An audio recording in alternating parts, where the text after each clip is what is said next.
jackfruit. When roasted, it tastes like freshly baked bread, and in many islands, it's eaten instead of rice or potatoes.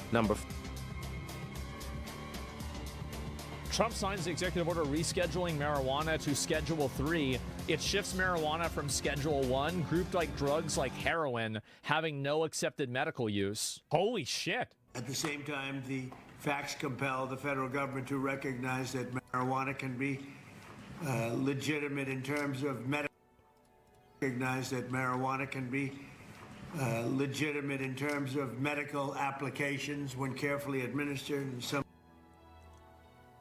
Oh my God. Bro. Fuck yeah. Fuck yeah, there we go. All right. I didn't even know this. This is great. So apparently, yeah, I mean, I guess I didn't know it because it literally just happened. In some cases, this may include the use as a substitute for addictive and potentially lethal opioid painkillers. Wow. They cause tremendous problems. This can do it in a much lesser way, can make people feel much better that are living through tremendous pain and problems. 40 states and multiple U.S. territories have already recognized the use of medical marijuana. Oh my This God. reclassification order will make it far easier to conduct marijuana-related medical research, allowing us to study benefits, potential dangers, and future treatments. It's going to have a They should have brought Snoop Dogg for this. tremendously positive impact, I believe. We're also asking Congress to reconsider its classification of hemp-derived CBD. Oh my God. Damn, bro, this is nuts.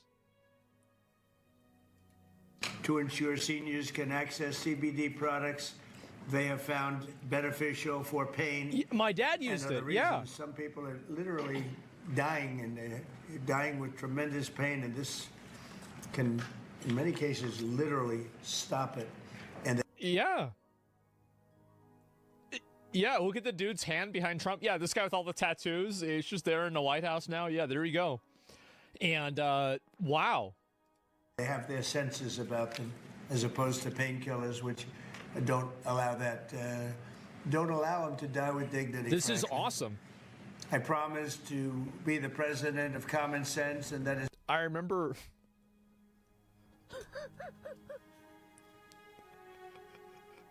My dad, whenever he was on, like, you know, like, I forgot which situation this was, but I remember he was walking around, he was getting around great, everything was fine, and I found out the reason why is that he was on, like, fucking, like, 2 different kinds of painkillers. He was, like, fucking high as shit, and he had taken shrooms. And I remember him walking, and he was just walking on the wall, like, halfway like this. He's like, no, it's okay, I can walk you out, it'll be fine. And then he's talking to me, and then he just starts fucking falling over. And I chop him. He's like, what's wrong? Why are you stopping me for? And I'm like, because you're falling on the ground. He's like, oh, no, I'm fine. No, it's okay. It's okay, it's fine. This happens all the time.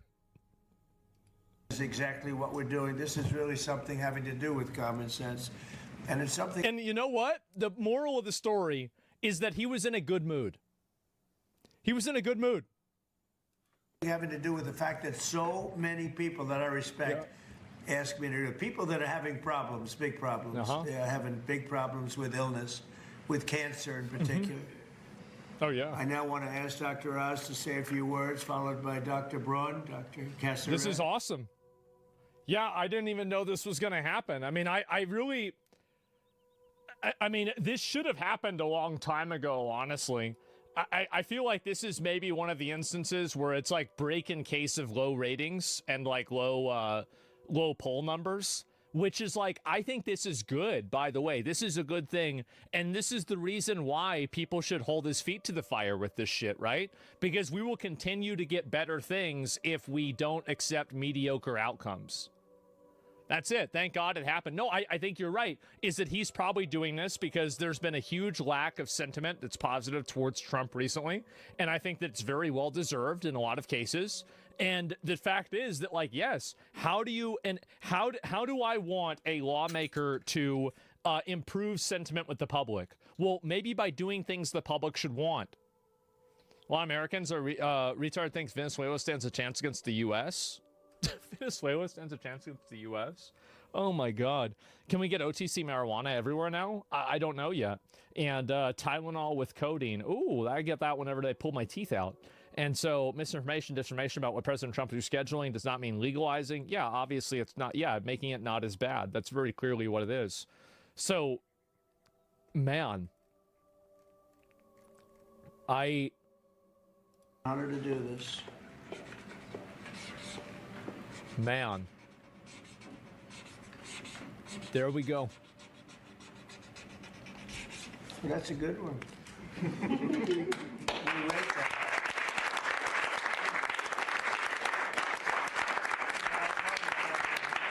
That's a good one. It sure is.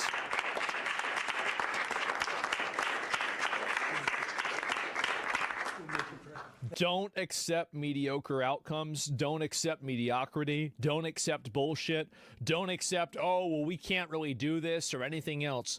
Because if you don't accept that shit, things will continue to improve and get better. I think this is great. And I think also people should expect to see more improvements and things get better. And so that's it. And could reduce fentanyl use. Yeah, I mean, I think that you're right. Is that let's see if there's more of it. Announced that I will be signing an executive order to reschedule marijuana from a Schedule 1 to a Schedule 3 controlled substance with legitimate medical uses. We have people. Yeah, we've seen this one before too. But yeah, wow. And they could reschedule marijuana as a less dangerous drug. Now, that would mean that it would no longer be in the same category with drugs like heroin, LSD. I mean, heroin and LSD are like way higher scale than marijuana. Like, if you have heroin and marijuana in the same schedule, in the same category, you're being a fucking retard. You're being a retard. Everybody knows these are two massively different things. Those types of things, it would graduate to the same group as Tylenol with codeine and steroids. Now, that's nothing, man. Reclassifying does not mean that recreational marijuana use is going to be legal everywhere, but it does mean that the medical uses of cannabis would be recognized and would make researching it a whole lot easier. Absolutely. It could also be a very big win for the cannabis industry. Joining us now is someone who knows that industry very well, founder and CEO of Flow Hub, Kyle Sherman. Kyle, great to see you. So walk us through what reclassifying marijuana like this could actually mean for the cannabis industry. Schedule 1? Yeah, now you're going to have to rename the game. To Schedule 3. We've been waiting for 55 years, to see some federal movement on cannabis. It's pretty crazy. It's happening here, potentially here in 2020. My dad would be very happy to see this. This is crazy. And really what this means for cannabis businesses, retailers, growers, manufacturers of infused products, edibles, this means they're not going to have to pay a tax called 280E. And 280E is a crazy tax that was really put in place for federal drug traffickers in the early 80s. And it said, hey, if you're going to try to write off, business expenses for a federally illegal business that you're running, well, then you can't do that. And so the issue here is you've got all these great American businesses, over 40,000 across the United States, employing over 500,000 Americans, who basically are penalized using that tax code. And so they're paying upwards of an... This is something that's been going on for a while. And I think that recently, like, this is something, like, obviously, like, I don't smoke weed. I don't do drugs. I have no intention of ever doing it. Doesn't matter if it was legal or not. I don't drink alcohol. And so, like, to me, I don't give a shit. But at the same time, I think this is obviously a great thing. It is. It's a great thing. Very happy to see this. Who basically are penalized using that tax. And, like, sorry, I had to step back because I forgot my train of thought. But what I was going to say is that a lot of people have complained that a lot of the dispensaries that sell medical marijuana are selling at a very, very high rate, which is causing people to buy it off of the black market or off of like basically a gray market, the same as they had been for like, you know, decades before then. And I think that there's like a secondary problem with that is that if you're doing that and you're buying something that's from like a secondary source that's not a, you know, like a verified dealer, that stuff, it could have other bad stuff in it, basically. So like if you have something that's technically legal, but the regulations around it make it unfeasible to buy and sell legally, then, you know, you're still going to have the black market. And you're still going to have people that have that happen. Like fentanyl, yeah, like it's laced with something else. So you see how this also attacks a problem that it basically causes another problem. Code, and so it's they're like paying upwards of an 80% effective tax rate. And what that means is like a big alcohol company, right, Gotti, could go right off a Super Bowl commercial. Jesus. And a cannabis dispensary can't even write off toilet paper. It's kind of crazy. Yeah, that's really interesting. And you know, we talk about it here in California, but we've seen a lot of the regulation and a lot of the restrictions leading to like this black market for marijuana where it's legal. It's just, for some, they find it a lot cheaper to buy the stuff that's not. So true. Not necessarily licensed, doesn't really fit into the regulations, and is grown in places that the state of California would not like to see it grown. Do you see any of what could happen with this reclassification changing that at all? Yeah, well, look, I think this is the first step in a long time, like I mentioned. No surprise there. That we're going to see some changes federally and some recognition that this is a real medicinal product. State law is separate from federal law, right? These are these are truly laboratories of democracy in every single state. Every state's actually uniquely different in how they regulate cannabis. This is a very highly regulated product. In some cases, I think the entire panic around smoking weed is so fucking retarded that growing up, even I thought it was ridiculous. Like I remember whenever weed was illegal and like there would be people talking about it in school saying like why it should be illegal, and like they're bringing up like the Bible and other stupid fucking reasons like that, and I'm like, what are you talking about, the Bible? Like it's a fucking plant. If God made everything on the earth, he made this plant too. Like what do you mean? How can you smoke the plant of tobacco but you can't smoke the plant of fucking hemp? Like it doesn't make any sense. And so anyway, I've always thought this was so ridiculous. It's so dumb. And I would even go as far to say that it seems to me, okay, I'm not a fucking expert on this, right? But I have seen way more people ruin their lives over alcohol than I have over weed. And by the way, it's like at a 10-to-1 ratio. Actually, I don't know anybody that's really ever ruined their life explicitly over weed, period. Probably over-regulated. So, yeah. I mean, I often say we actually regulate cannabis, I think, better than we regulate uranium in the United States. Every plant is tagged. It's ridiculous. You know, in the grow. It's such a ridiculous. Like, why is there so much oversight over people smoking cannabis? It's ridiculous. Essentially, as it moves through the supply chain, you get these batch tags. You know, when leaves fall off the plant in a grow, they're literally sent into the state, the weight of those leaves, all the way through the point of sale when it's... Think about how ridiculous that is. That's like Karen bureaucracy garbage. Of course this is dumb. Into retail. So this is an incredibly transparent industry today, you know, and look, at the end of the day, dispensaries, regulated dispensaries check IDs, and we know the illicit market does not. The more that the federal government recognizes how big this industry is, this regulated industry is across all of these U.S. states, you know, look, the better off we are at shutting down the black market. That illicit market exists because there's demand for the product, so we shouldn't overtax it. He's right. I'm so glad he's completely right. Brought up the IDs. It's so obvious. And the black market not checking IDs. I mean, critics of reclassifying marijuana, like they will always say, like, this downplays health risks. It leads to increased use, and then the youth are going to smoke more marijuana. All of this could be applied to alcohol. So unless you want to regulate alcohol as a Schedule III drug, then I don't want to hear at all about why weed is a unique problem. How do you respond to that? It's ridiculous. I think you got to look back to alcohol prohibition, right? If we're trying. So true. So true. Like, you know what? Like, it's, yeah, absolutely. Exactly.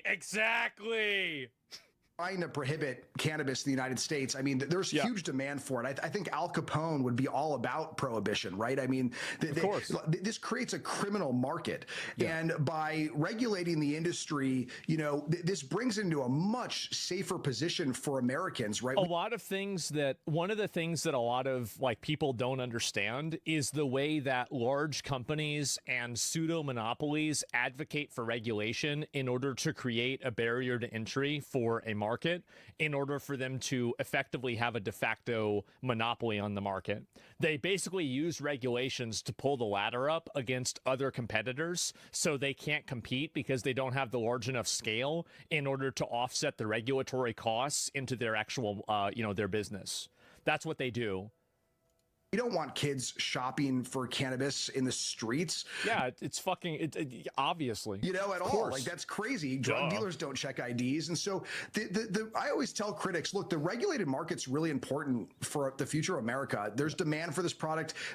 During the height of the war on drugs, it did not stop people from consuming. No. Let's make sure we keep it away from kids and we keep it available for adults. You know, look, Schedule 3, lastly here. Exactly. Gotti, Schedule 3 doesn't mean a zillion dispensaries are going to open up overnight at all. In fact, it doesn't really do a whole lot other than say, hey, look, we're going to end this punitive tax code, and hey, we're going to open up research. And that's also really great for Americans. You know, really, this is not a pro-cannabis thing. This is not an anti-cannabis thing. This is a pro-reality thing here with Schedule 3.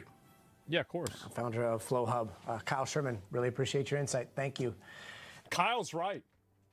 Hey, welcome back. Yeah, he right about all this. Okay, I follow that guy. He knows what he's talking about. And so, yeah, is marijuana illegal in some states, though? I'm always confused how the U.S. works. Okay, yeah, it's stupid, right? It's confusing. But, like, that weed is illegal in, what do you call it? It's illegal federally, but there's states that allow it. So unless the federal police come in and go after you for it, then in general, nothing's going to happen. So it's basically like, why would they give a shit about this? Why would they care? And that's pretty much it. You definitely smoke Russia. I don't smoke anything. I don't like the idea of smoking. I find the concept and the process of smoking to be very disgusting, to be honest with you. I think it's disgusting. I don't have any interest in doing it. I think the just the act of doing it is gross. And, again, like, I don't judge other people for doing it. I don't think there's a problem with doing it, but I have no interest in doing it myself. Will this affect anyone in jail? I mean, in my opinion, I don't think anybody should be in jail for any violent marijuana crime. It's like, unless you're selling it to like kids or something like that, I think that all of those people should be immediately let out of jail and replaced with your local shoplifters and problem causers at, CVS. So yeah, what about edibles and THC patches? This is a principle that I have. And in general, I don't like putting things in my body that don't need to be there, period. So like I drink like soda a lot, but in general, like I don't like taking any medicine. Like I don't want to fuck up the homeostasis of my body any more than I already have. So yeah, and really, does that include soda? Well, no, but you could say it like this. You could think about it like this. Like, I'm already drinking soda a lot. So I'm kind of capped out on my unhealthy habits. So I feel like you have to pick your poison and not pick a dozen different poisons. So I'm already drinking a lot of soda. So let's isolate the amount of problems that I have to just like 1 or 2 rather than like 10. So yeah, that's the way I see it. Sound like the Crystal Girl saying that? Maybe I do, but that's the way I think about things. So anyway, yeah, the co-potter. Well, I'm just saying that I think that in general, and also like I would be healthier if I didn't drink soda. I don't think soda is not good for you. Like, am I saying that? Of course I'm not saying that. So very clearly I choose to do that because I enjoy doing that, but I can live without these other things. And it's like, why would I start doing a drug or engaging in a behavior that maybe I could get addicted to, or I would really like, that could be detrimental for me in the long run? Like, I'm fine with the way that I am now. So why would I intentionally make things worse for myself by doing that? Do you see kind of what I'm saying here? Yeah, you're superhuman. I don't think so. I mean, like, again, I have been incredibly lucky that I have had basically no health problems. I have had, knock on wood, right? No health problems, no other type of like issues at all. And, you know, I'm 35 and I pretty much live the same way that I always have. I mean, like zero sugar is poison. Yeah, I don't think so. Yeah, I mean, good genes, I guess, right? I mean, and pretty much everybody in my family either died from being an alcoholic or somehow got killed or something like that, or they lived pretty long time, right? And even my dad, I mean, he was 78, and you know, this was after like he had half of his lung taken out, and there was like 4 or 5 other things that had happened. Like, yeah, that's it. So I try not to, you know, I try not to tempt fate too much, but I also consider myself quite lucky. Just because you're skinny doesn't mean you're healthy. You're right, but being skinny doesn't mean you're healthy, but being fat means you're unhealthy. So it's a little bit different there. But yeah, a huge W for Trump. Like, this is undeniable. This is great. I'm very happy about this. I don't see how anybody would complain about this or get mad. Let's see. We are considering that. Goodbye. Is it accurate that you are considering an executive order to reclassify marijuana under the control? We are considering that. That's right. I want all A's. Okay. No drugs, no alcohol, no cigarettes.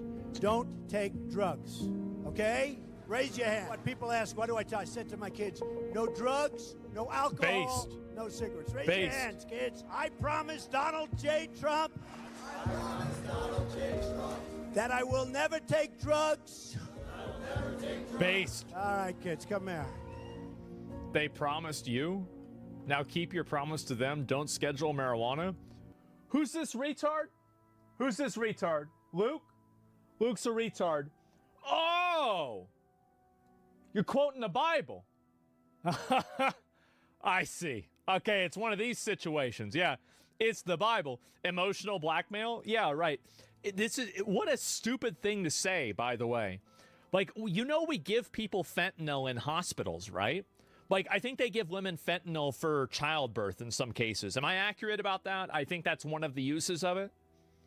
Like, it's just such a stupid fucking argument. It's unbelievable. But Lord of the Rings, I know, it makes me so mad. This guy has Lord of the Rings in his bio. What a dumb fucking thing to say. Like, as if, what's so ridiculous is that, oh yeah, you're gonna decriminalize this for adults, and then you're trying to play it off like it has something to do with him wanting, what is it? Do you think Trump wants kids to smoke weed? What are we talking about?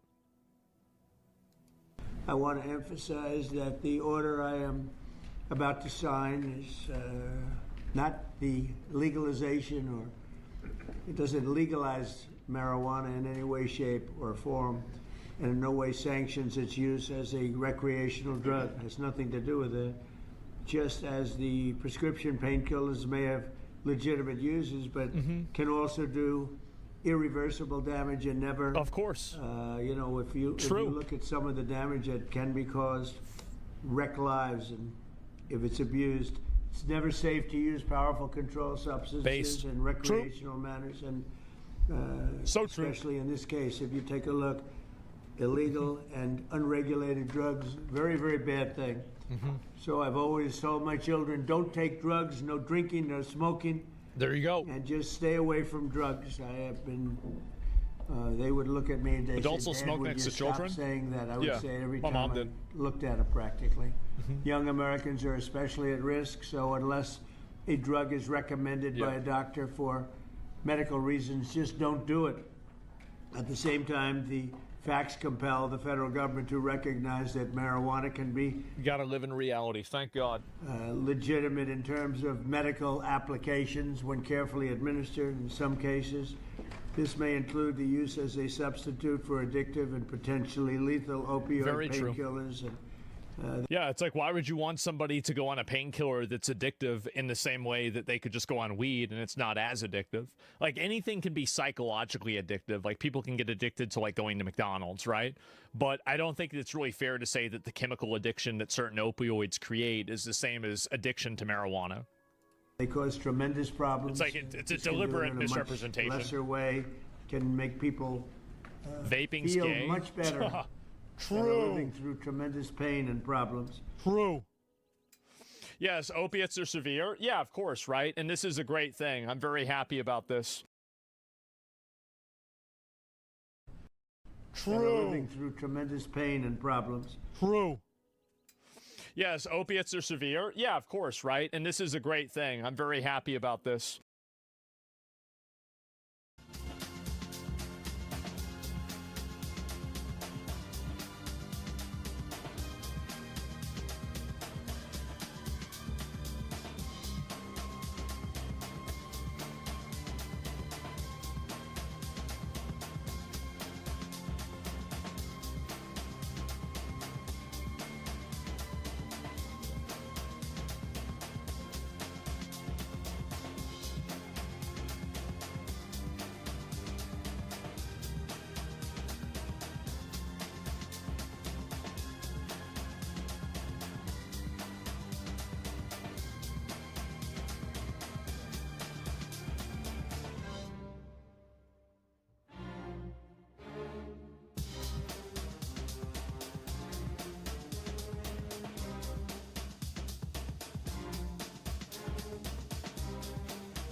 Holy fucking shit. What is this? European farmers protest Mercosur trade deal in Brussels.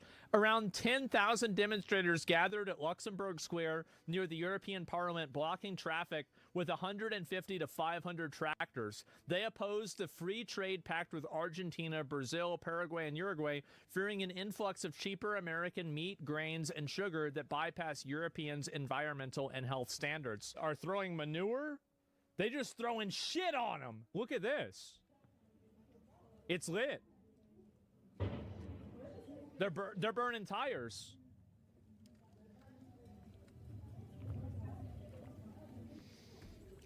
Wow. You have to respect farmers. That's where our food comes from. Yeah. Last year they threw manure. Oh my God. Well, yeah, look at all the tractors there.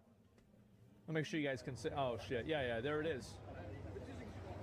Oh my God. Is this good for the environment? I think it is, right? Holy.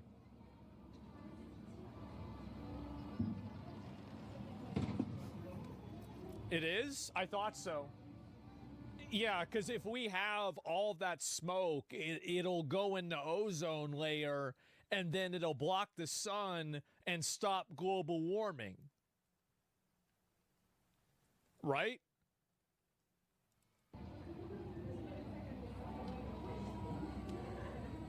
That's science, bitch. Oh, true.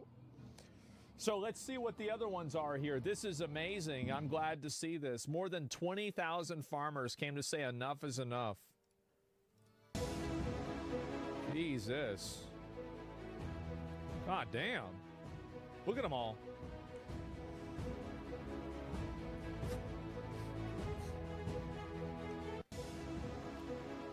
That's great. Yeah, good for them, man. Yeah, and W Farmers, most flags from Poland. I don't even know. And so this guy is just crashing out. Man, oh my God.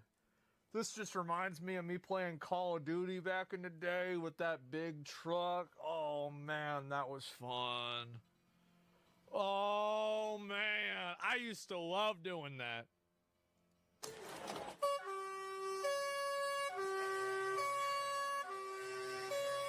Oh shit. They ran him out of there.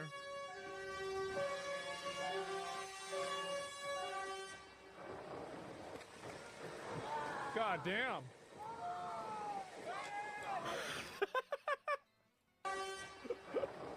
Ah! Ah! Ah! Yeah, true. And it doesn't matter what language it is. It means the same thing. It looks like a war zone. Yeah, I mean, that's what they get, man. And war breaks out. Oh, my God. Want Ursula von der Leyen and EU politicians. You should get the... Like, yeah, I mean, you can't even vote on this shit. Oh, this is the one from before. Just dropping a bunch of fucking... Jesus. They're like the Bloodborne mobs with the torches. Oh, in Old Yarnum? Yeah. Damn. Look at all that. Holy.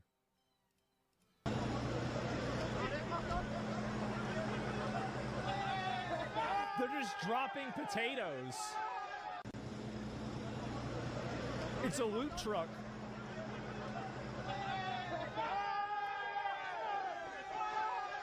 Dropping ammo? Yeah.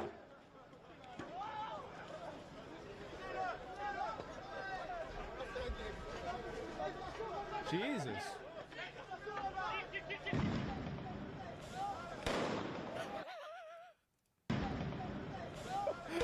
Bro.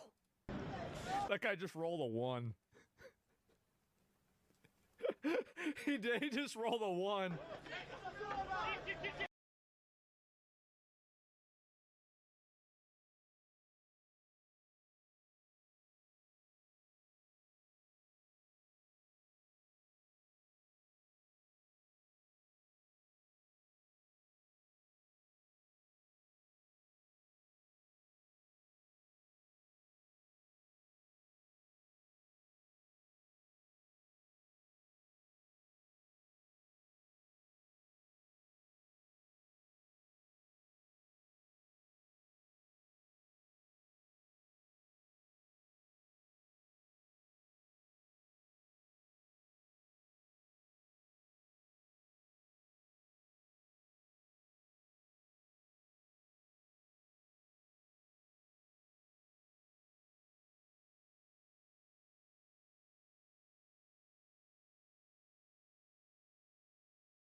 into it. The whole gaming thing. What's the problem? Jacqueline has this big problem too, because it's just lazy. It feels like unless you a man having a hobby is lazy. This is why I always say women just like to task men. They can't fathom a man just doing nothing or just enjoying himself. Getting paid, and there's a line, right? Like, it's cool if you want to do it every so often, but to me, I'm like, go educate. Like, go do something productive. But they always want to task men. What is the problem? Like, you know, Jacqueline has a big problem with it too. Whenever she hears the PlayStation start up, like, I gotta hear the huffing and puffing. Yeah. But if I were to just have TV on, you'd be on TikTok as it is, not paying attention. It's not that, so why does it bother you? Because it's not the distraction of me being on TikTok and us watching TV. It's what you could be doing with that time. There it is, and that's what I knew it. I knew it. You women want to task us bad that you're so pissed that we're taking time from doing something. Wait a minute, you're enjoying things? You have time to do this video game? Here's the thing. Here's all the things you could be doing. Here's the thing, you're enjoying it, but you could also be planning something nice for us. Yeah, it's always this selfishness. You could be paying attention to me. Why aren't you looking at me? Stop it. Well, I do know some men where it's just like you are paying attention on that game, talking to them people, arguing with them people, and you could be in my face. It is some men that needs to give their woman more attention, but it's just like the game it just irritates me. But men are stressed out. They come home, they want to play the game. It's freedom. But why, as a grown man, do you want to come home and play with a controller? You don't play video. You know what? Shame, insult, guilt. They need to be right. They don't understand it, therefore they shame it. Playing with a controller, you're not playing with a controller. You're interacting with the game. I would rather you play video games than sit there and watch a Netflix show for 7 hours. Because at least with a video game, in chat, put a one in the chat if you agree. At least with a video game, you're doing some brain stimulation. You're interacting with the controller. You're interacting with the game. Maybe you're learning something new. You're using motor functions that you're not going to use when you're just watching TV. But in my opinion, I think women just do this for a selfishness factor. They just want all the attention on them. I, me, my. Why aren't you paying attention to me? Even the face she just made, that little smirk, she understands how ridiculous that she sounds. You don't play video. You know what? I'm mad now. I'm upset. A man, this is like his only time of like having complete freedom and something to escape reality for 20 minutes, and you're trying to take it away from him. You're not doing all that with that video game. Yeah, you are. You get to enter reality. Yeah. They got niggas making on the games, little avatars. Like, nigga, what you want to look like? Who the f is this? Who the f is this? No, the avatar. Who the f is that? Like, you know what I'm saying? That's not you. Yeah. That's ridiculous. Chat, put one in the chat if you like the game. I love the game. I'm probably gonna game till I'm old. How come they don't understand the video game, bro? Come on, bro. I love Call of Duty. Let us play video games. It's my time to be with Bradley or to be with my friends and play just together. laugh. I laugh. We joke about the dumbest. No, it's different. It's different. Oh my God. It's different. PTSD. No, but it's so.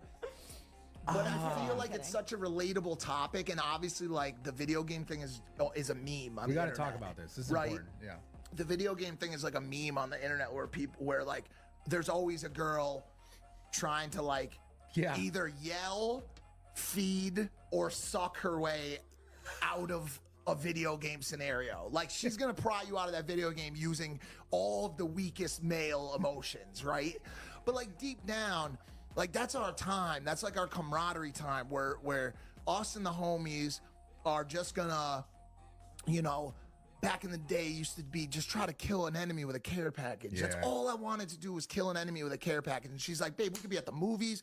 We could be doing X, Y, and Z. We could be shopping. We could be playing with the dog. We could do all. I think it also plays into the fact that as men, as we get older, we alienate ourselves more and more and more, right? We don't get time to spend time with the homies, where us growing up, that's really all we did, at least for me. I mean, chat, let me know if you did.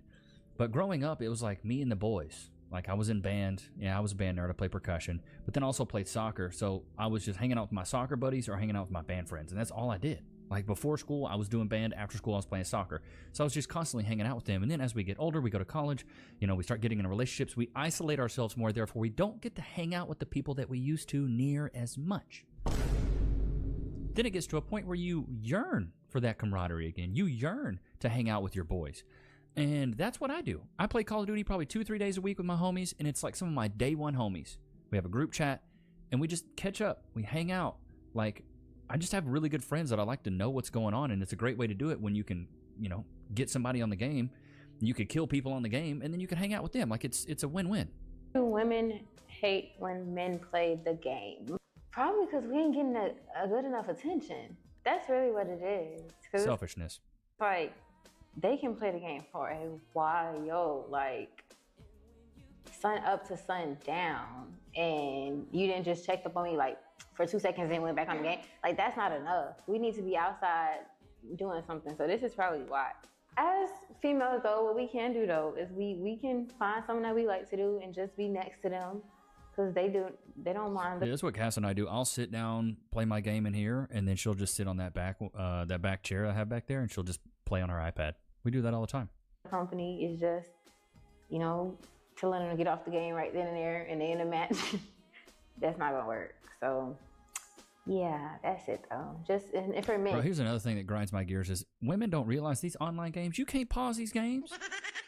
Baby, I just dropped down in a war zone. I can't pause this. If I pause this, I'm getting iced. I gotta finish this game. I gotta go all the way through. Online games, you can't pause. It's so funny to me when I see women, they find that guys who play video games is an ick. And I'm like, but then they also find it an ick if they go out. So I'm like, what do you want?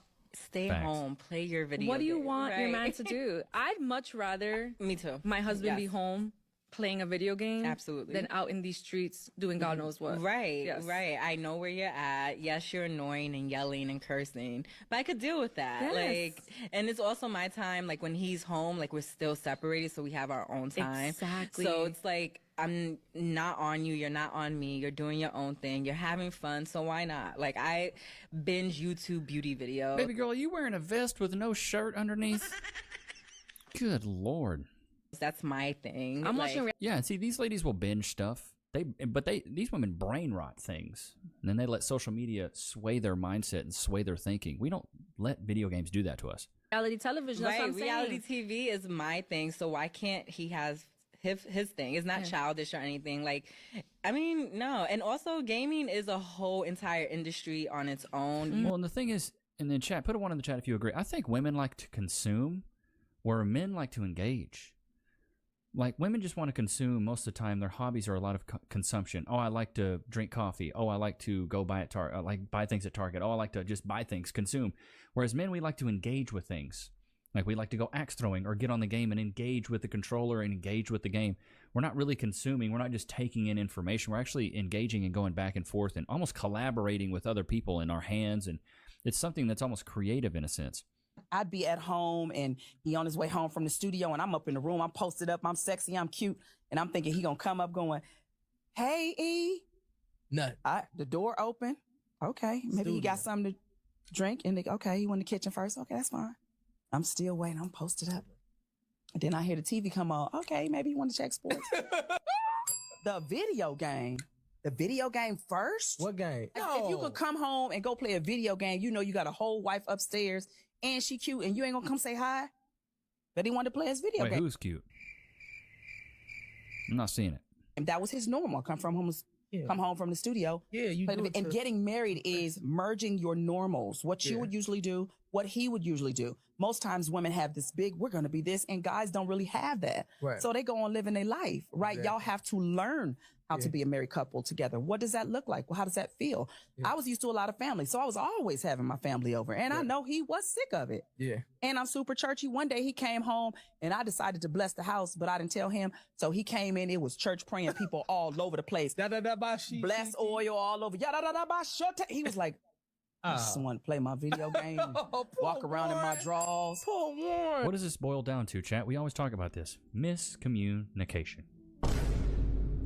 If you just talk to a man, because most of the time, chat, put a 1 in the chat if you agree, men suffer in silence.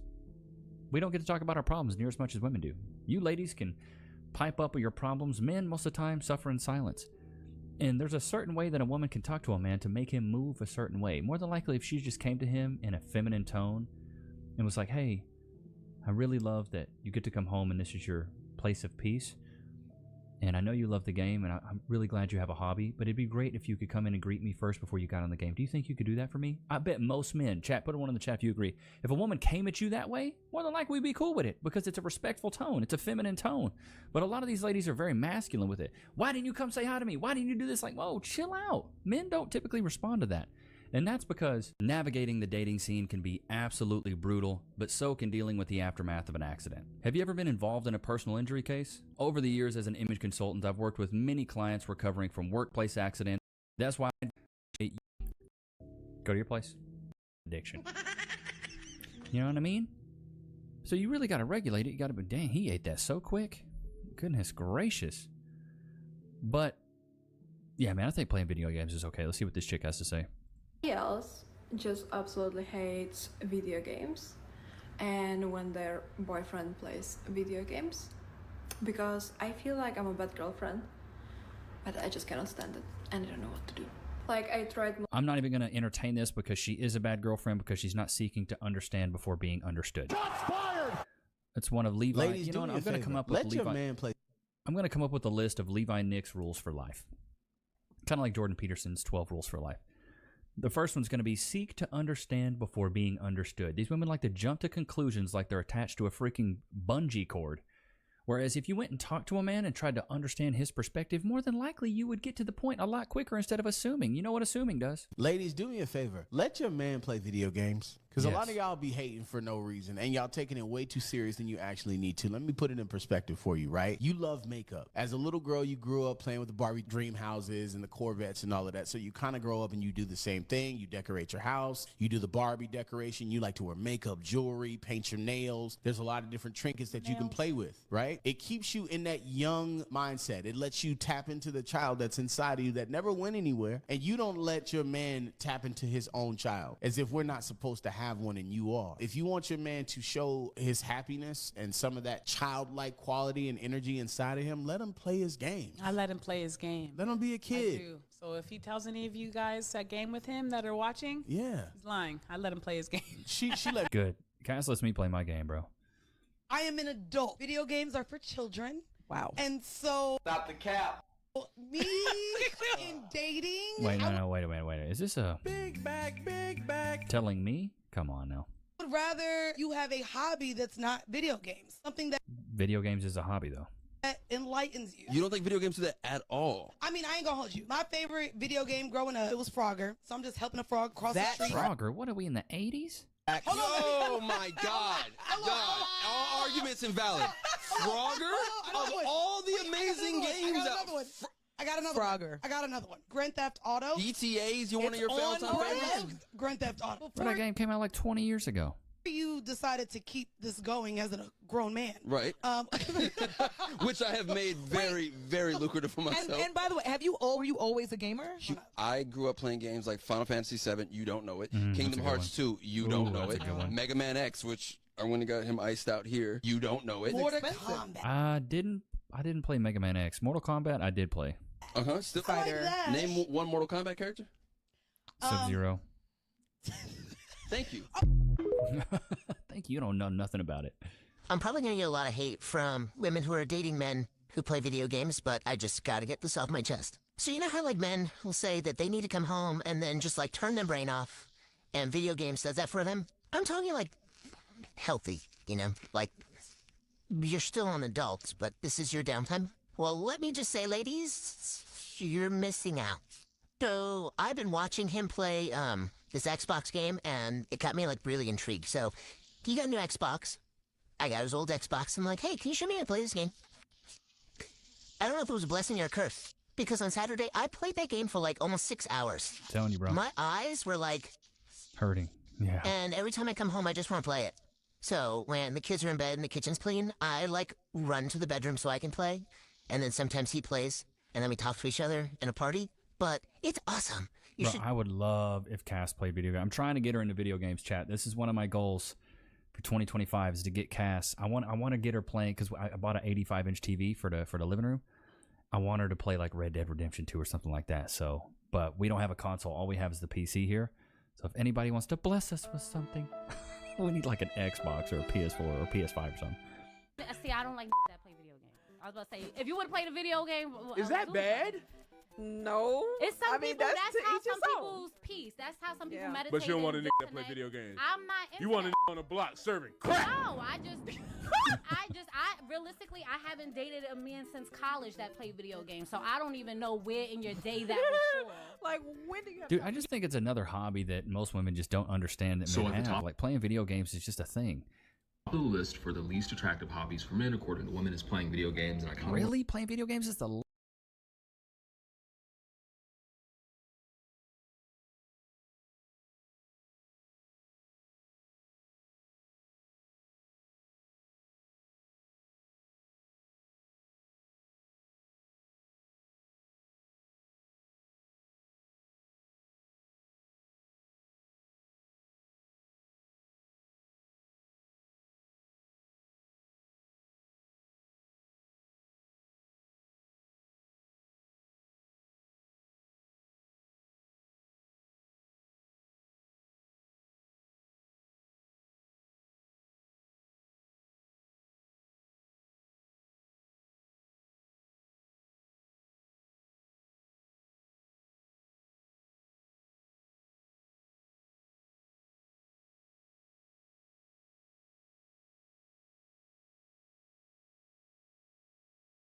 least attractive?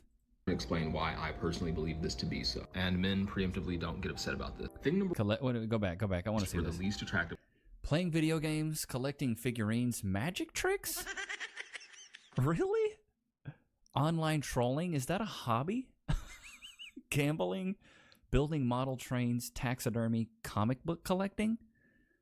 I don't really playing video games is like the top? That's kind of hard to believe, bro. My advice was gaming. Right. That gets me through everything. True. Oh, you don't want to be with me anymore? Fuck you, I got FIFA. Thanks. Oh, you don't want to talk to me anymore? Fuck you, I got Call of Duty. Hell yeah. There's one thing that's gonna always be in place no matter what. Whatever's yeah. going on in life. Yep. Fucking gaming. Women, Yes, one sir. day, they might be like, you know what, I don't even fucking love you no more. You think FIFA and Call of Duty gonna do me like that? Nope. My advice. It's such an odd random take, bro. Ladies, if your man play video games, Grand Theft Auto, NBA 2K, Madden, Call of Duty, understand that man is living his dreams out on that game. Everything he's not in real life, he is on that fucking game. I'm a 6'5" NBA All-Star. You understand what I'm saying? Because here's the thing, I'm looking around the room, there's a lot of fucking beautiful women here. A lot of beautiful women. I'm looking y'all face. Y'all wear makeup. That's okay. Right? Because, guys, we don't walk past the room like, wow. Wow, you just going to play fucking make-believe in your face all day? You just going to draw your cheekbones on and then your nose out. Wow. Those are the eyebrows you go on with. Wow. We don't do that. And here's the thing, when we turn that game off, we understand that it's over. We get back to reality. Y'all take y'all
on make-believe face and y'all go out into the world with it. And accept compliments. Oh my God, you're so beautiful. Thank you. Thank you so much. Thank you. I woke up like this. You know how crazy it'd be if you saw me rushing down the street like, Calvin, where you going?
It happens, man.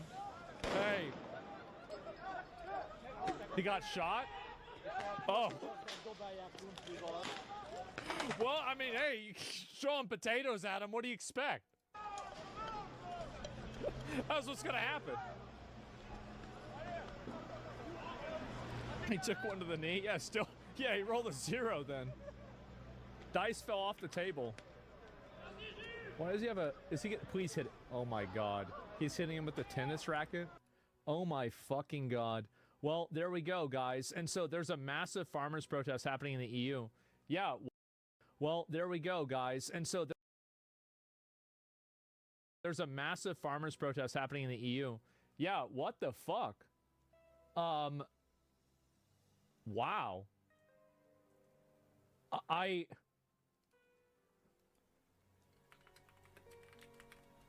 Yeah, is this still going on? I don't even know. Let me go back and double check. Wait, this is right now. It's happening right now.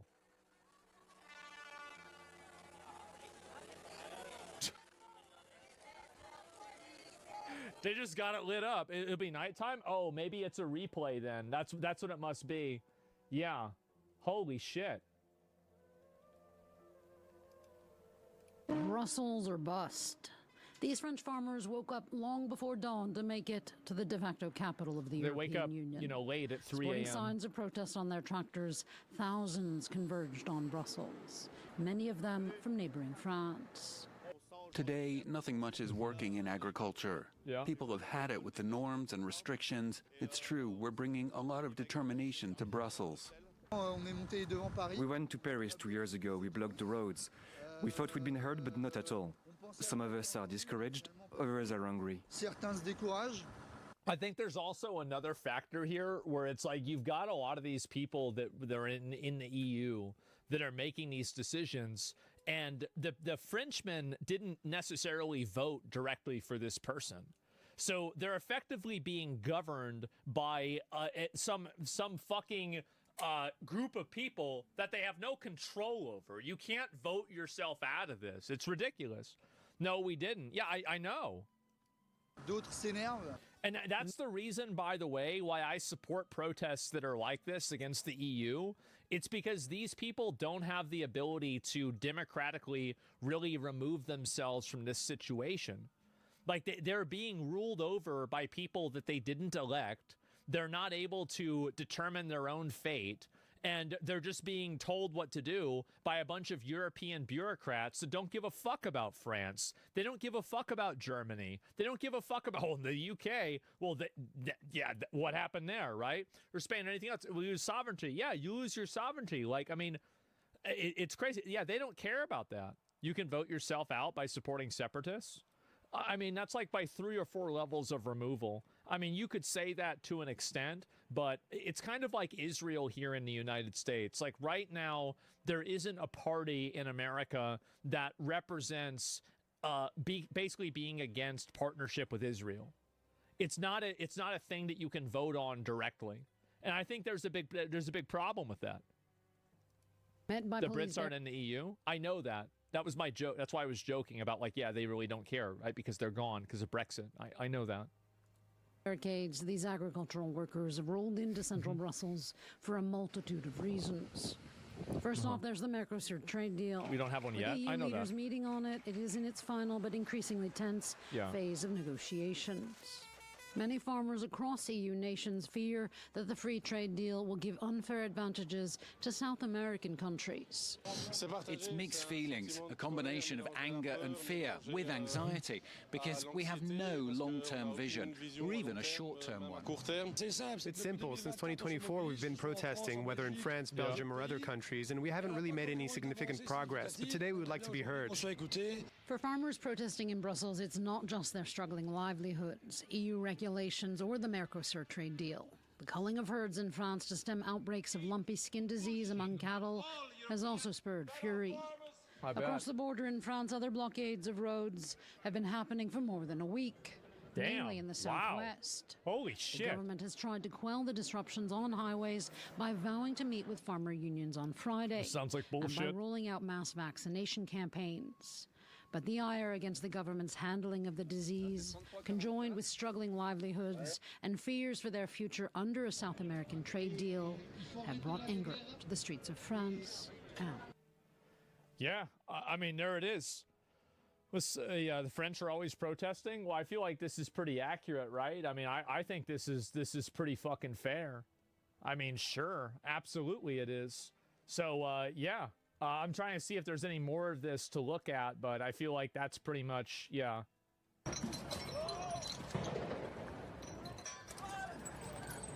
Oh, no, not vaccines. Yeah, remember what happened last time? Remember that? Did you guys get the I never got the vaccine. It's not even because I didn't trust the vaccine. I just don't like medical intervention. I'm afraid of medical intervention. That's the only reason. And we got any purebloods in the chat? Jesus Christ.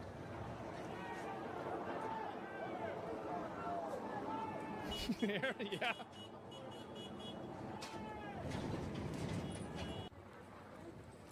I don't have pure blood. My blood is Dr. Pepper. God damn. Look at all the potatoes. Holy shit. You know, I went to the grocery store yesterday because I had to, I went to the grocery store 2 days ago. It was the first time I had been to the grocery store in like months, like probably over a month. Like I don't really go to the grocery store because, you know, I can get all the food that I need at a gas station. But I went there because I was going to get some steaks, and my $2 steaks are now $2.50.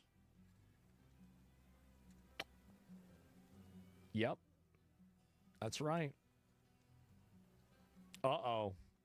It's getting bad, guys. It's getting real bad. It's outrageous. That's a 25% increase. It's crazy.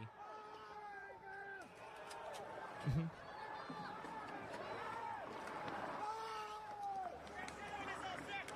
Look at them go crazy.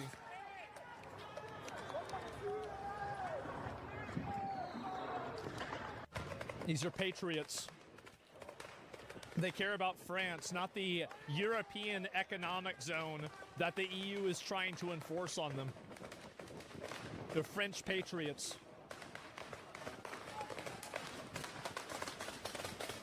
They're spuds, yep, absolutely. 25%'s a lot. It is. French economy is a joke. Yeah, and they're not laughing about it. That's the problem. That's the whole point. At least it's potatoes over here, it's bricks. Yeah, true. The world doesn't need farmers anymore? Okay. Well, you better stop eating food.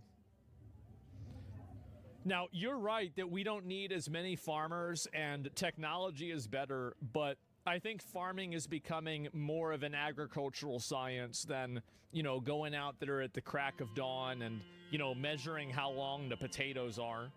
Like, yeah, I feel like things have probably changed, but, you know, a farmer is like, it's weird because it's one of those jobs and like career paths where like, you have a lot of these like fucking, you know, school teachers and these like very low level, you know, like white collar jobs that look down on farmers because they're working with their hands. Meanwhile, some of these farmers know more about the fucking science than you do.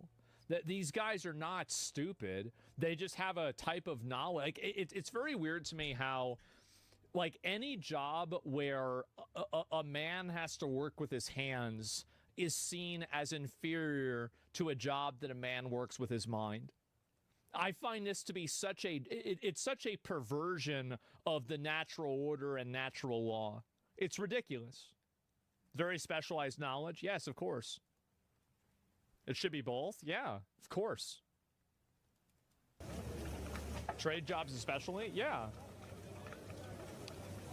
Like there's this one guy that you know, he's friends with my dad, and he's done a lot of electrical work for me. This guy understands HVAC units and like electrical grids better than I've ever understood computers, and it's not even remotely close. Like the idea, and like you wouldn't think of it, right? The guy's got like 7 teeth, and you know, I think he used to sell drugs. But this guy's like, whenever it comes to you know, reading an electrical unit and being able to do this guy's a fucking wizard. He's an absolute wizard. That's 7 more than you. He's only ahead by a few, okay? Not 7. Intelligent as fuck. Yeah, it's just, it's so patronizing and stupid. There you go. Together, brother. Nice. See that? That's teamwork. All right.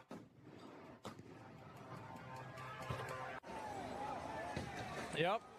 What are we mad about today? The EU. The EU sucks. The EU's the EU's bad. They don't lend permit? Yeah, true. That was a good thing. That's something we're not mad about today. That was a W.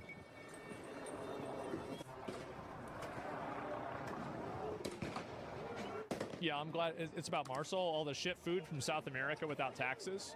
That's right. That's because the reason why they want to add in shit food from South America with no taxes is because they want to undercut and undermine the French farmer. They want to undermine the European farmer and then continue to maximize economic profits for the top echelon of society, while average Frenchmen and Europeans continue to lose resources, lose the ability to you know, own their means of production, and everything is this abstraction that's being done globally with basically no regulation or control.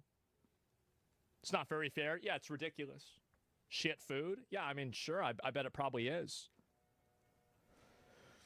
How do the French grow lemons and bananas? I'm sure they have to import some things, sure. I mean, I don't think anybody's against them importing things that don't grow in France naturally. Even bringing that up is just so dishonest. It's incredible. We once owned the world, and look at us now. We got to remember that as Americans, the French are the OGs, right? These were our original allies in the Revolutionary War. I think many people have the consensus that if it wasn't for the French, you know, America might not exist. You gotta keep that in mind. They gave us that statue too. Remember that? The green thing. The Greeks are the OGs? I mean, like, it's a different type of OG. But yeah. They sold us a lot of land. Yep, true. Louisiana Purchase. Forgot all about that one. Yep. Was that $200 million, something like that? That's a lot of land. I think that probably went up in value since then, right? Just a minute. I gotta get a drink. Oh, it's a good deal. Yeah, it was.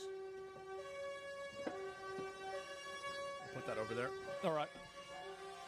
Jesus, what's that sound? Oh, that's a $200,000 tractor. Oh yeah, I mean, the technology that they're dealing with on this, like, I mean, especially for these agricultural machines, like,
like some of these things are worth, I mean, like if I had to guess, 10 to like $60 million for these agricultural production machines.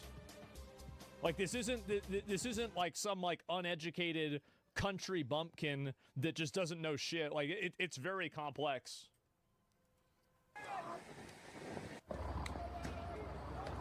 Just the combine, 750K. Use this.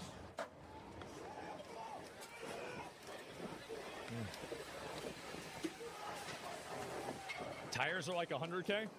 Oh, I'm not surprised about that. Yeah, look at all that shit in there. All those spark plugs, I guess. I'm assuming that's what it is. They have incredible tech, too. Oh, they have to.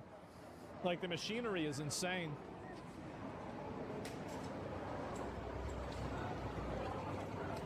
Look how police are aggressive. Yeah, of course. They're not removing weeds with vision and lasers. You can check out the video. Oh, I mean, of course, it's going to keep getting better, too. I like the shoulder pads they have. Those are pretty cool. It's like Helldivers, right?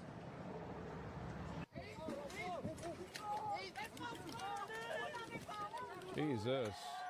What the fuck? God damn, what the fuck? Yeah, I'm even trying to look at that. So yeah, anyway, no, this is great to see. I mean, obviously, I think that, you know, these guys, they've got a good cause they're fighting for, and hopefully they can be heard and represented in a way that it seems like are throwing manure. They just throwing shit on them. They spraying shit on them. There you go. That's good. All right, how about that? Louisiana Purchase was 15 million? Really? I thought it was way more than that. Yeah, I really did. Adjusted for inflation, it's 430 million. Oh, maybe I have the inflation number, not the original number. Well, either way, yeah, this is incredible. And I guess this is December 16th, a couple of days ago, and they're just throwing shit all over it. And good. Yep, absolutely. And they're in the middle of the war. Yeah. Septic Adventures. Grandpa did that with manure once or twice. Does this hurt my local McDonald's? I don't think it has anything to do with it, honestly. It really doesn't. But yeah, trying to capture Ursula Petulance is running out. Yeah, I have no surprise. I mean, I think people are just tired of being ruled over by bureaucrats that have no connection or, you know, desire to actually care about their country, right? I mean, that's I think the main thing more than anything else.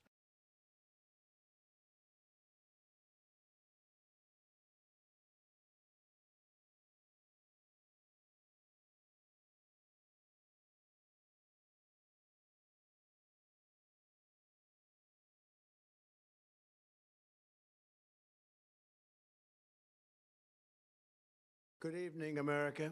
11 months ago, I inherited a mess, and I'm fixing it. When I took off, I'm fixing it. Yep. When I took office, inflation was the worst in 48 years, and some would say in the history of our country, which caused prices to be higher than ever before, making life unaffordable for millions and millions of Americans. This happened during a Democrat administration, and it's when we first began hearing the word affordability. Our border was open, and because of this, our country was being invaded by an army of 25 million people, many who came from How does it keep going higher? Because I do feel like every single time they say how many illegals there are, it's always more. Prisons and jails. Because of inflation. You're right. Mental institutions and insane asylums. They were drug dealers, gang members, and even 11,888 murderers, more than 50% of whom killed more than one person. This is what the Biden... That's the jungle. I'm hiding client because I don't want to leak his ID. Now I have to do a review. I'd really like to see where I'm losing. I need to see where the fuck I'm losing. Yo. Yo, can you hear me? Yeah, I can hear you. Right, play the game. Yeah. So what should we review first? How I'm losing mid lane? Yeah, let me see the game. How do you lose mid lane? You got gapped. I got gapped. Yeah. That is autofill, he's master player, and he gapped you. Okay. Can you? Let's see the game. Alright, let's see where he gapped me because I don't really see it. Okay, sure. I can play it 2x. Oh no, up to you. Okay, just before everything, just play the game. Okay, play it. Oh, play it. Okay. Just look what my ADC did. Level 1. After I recalled. Just before anything else. I saw this. I think this is your fault. No. How is this my fault? You think this is a good play? No, it's fine. We got we got a kill on Kai'Sa. You think this is a good outcome? I don't think this is a good outcome. I think this is a losing outcome. I don't know. I think this is a mega losing outcome because both ADCs are gonna run with home guards back to lane, and the Lux is way higher HP than you are. You're gonna have to base, and then what's gonna happen is play it. Look what when he comes back to the lane. Alright, let's see. When Kai'Sa comes.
I mean, I already think this is a complete in-play because look what happened before this. Yeah, but look what I do for you guys. I know. So right now, all you guys have to We do. will level 2. Yeah, all you have to do is wait for level 2 and all in them. Like, what is the point of this level 1 play where you're flashing with Halo Blades? How can I play if this Kai'Sa's playing 50 yards in the back? Where, right now? With the curve roll. No, after this play. Yeah, but I'm talking about this right now. Okay, but this is like maybe a bad play, but doesn't matter. Look what happens after. Okay, let's Look keep what watching. happens after. Let's see. When she comes to the lane, just look at Kai'Sa. She got hit by 1Q. Okay, play it. Speed, like put X2, bro. Like, come on. Okay. Okay. And she got hit by second Q, and she's dead. Okay. Yeah, I mean, I agree she's inting, right? How can I play the game? I'm level 1. How can I play the game? Tell me. Okay, I agree she's inting, but don't you think this also comes from the earlier mistake, which is what I tried to say? No, because this guy have, like, I don't know, are you streaming or no? Can I say bad words? I am streaming. I would prefer if you don't say bad words. Okay, sure. But I didn't like show your Discord or anything like that. Yeah, okay, good. But I want to see like how, like mid lane. Just show me mid lane. Like how did you get? Okay, but can we first discuss this? This lane is over. It's over. No, this bot lane is over for us. There's nothing to discuss. Okay, so okay. It's 2 minutes. The game is over for us bot lane because of this fucking. Yeah, the lane is hard. I agree, but so okay. If Kai'Sa right now doesn't walk up, okay, let's say she just stays in XP range, don't you think the lane is still fucking awful for you guys? You guys lost all your sums. It's gonna be Xayah and Lux slow pushing double range into this matchup. Like, and Nasus will never help you because he's also pathing top, and it's a useless early game champion. You don't think the lane is doomed regardless, or what? I don't know. Just play it. I want to see your mid lane. Like, I'm not rage baiting or anything. I want to see your mid lane. How did you get gap mid? Okay, let's watch mid lane. Because your score is 0-1 and his score is like, let me see. So you're judging me getting gap by score? No, before it. Like, your score is 0-1. He roams, he does everything, and you're just like, I don't know, farming. Okay, let's see. Alright, I'll just play 2x and tell me where do you think I'm making mistakes. 4x. Okay. Got it.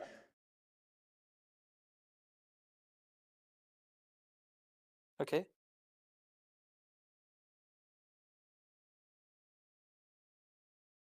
Okay, go back. Go back? Yeah. More? Go back. No, one more, go back. One more back. Alright, after this, like after this wave, why don't you push this wave and just come bot? Right now, push this wave and go bot? Not now, after it. When Lox is like diving through tier 2, she's walking. Like, do you prefer 2 CS here or zoning him? Like where? Right now? Right now, yeah. But look at the wave mid. You want me to go bot lane when the wave is like this? So you can TP back to the wave. You can TP. No, the wave is dead by the time I TP. Xayah is dead, 100%. Lux is dead. But Lux died to tower. Xayah can run back. What do you mean? She's dead. How? I don't think she will run back. Where? I don't know. Like right now, if I start running. It doesn't matter. I just play it. I want to see like your lane phase, like what happened. Okay, but if you give me a point where I'm misplaying, at least you should discuss the point, not just say, okay, it doesn't matter. I'm discussing the point. Like now you can roam bot. How is the wave? Like right now, this moment. Yes. Yeah. Xayah can always back. The Lux is dead to tower. Not this moment. Before it, like before the wave crash. Like. But it doesn't crash. Like right now, you're level 3 now. No, if you run bot, what do you lose now? If you run bot, tell me. If right now you want me to EQ and start running to bot lane. Yes. Well, first of all, the wave will not crash because I can tank it and pull it. Second of all, enemy team can run back. They have all the time in the world. Also, their Zat will finish the clear and be here. It's gonna be 3v1, and they have ways to outplay me because I'm Rice. Like, it's not like I have infinite damage at level 3. Like, how do you want me to be bot lane? I have a Jarvan with you. I will EQ. I will be level 2 till you come to the lane. I will be level 2. They're flashless. Bro, I will EQ. They have infinite ways to outplay this. What are you talking about? Right, Lux can even start running into our jungle here and stalling time forever. I'm not gonna get anything. Sure, bro. You're right. I'm wrong. Yeah.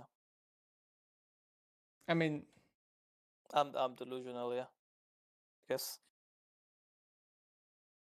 I don't know what you want me to say. Are you sarcastic or what? No, I'm just like watching the gameplay. Okay. Should we, Like okay. what's your impact this game? Tell me. What did you do this game? What did I do this game? I mean, I Yeah. tried to have an impact. It's a pretty hard game, don't you think so? To be honest, I actually thought it's a master tier player Rise, and then I saw like LR Nemesis. I was surprised, to be honest. Yeah. What are you That's trying to say? surprising, to be honest. Like, how can you lose to a master Zac player? Where am I losing? Show me an for- example of where I'm losing. Okay, just play it. You're gonna see it. Alright, let's. Play it. You're gonna see. I'm playing it.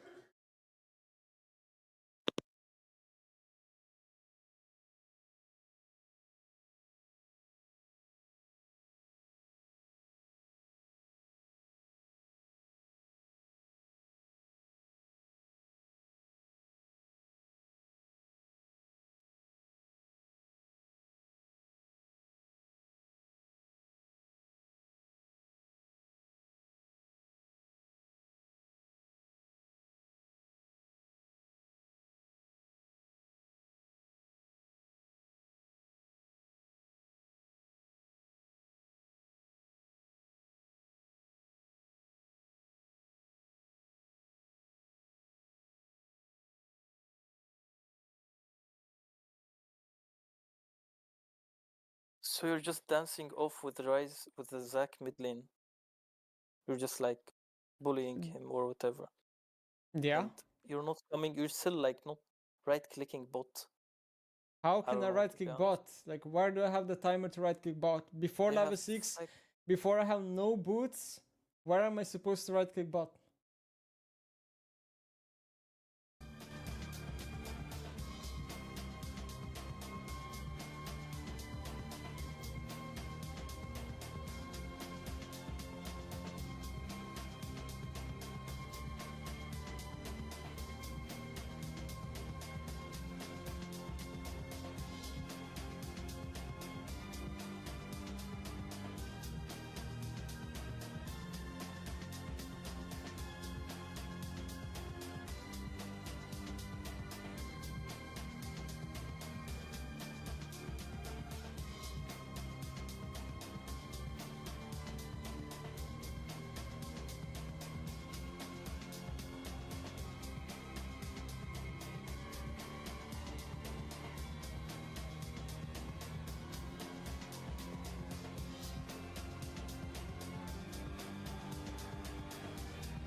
administration allowed to happen to our country. Wow. And it can never be allowed to happen again. I mean, to be honest, they did totally drop the ball with the border. Letting in all those illegals was a huge fucking mistake. It should have never happened. Like, Trump is completely right on the immigration thing. He is 100% right.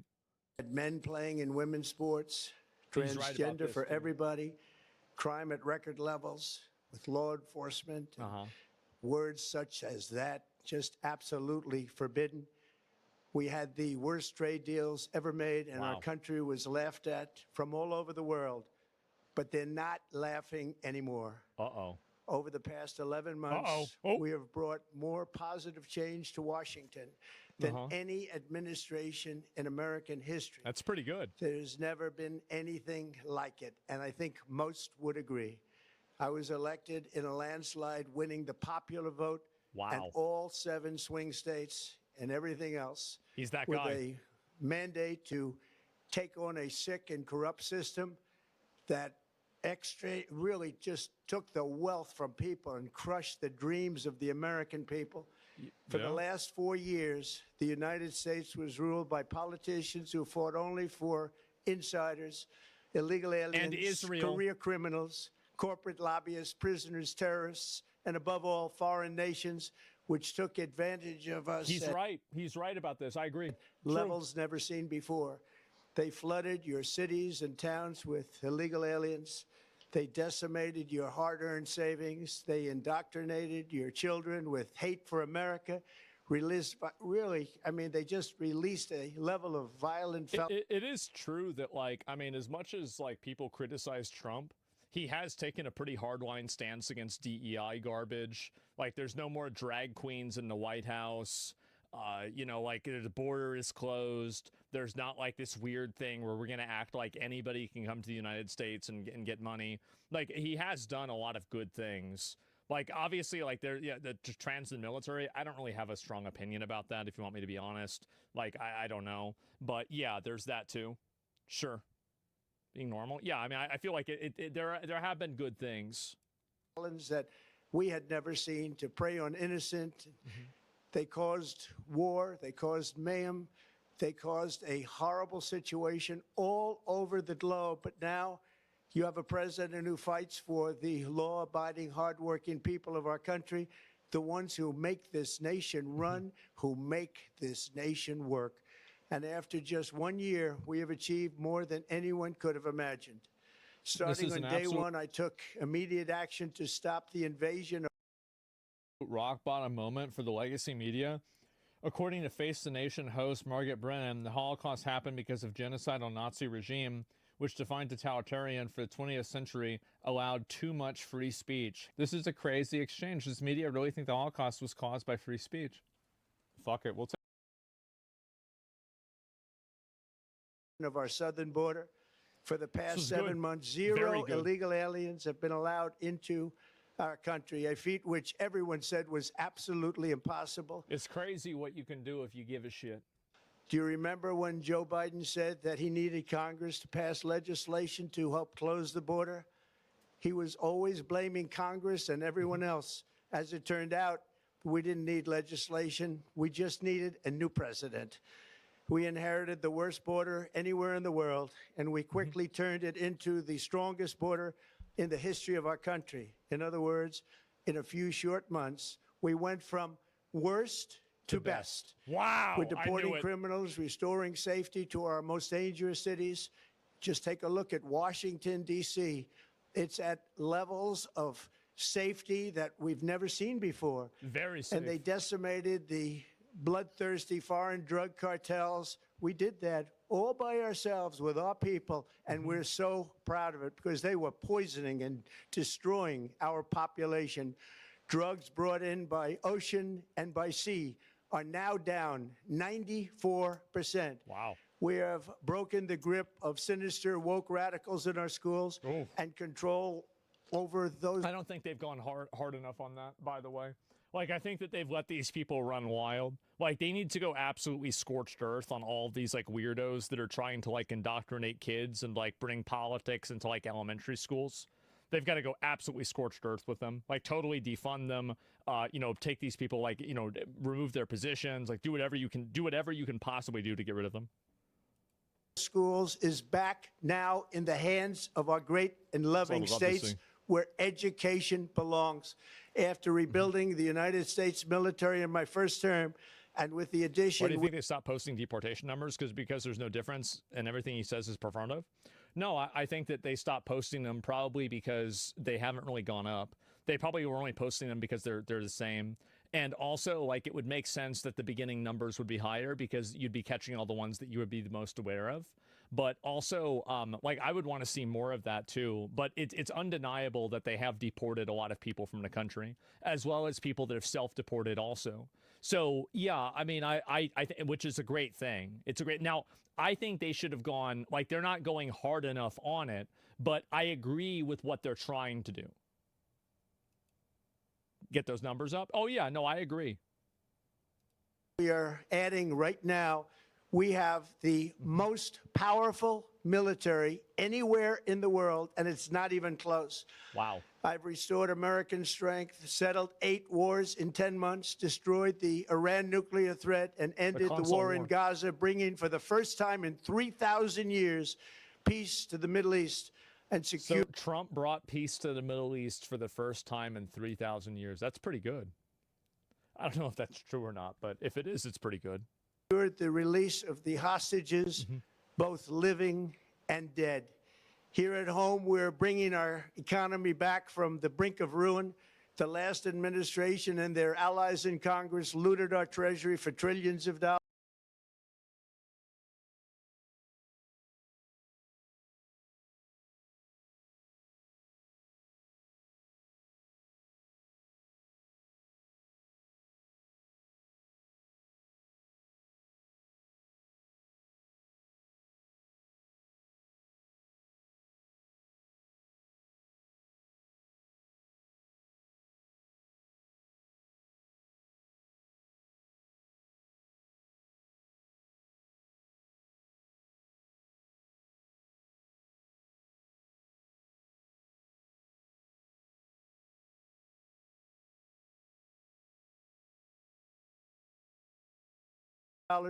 Driving up prices and everything at levels never seen before.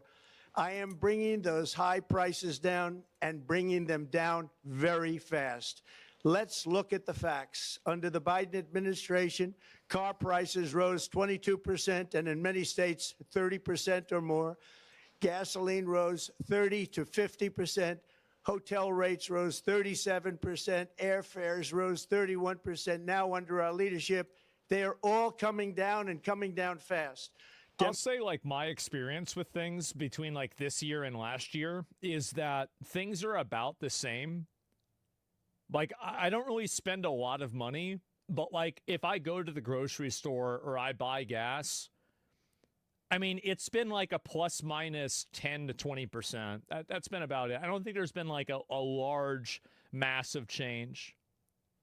Do you actually believe this shit? I believe some of it. I agree with some of it. I don't agree with all of it. Like, the amount of things that, like, he's reduced the price on, I think that really, like, I don't see that whenever I go to the grocery store. I don't see that. I think it's obvious that, like, he did that with the border, right? I mean, the border actions, I think, are good. The gas is down. See, like, I don't know, bro, you're rich. You can have $1 billion, but if the thing says 5 and it used to say 4, you can say the price has gone up. You don't need to be poor or rich to be able to identify a trend. Democrat politicians also sent the cost of groceries soaring. Yeah, about the same. But we are solving that too. The price of a Thanksgiving turkey was down 33% compared to the Biden last year. The price of eggs is down 82% since March, and everything else is falling rapidly. And it's not done yet, but boy, are we making progress. Nobody can believe what's going on. Wow.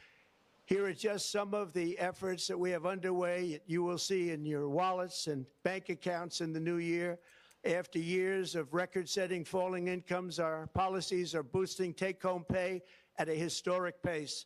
Under Biden, real wages plummeted by 3. I think it's pretty obvious that Biden fucked it up plenty. But, like, I think it has to be even higher. Like, even if you give people a 20% raise, it's still not enough to account for inflation and wage stagnation. Like, it has to be substantially even more than 20%. I don't think people realize how far behind they actually are.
whatever.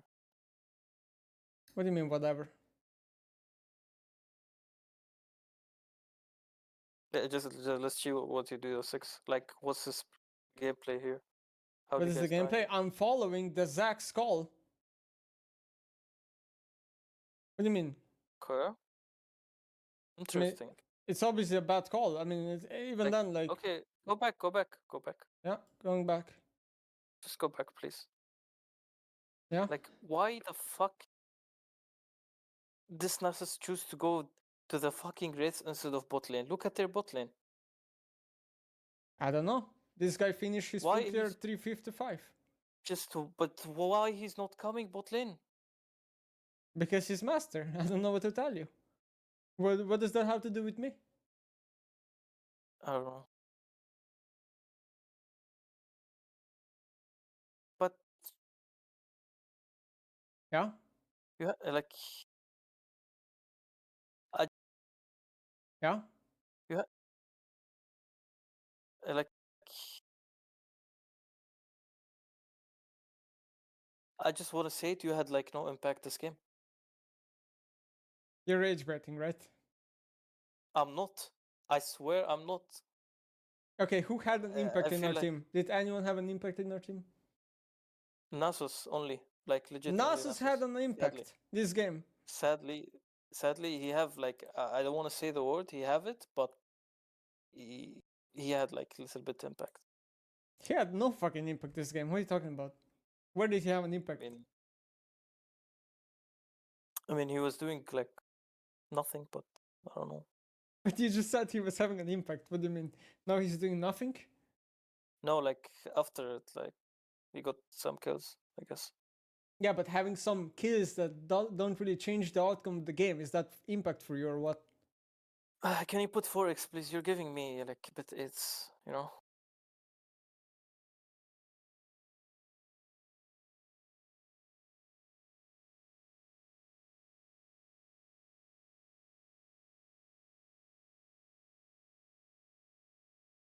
So what's your plan this game? Like right now? I wanna know what's going in your head right now. What's going in my head right now? Yeah. Are you just chilling, streaming, and just playing, or what? Wait, this game you mean? You're talking about this game? Yeah, this game. My plan? I'm probably waiting for them to make a mistake. Because you could be like 10-0 from bot lane. I could be 10-0 this game. Yeah, from bot lane. Bot lane, it could be like dead 10 times. You haven't shown me a single timer where I could have realistically moved bot lane.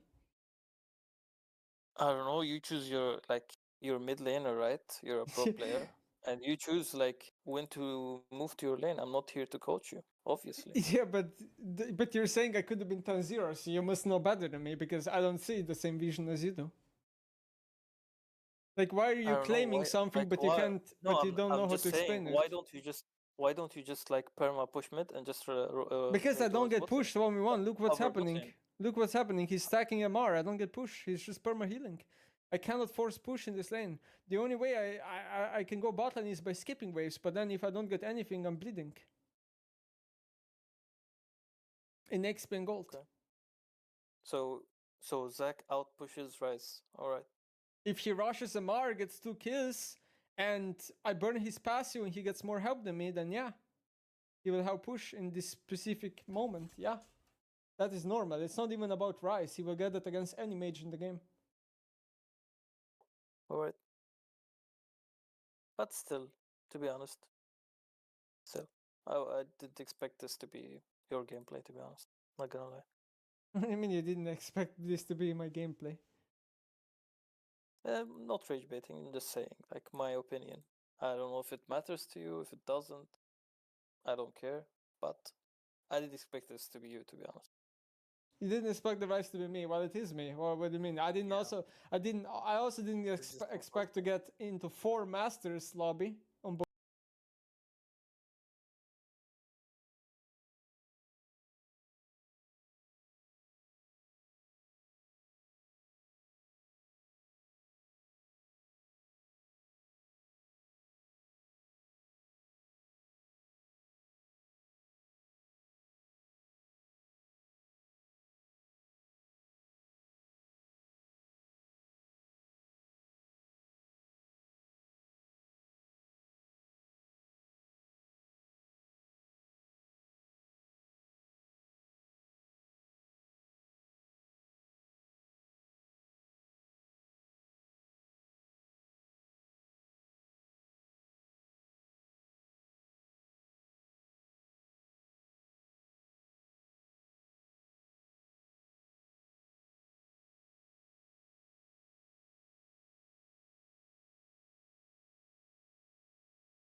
both teams. No, but no, this Kaiser have like C or whatever you call it.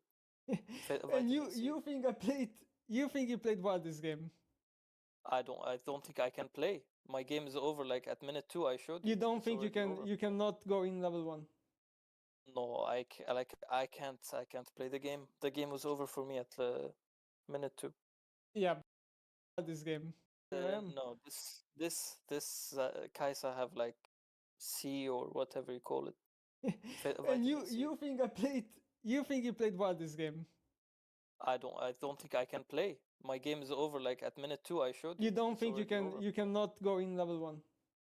No, I can't play the game. The game was over for me at minute 2. Yeah, but you made it that way because you went in level 1. I don't think so. I still don't think so. Are you rage baiting or what?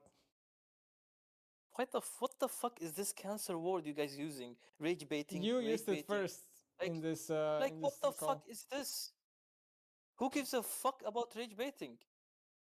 Okay. Everyone's saying rage baiting, rage baiting. Are you I don't being give serious? A fuck about Are you being you serious? Or anyone. I'm serious. I don't give a fuck about rage baiting or you or anything. You just like played like dog shit and you just like so fucking ICBA, man. Just fuck off, okay? Good luck. Okay. Thank you.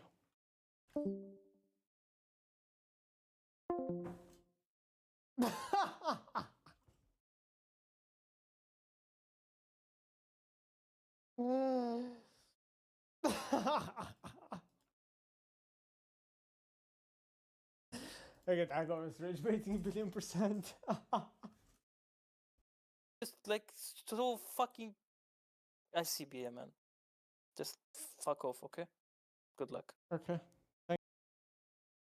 Cancer word you guys using? Rage baiting. You rage used baiting. it first in this. Like in what this the fuck is this? Who gives a fuck about rage baiting?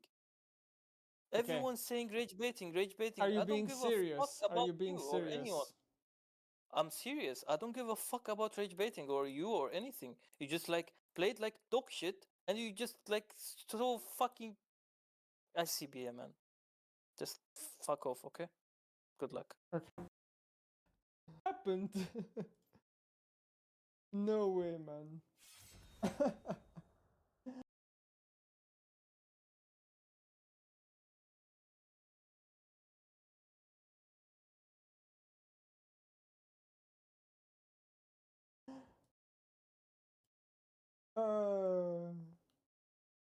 I don't know. He had to be rage baiting, right? Like he was just. He couldn't even give me an example. Like he was just trolling. I feel like he was just trolling. What is even happening with him? He has Jara most played. I don't know. Try to send somebody else. I have a friend scout. She sent me some girls today, but she asks $1,000 per girls? I'll send you girls now. Maybe someone will be good for Jay. Name, blank, 18 years old, height, measurements, weight, Shenzhen, departure city, somewhere in Russia. You might be like, whoa, what kind of creepy shit are you reading, Muda? Well, I'm just reading creepy shit that was released as part of more Epstein documents, ladies and gentlemen. Yeah, today is a huge day, okay? Today is a big day. Today is the day, ladies and gentlemen, that the Epstein files were supposed to drop. Remember a month ago, there was a law that was signed in after, President Donald Trump pretty much had to pull teeth, basically goat-see the guy until he was like, you know what? Fuck it, I'll sign it, okay? I'll sign the bill. All right, there it is, let's go. And of course, that bill was then signed, and 30 days was granted for the federal agencies of the United States to blank out as much information as you can, redact as much as you needed to, and release the files for everybody in the world to read. Now, I think the Epstein files are important. I'm not a political person by any nature. I have no idea about anything politics related. I'm a fucking fat Indian guy that plays too much RPGs to begin with, okay? You shouldn't be coming to this channel if you want political expertise, okay? There's a lot better channels out there. No, I think the Epstein documents are pretty important. As somebody that is from Kazakhstan, I know for a fact there's got to be some politicians in my countries that were out there fucking little kids, and they were probably connected to Epstein. And I believe that a lot of popular world leaders, celebrities, the elites that run every single aspect of our world were probably interconnected with this guy. And you know what? I'm gonna be completely real with you. I think all their names should be exposed, and whatever may come out of that, I don't have any issues with. Okay. All right, but anyways, ladies and gentlemen, to continue on with this entire story, this has been one of the most complicated, most convoluted releases that I've ever seen. One would think that it would just be as simple as to black out victim names, release it in the public. Often you have me agreeing with people that I probably would never agree with. Like this Marjorie Taylor Greene fellow, okay? My goodness, what's in the Epstein files? Release all the files. It's literally the law. You know what? I agree, Ms. Green. Why not just release those files? Now, while everyone's waiting for the Fell For It Again award to show up, I love these things. Every time I see this meme, I'm not gonna lie, it brings a joy to my heart. So while a lot of that information is coming out while we're waiting, like for instance, we got a war with the old Venezuelans possibly on the horizon. I don't know. Now, I don't know about the U.S. draft, but I looked into it and I'm kind of freaking out a little bit because they mentioned not just citizens, but immigrants as well, too. I guess that green card excuse wasn't saving yours true. Ooh, I don't know. But ladies and gentlemen, to go back to Epstein, I feel like there's a lot of distractions taking place. There's a lot of information that is slowly piecemeal coming out. For instance, somebody ended up getting a map. No, this is not a GTA 6 leak. No, this is not the map to Cayo Perico, even though it looks very, very familiar to it. No, this is actually Epstein's island, and this is apparently, rich people shit, where they're thinking of upgrading their stuff. I want a few new dungeons here. I want some escape rooms there. Some guard posts here, yada, yada, yada. Now, of course, you also had some crossbows. I don't know if the suggestive placement really meant anything, but yeah, there's a whole bunch of no context things being released. So crossbows, but obviously there were other big popular figures too. Like a lot of people have been focusing on, all Donnie G in this case. But I will say that there's also other large billionaires in this process, people like Bill Gates. And when I say people who run our entire world, I think I've noticed that for a lot of channels who are in like sort of that commentary space, sort of the goofy stuff.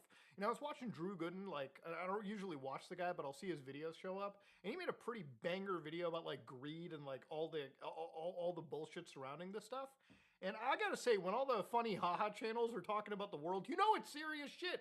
Dude, I'm a gaming guy. I love talking about video games. Expensive video games have gotten, the trajectory we're going with.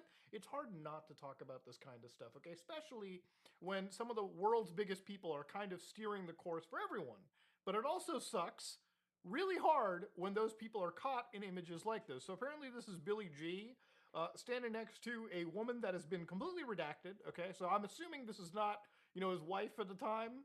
This is another photo of Billy G just sort of standing there pretty close to another woman who does not appear to be his wife. Now, again, I don't know the context of the situation. I don't know, but she, apparently from what I've heard, she is of legal age. Both these women, if they are the same people, they are of legal age. Which, I'm glad that photo was released. I don't think you could release a photo of somebody that was visibly underage at all or actually knowingly underage in these photo dumps. But yeah, again, Billy G, Donald Trump, I think it was like Stephen Hawking. A lot of these people just kind of knew each other, okay? And when you're in like that rich, elite, powerful world, you have to ask yourself why you make friends like this. Dude, this guy's wife divorced him because she found it fucking creepy. What was going on between this relationship that a marriage that lasted that long had to basically be divorced off? That's crazy shit. And of course, you've also got people from Trump's friends, like his former legal guy, Steve Bannon, sitting across with old Jeffrey. I could only imagine what kind of goofy shit is on this Mac right here. I can only imagine what kind of evil shit is in here. But again, there was more information that kind of came out. One of the images that you probably saw floating around that was a bit disturbing was this dentist chair, right? Now, I don't know why somebody would have a dentist chair in this situation. I don't know if this is used for like maybe massages or some kind of sexual sick pleasure.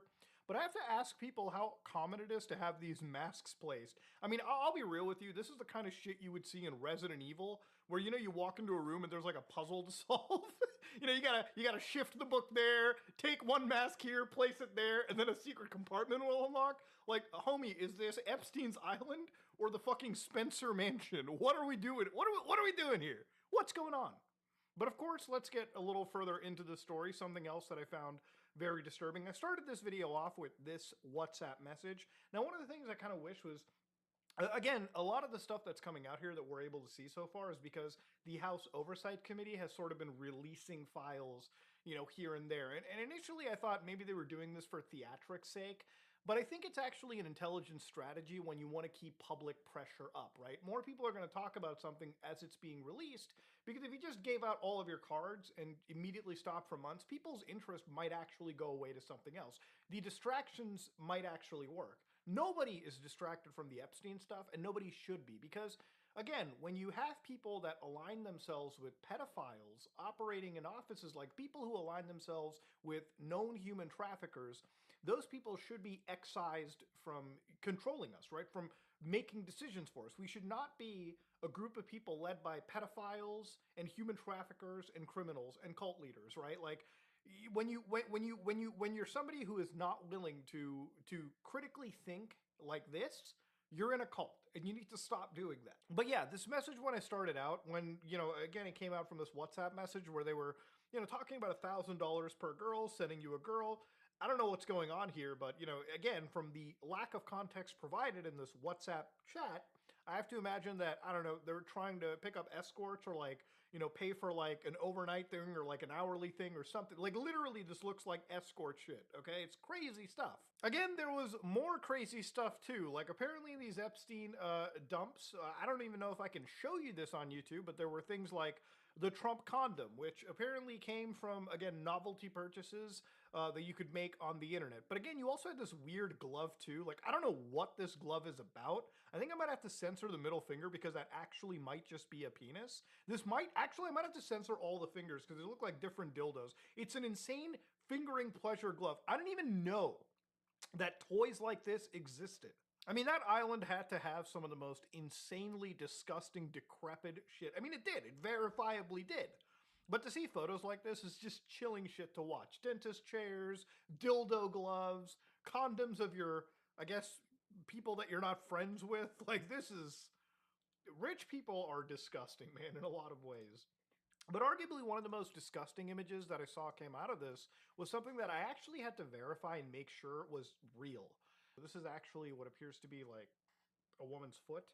She was low, plain low, in the morning, standing 4 feet 10 in one sock.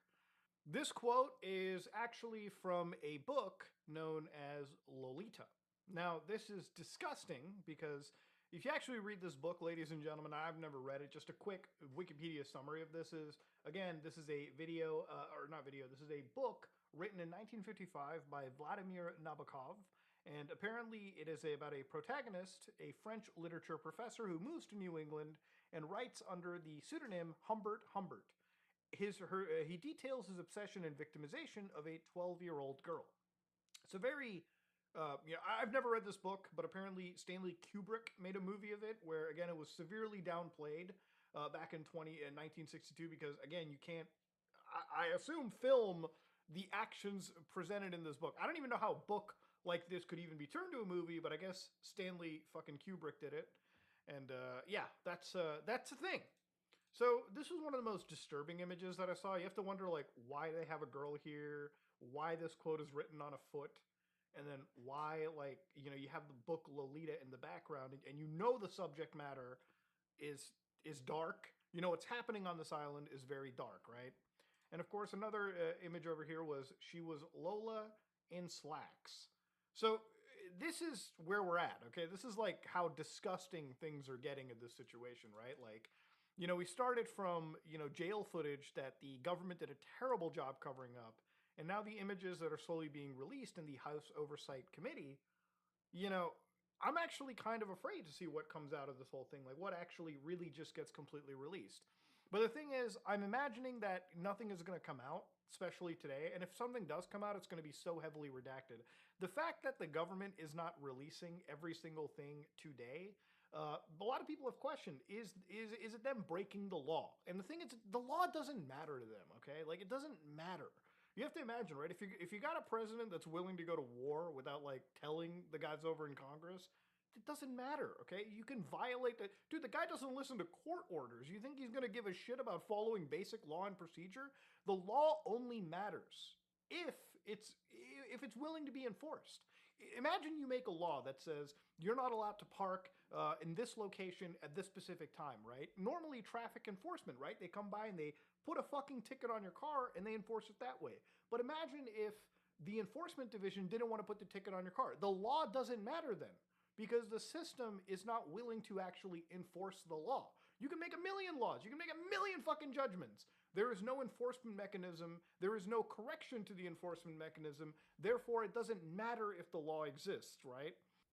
Now, to my surprise, I wasn't actually expecting this to happen, but yes, the government did in fact release the Epstein files. And these aren't, from what I understand, all of the files. There's still more that need to come out.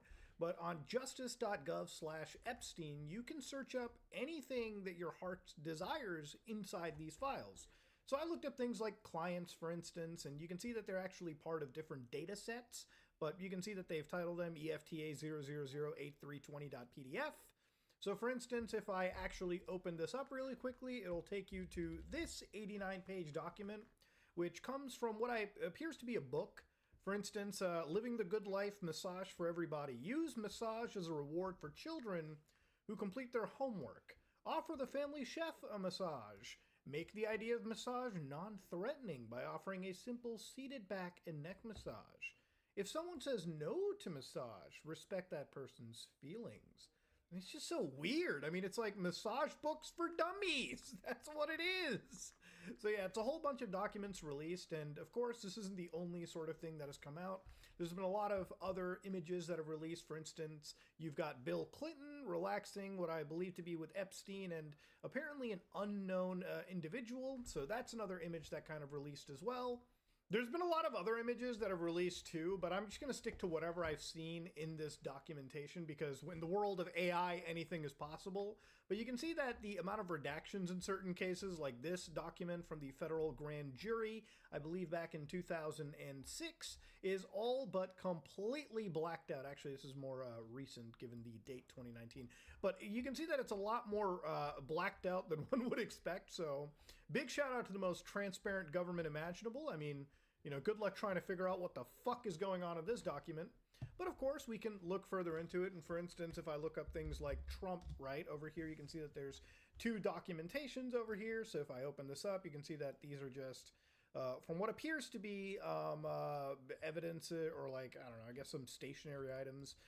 Based on the description over here, this is Barron's D80 number, TOEFL, Fire and Fury inside the Trump White House. This is just, again, a cataloging of whatever we've seen over here. So TOEFL, Fire and Fury, yada, yada, yada. And of course, another point over here is I think they're just cataloging every book that's sort of spotted in this image. And that's pretty much where it kind of ends. Now, if we look up things like Gates, right, you can see that, yeah, again, it just goes with Gates over here. But if I type in Bill Gates, the search doesn't provide that. And I think maybe the search is actually getting fixed up. It was a requirement for these document disclosures, but I think just considering the website is so new and it's still requiring people some time to wait before they get in, it's not exactly 100% all the way there. So if I type in Bill Clinton, don't really see anything. If I type in Donald Trump entirely, I don't see anything. So maybe if I type in like one word, you can see, yeah, so employee name, Donald Poland. Maybe it doesn't actually do multiple terms. So again, yeah, the whole files, or not the whole files, but an amount of files have been released. Gigabytes, I think somewhere around 4.5 have been coming out. So if you want to look through this and start piecing through, you can. A lot of, I assume, journalists, a lot of people interested in this are doing it. So actually a good thing that there's some disclosure. Obviously, if you go back to certain documents like this, I think that what people are really interested in, we'll find this out in the next few days, how much of this stuff is actually blacked out, right? How much of this is actually transparent versus nonsense that nobody really cared about in these documents to begin with. And again, ultimately at the end of the day with these Epstein files, they're going to get so heavily blacked out and redacted because, look, you can't... Here's the real black pill about this situation, right? Unless you're willing to have some level of a revolution, which is an uncomfortable like thing for people to grasp, right? Like we're talking French Revolution type shit. You know when they had guillotines out and they were just fucking getting rid of the big guys? Unless that kind of stuff happens, the people in power are never going to let themselves get exposed. Therefore, these documents, if they do release today, maybe the next hour, maybe fucking in the next few weeks, will not contain, I think, the information anybody really cares about. I think, honestly, there is everyone is involved in this Epstein stuff, no matter what side you're on, okay? No matter where you are, everyone is involved. Everybody in the elite is involved with some sick, deplorable shit. And even if you're not doing sick shit out there, you were involved financially with a guy that everyone had no reason not to be a bit weary of. So I would say that in a way, everyone is to an extent very guilty in this situation, right? I'm not the big fan of guilt by association, but when it comes to a guy like this, right, it's like, if you're a multi-billionaire, right, you don't want to be associated to this guy, and there's plenty of billionaires that don't like Epstein and were never affiliated with him to begin with. But the people that were, right, those people are some of the most powerful individuals in the world. You know they're not going to want their names out there, and ultimately the end of this, and end of the day, unless people raise a serious stink when these files release, and we all know they're going to be heavily redacted, nothing is really going to change. But ladies and gentlemen, some of the weirdest shit out there. If you like what you saw, please like, comment, and subscribe. Dislike if you dislike it. I am out.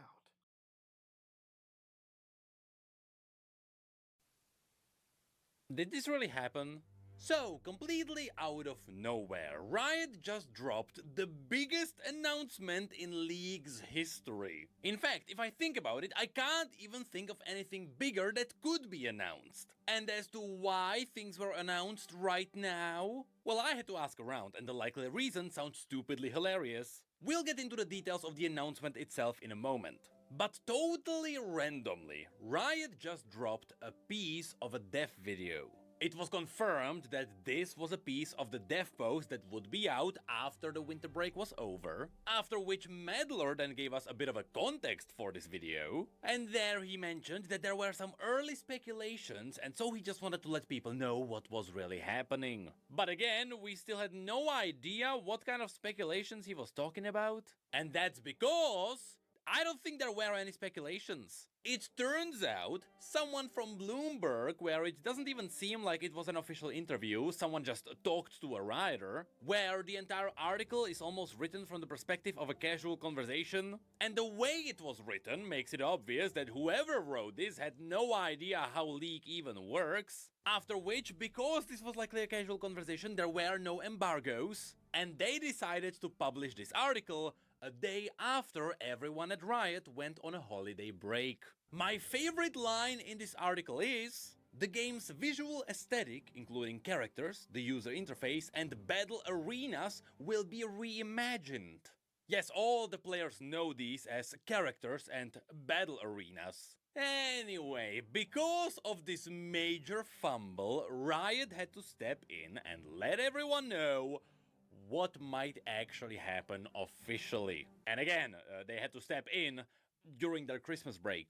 And so they quickly edited together a piece of a dev video that was already in the works to clarify everything. As a fun fact, if you have a look at the background, you can even see some blurred images, because this was supposed to come out a lot later, while they are teasing other things. And so, this edited piece of a dev video starts with Pabro and Meddler, where they immediately start talking about what is coming to League after 2026. In other words, we are talking about things that will arrive in League in more than a year from now. And immediately, Pabro tackles a question that the majority of the League players asked at least once. Will there ever be League of Legends 2? After which his answer was no. At least for the foreseeable future, they don't plan on releasing League of Legends 2. However, let me tell you from what you are about to hear, it almost feels like we are getting League of Legends 2 without calling it a League of Legends 2. It's kinda like the reverse of what happened with Overwatch, which should be good news. Anyway, then Pablo continues that all the updates so far happen through game modes, champion updates, and balancing. However, these changes can only push the game so far. And so Meddler adds in that after 2026, League is gonna get a lot more. Riot is not ready to show us the progress just yet, but they did confirm that at this point, the vast majority of the League of Legends team is working on all the new features. This is a big deal because it makes me wonder if the changes to 2026 are gonna be as big, if not perhaps lesser than the changes in 2025. I'm talking about the updated Summoner's Rift, ARM updates and stuff like that. To me, it seems more likely like 2026 is gonna be more calm because 2027 is gonna be the big one. Keep in mind that this is just me guessing. There is a good chance Riot figured out the workflow, and so 2026 will be pretty much the same as 2025, just new seasons. But regardless of what really happens, Meddler immediately made sure that we know it is gonna be worth it. Because the first thing the team is working on is a new in-engine client. That's right, after 16 years, Riot is finally moving away from the archaic move to give League its own separate client. And instead, League will get the Valorant treatment, or the 2xKO treatment, or the treatment that any modern game simply gets these days. In other words, when you launch League of Legends, you will get into a full-on app. And it will be in that app that you can simply start the game.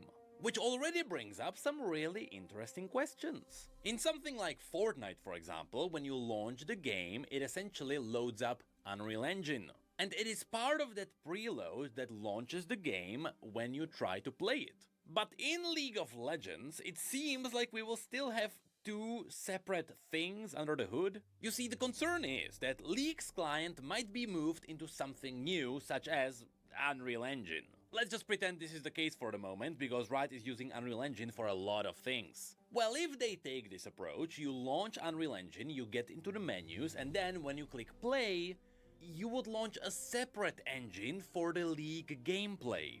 This is what really makes you wonder just how worth it can it be to have a full client then. Is it even possible to make it efficient? Well, Meddler did know there would be some confusion about this, and so on Reddit he did clarify this. He confirmed that the entire gameplay engine for League of Legends will get updated, which is already incredible news on its own. I mean, the engine did get updated throughout the years, kinda slowly, but now it seems like a more broad update to the entire system. And apparently, Riot wants to move the client directly into that. This is interesting because Riot is essentially porting the client into the League spaghetti engine, which means I just hope the update is really good. Because while it will be very difficult to do a move like this without a pre-made engine that most engineers understand, the result should still be that Riot can do a lot of cool things directly in the client. One of which could be, potentially, believe it or not, previewing skins. Though I don't know if they want to go the Wild Rift path of faking the high definition, because the in-game models are not that great. Anyway, the cool thing is that all of this is still just the first update the entire League team is working on. Because on top of essentially announcing League of Legends 2 with a brand new client, they did also announce a complete overhaul of the Summoner's Rift visuals. Now this makes me wonder, just how big of an update are we talking about? Because the reskins we got in the new seasons were already pretty good. I like the new versions of the Noxian map or the Spirit Blossom map. So are we talking about a graphical redefining of the game? As in, Summoner's Rift will be more cartoony to be more in line with the modern League of Legends style? Or are we talking about modernizing the feel of Summoner's Rift? I mean, what if Summoner's Rift is finally gonna be treated as a canonical place? And what if, instead of fighting red versus blue, it is gonna be something like Noxus versus Demacia? Any one of these options would be cool. Though remember that they did mention that this is a complete visual overhaul, but there will also be some gameplay changes tied to the update. So I'm gonna assume there's gonna be a new season on top of this, and there's gonna be some gameplay stuff tied to the theme. But after this, Medler also mentioned that there will be more changes to runes and pre-game decisions. From what I know, it is the runes and the summoner spells that scare new players from getting into League. Usually they have no idea what summoner spells are good, and they are afraid that if they pick the wrong runes, not only will they be worse in the game, but people will also utilize their skills called toxicity towards them.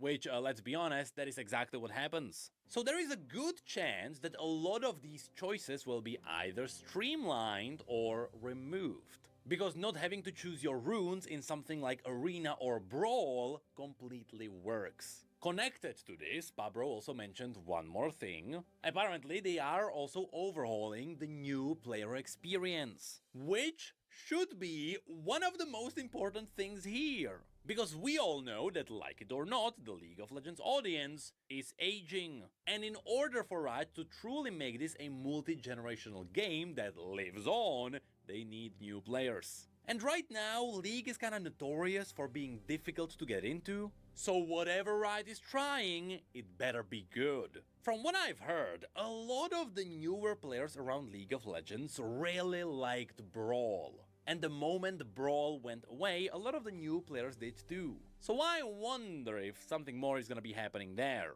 I mean, we all remember how many players arrived in League after Arcane, and then everyone hated it and left. And with that context, it now completely makes sense why Riot is focusing in that area. Now, for the most part, that is it for the updates that Riot is planning. Medler then mentioned that we will learn more about these between the MSI and the Worlds of 2026. Up until then, the normal dev updates will still continue.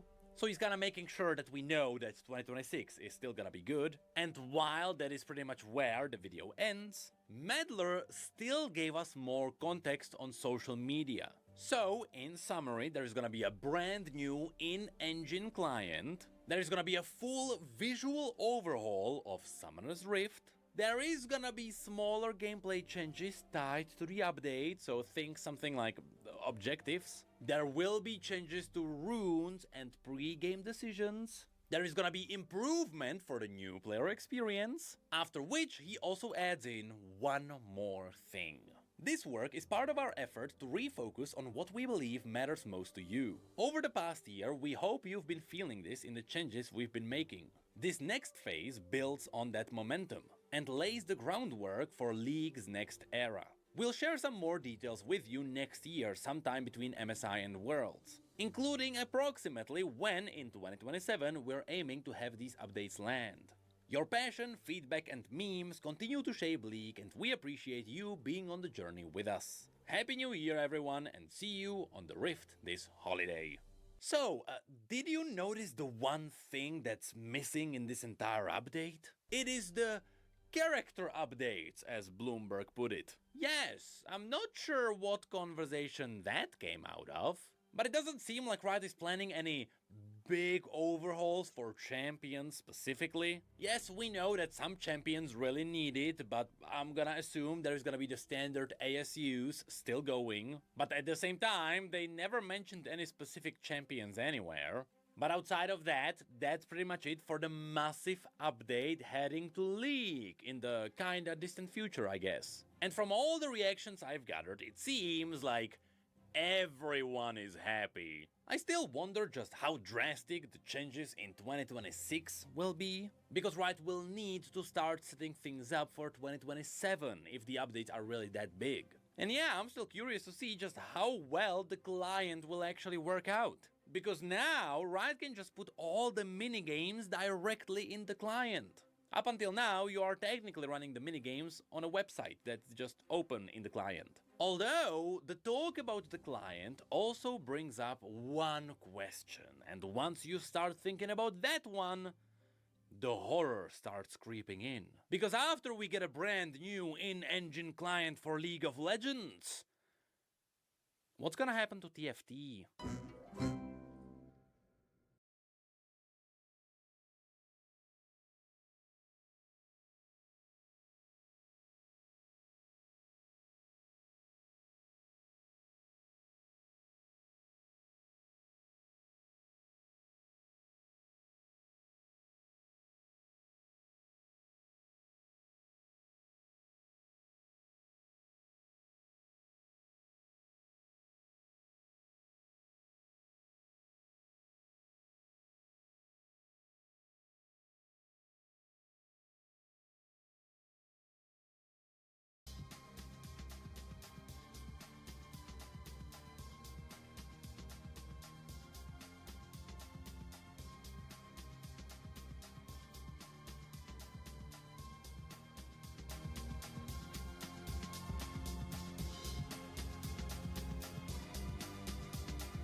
$1,000. Really, Under really Trump, bad. the typical factory worker is seeing a wage increase of $1,300. Wow. For construction workers, it's $1,800. For miners, we're bringing back clean, beautiful coal. It's $3,300. And for the first time in years, wages are rising much faster than inflation. Remember that. The wages, just look at it. Wages. I mean, that's great, but it's got to be more. It does. It's got to be more. I mean, even if this is, I don't know if it's true or not, right? I haven't seen the graph, but like the level of discrepancy is like, in my opinion, less than half. Like, I think people need to be like, in order for it to have kept up with the level of the economy, people should be getting paid like twice as much as they're getting paid now. That's how big the difference is. Probably, honestly, and that's conservative. Wages need to double in order to make a difference. Yeah, it's really, really bad. It's not happening. I don't think it's going to happen either, but I'm just putting it into perspective. Are going up much faster than inflation. How big is that? Very importantly, there are more people working today than at any time in American history, and 100% of all jobs created since I took office have been in the private sector. Think of that. 100% of all jobs have been in the private sector rather than government, which is the only way to make a country powerful and great. I don't agree with that. I think it's fine to have people in government, but sure. I mean, like, it's good to have more jobs. This historic trend will continue. Already, I've secured a record-breaking $18 trillion of investment into the United States, which means jobs, wage increases, growth, factory openings, and far greater national security. Much of this success has been the reason. Are you sending this money? I'm sending the reason in your. Ma'am, I will send you the reason why you're sending this money to the bank. Hang up the call. You have to hang up the call. Please snap a dot, because if I don't, you're gonna be put. Wait. Hold on. What was the medical problem again? Oh, stress. I am sending the reason. You have to hang up. Ma'am, hang up the call. I'm sending you the reason, okay? In your iPad. In your iPad, I'm sending you the reason. My iPad's at my house. Okay, not a problem. Not a problem. You're going tomorrow. Go home and check that, okay? Okay, but my problem now is that you promised to help me with my grandson's homework. Yes, but right now I'm very frustrated. Okay, so the first question is... Ma'am, right now... I'm going to hospital. Ma'am, if I cannot do it right now, I'm going to the hospital. Okay, what is 796.3 divided by 17? 746.3 divided by 17. Hello? Hello, ma'am? Can you... Hello? I can't hear you. Sorry? Hello? What is 746.3 divided by 17? She hung up. That jerk. She obviously can hear me. I don't even think she's gonna call me back. She's just done with me. Like, she'll come up with reasons why she can't help me with my grandson's homework. Oh my gosh, I can't. Oh no, the connection is so bad. I can't hear you. Hey,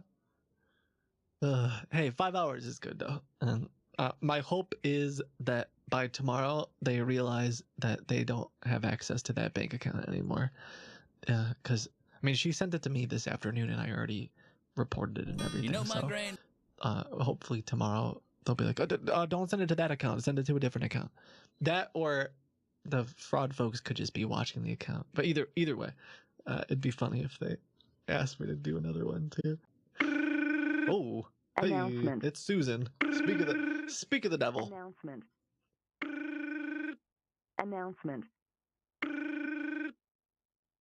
Hello?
powerful and great. I don't agree with that. I think it's fine to have people in government, but sure. I mean, like, it's good to have more jobs. This historic trend will continue. Already, I've secured a record-breaking $18 trillion of investment into the United States, which means jobs, wage increases, growth, factory openings, and far greater national security.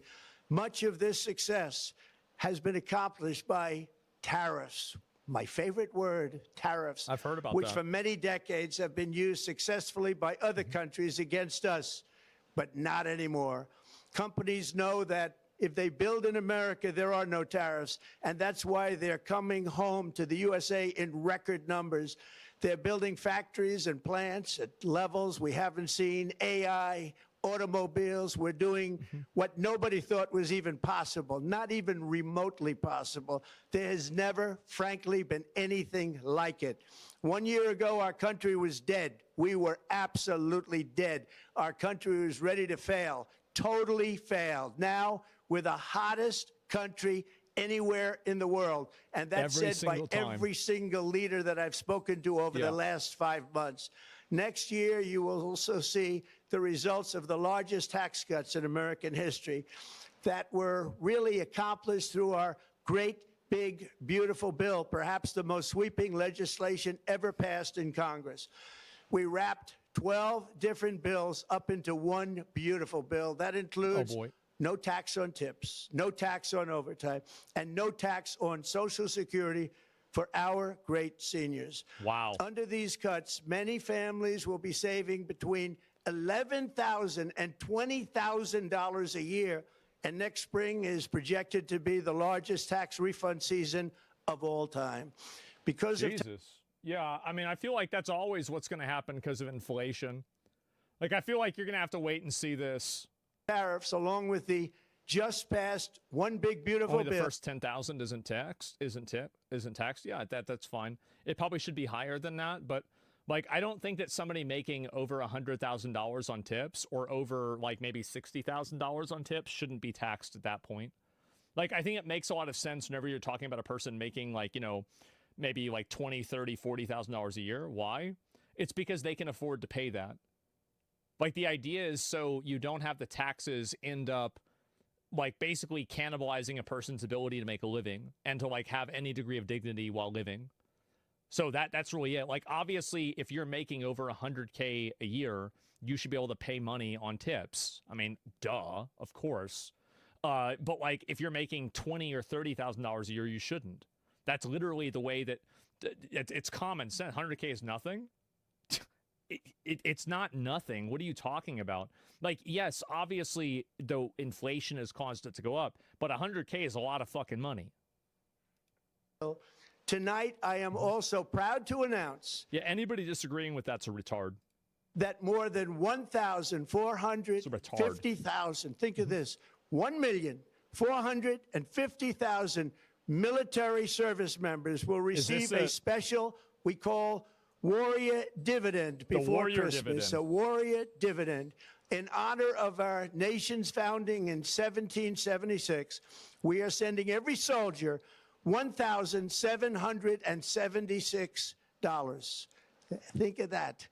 And the checks are already on the way. Nobody understood that one until about 30 minutes ago. We made a lot more. So you just made it up? Okay. I guess that's good, right? Sure. Money than anybody thought because of tariffs, and the bill helped us along. Warriors getting Nobody buffed. deserves Warriors it more than our buffed again. military, That's and right. I say congratulations to everybody. And by the way, we now have record enlistment in our military, and last year we had among the worst recruitment numbers in our military's history. What a difference a year makes. In addition, I'm doing what no politician of either party has ever done, standing up to the special interests to dramatically reduce the price of prescription drugs. I negotiated directly with the drug companies and foreign nations, which were taking advantage of our country for many decades, to slash prices on drugs and pharmaceuticals by as much as 400, 500, and even 600%. Jesus In Christ. other words, your drug costs will be plummeting downward, and I used the threat of tariffs to get foreign countries who would never have done it to pay the cost of this giant dollar reduction. I mean, obviously that's good. I mean, I can't see anybody getting mad at that. It's obviously a good thing. Stop ripping us off, and it began as of 4 days You're gonna ago. pay us? There has never been anything like this in the history of our country. Drugs have only gone up. But like now growing up, I feel like there's always like this thing where like there was a perception that Americans paid a tremendous amount of money for drugs, and people in Europe and other developing countries didn't pay even anywhere near that for the same exact drugs. So we end up subsidizing the, you know, medical needs of other people in other countries, which is totally fucking unfair. Totally unfair to Americans. Yeah, it's true. Yeah, I think so. they'll be going down by numbers never I think it's true, conceived too. possible. It's called Most Favored Nation, and no president has ever had the courage or ability to get this done until now. The first of these unprecedented price reductions will be available starting in January through a new website, TrumpRx.gov. Of course. And these big price cuts will greatly reduce the cost of health care. I'm also taking on the gigantic health insurance companies that have gotten rich on billions of dollars of money that should go directly. The health insurance companies are complete fucking parasites. They're absolute fucking parasites. I mean, the thing is that I feel like, you know, even if you didn't really agree with Luigi, right, which I think obviously it's a bad thing, but I think a lot of people fucking hate health insurance. And I feel like all insurance is in one way or another kind of a scam. I think it being managed by these private companies that are like having these CEOs and these executives that work there getting these massive payouts. And it basically, like, this is a for-profit company that's trying to micromanage and min-max, taking the optimized amount of money away from you and then giving you the minimized amount of care as a result of it. I feel like that's a pretty bad, cynical, fucking shitty system. Insurance is a scam? Yeah, I think so too. Like, this is why I didn't like Obamacare, is I felt like it gave these insurance companies basically welfare. And I would like to see a single payer system. I would. I think they should tax people more money and we just focus on it that way rather than this bullshit, you know, these private companies that are like, you know, like minting new billionaires. Like multiple people became billionaires that were like owners and business, you know, like people inside of the pharmaceutical industry through COVID. I think, I mean, what else more to it can you say than that? So basically like an EU? I mean, I don't know exactly all the details in the EU. What the fuck? You're not subsidizing others? Is your health insurance companies doing the prices? Other countries have nothing to do? Yeah, they do. Absolutely. Whenever I hear that people are able to get a drug in another country that's like a 1/100th the price in America, then Americans are subsidizing the price. It's pretty obvious. It's directly obvious. To the people. The money should go to the people. That's you. So they can buy their own health insurance, which will give far better benefits at much lower costs. It will be far better. Insulin, for example? Yeah, exactly. Insurance. The current Unaffordable Care Act was created to make insurance companies rich. It was bad health care at much too high a cost. And you see that now in the steep increase in premiums being demanded by the Democrats, and they are demanding those increases, and it's their fault. It is not the Republicans' fault. It's the Democrats' fault. It's the Unaffordable Care Act, and everybody knew it. Again, I want the money to go directly to the people so you can... Yeah, it was ridiculous that you were, like, mandated to have to pay these private insurance companies money or they would fine you. Like, I didn't even know how that was legal. Like, it was the biggest fucking scam ever. Like, I hated this. I was so glad they got rid of it. It's not really, though. Headache medicine produce cure costs $1.50 for 10 tablets. Suggesting Americans are somehow paying it. Well, of course it's not for every drug. Duh. Of course not. When would I say that? Buy your own health care. You'll get much better health care at a much lower price.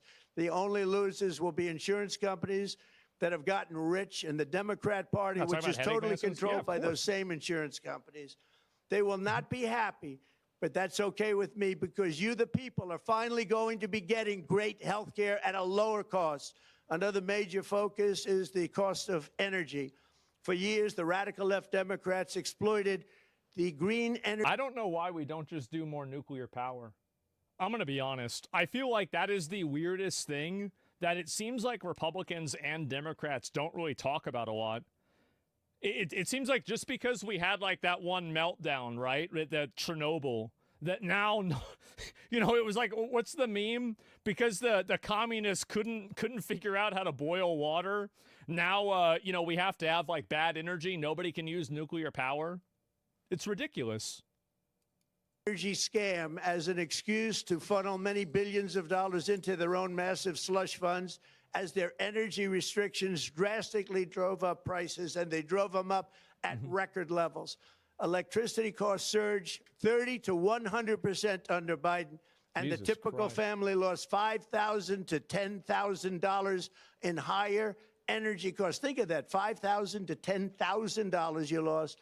On day one, I declared a national energy emergency. Gasoline is now under $2.50 a gallon in much of the country. In some states, it, by the way, just hit $1.99 a gallon.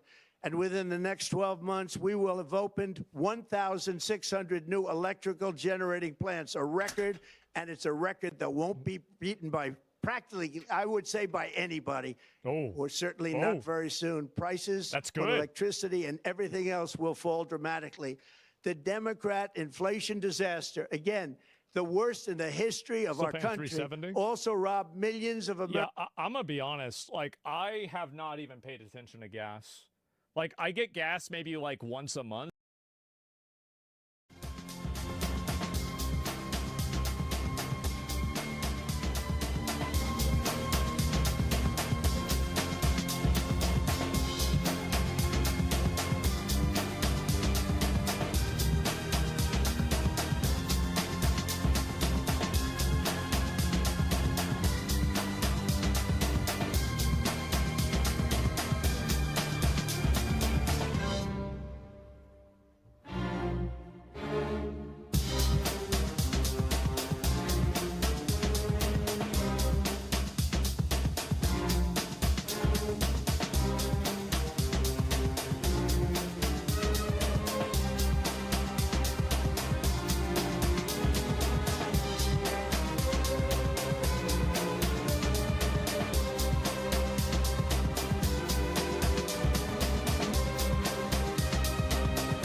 Hello?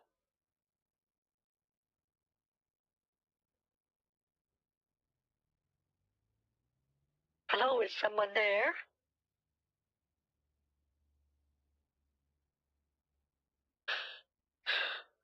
Maybe you got the wrong number. Oh, come on, Susan. You can do better.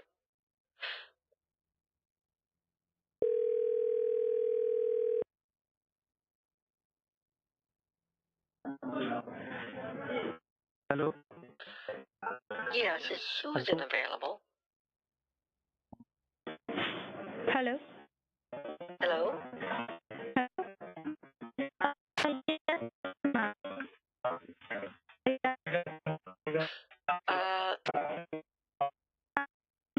Susan, you sound a little bit more robotic. The TextNow subscriber you are trying to reach is not available. Please leave your message after the tone. Yes, I'm trying to reach Susan, but for some reason every time I call, it sounds like I'm talking to something from Blade Runner, or maybe RoboCop. But if you could call me back, I would really appreciate it. Thank you. Hello? Hello? Yeah, hi, ma'am. Susan, is Are that there? you? Hello? Ma'am? Yes, yes. Hello? Suzanne? Susan? Suzanne? Yes, ma'am. This is Susan. Yes, ma'am. Exactly. This is Is it Susan. Can you hear Suzanne me? or Susan? Yeah, it's a Suzanne. My spelling is Suzanne. Oh, Suzanne! I've been calling you Susan this whole time. How was the hotel room? How's the hotel room treating you? Not good, ma'am. I'm not feeling comfortable at all, ma'am. Are you going right now to the bank? Well, I'm gonna go to the bank, but we have to finish my grandson's homework. I was working on it all night. You never helped me. I kept calling you. My phone got switched off. Oh, that's Battery not dead. making me very comfortable. Yes, ma'am. Battery dead. I had to that's stay why. up until 1 in the morning helping him with his homework. I'm very tired. Okay, ma'am. Do one thing. Okay, do one And thing, so ma'am. today, Go to the bank. he came. He went Ma'am, home. listen to me. He texted me and said, "Thank you." And I was talking to my grandson this morning, or my granddaughter. It turns out she has a bunch of homework that she needs help with, so now I got that to do. She's actually home today. Okay. She didn't want to go to school. They're doing like a every other day school thing because of COVID. So my grandson is at school. Ma'am, My where are you grandson's right now? not at school, Ma'am, and where she's are you right here. now? Or my Where are grandson's you at school. right My now? granddaughter's not Ma'am, at school. hello?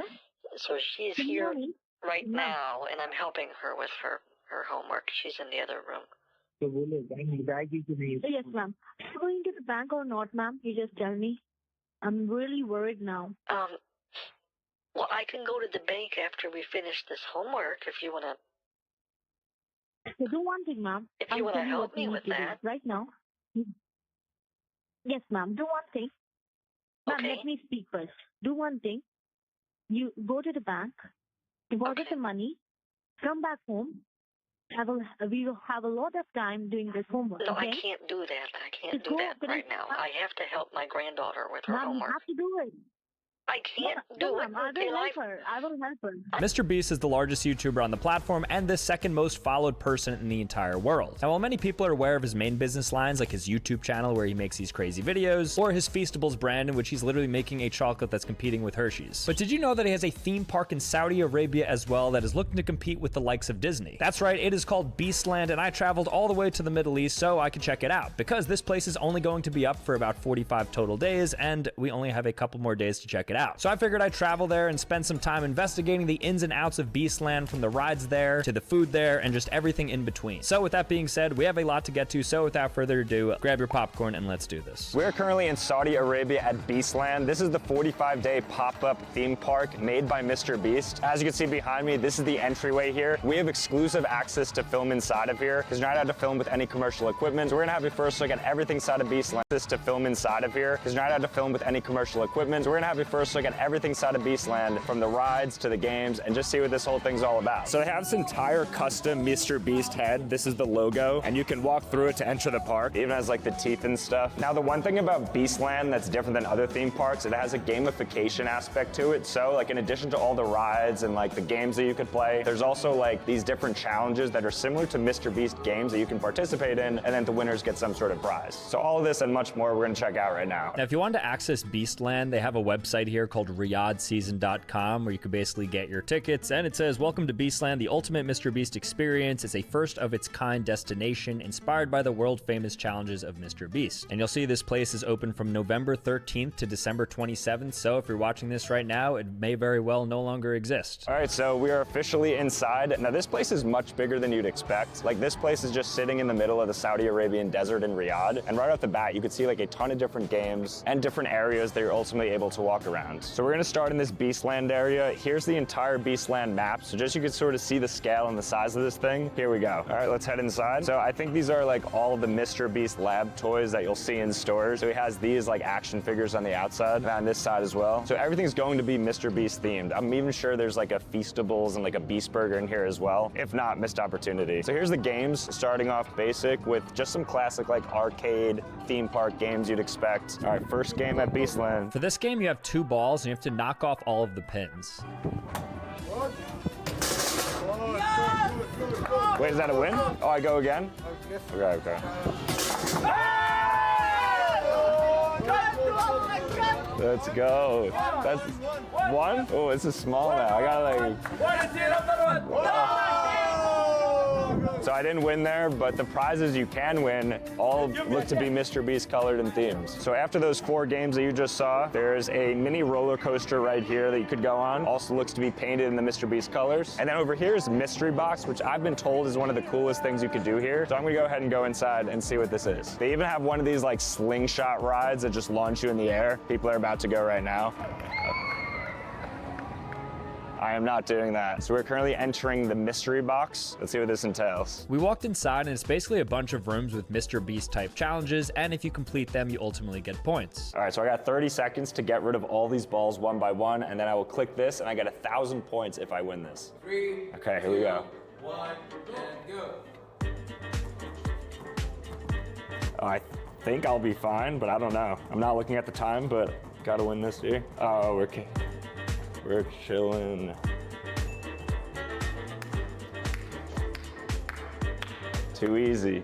So that's the first Mr. Beast challenge at Beastland. Success. Okay, next game. All right, so I need to get 3 of these balls into there by bouncing it. Here we go. That's 1. Oh, that's a miss. That's 2.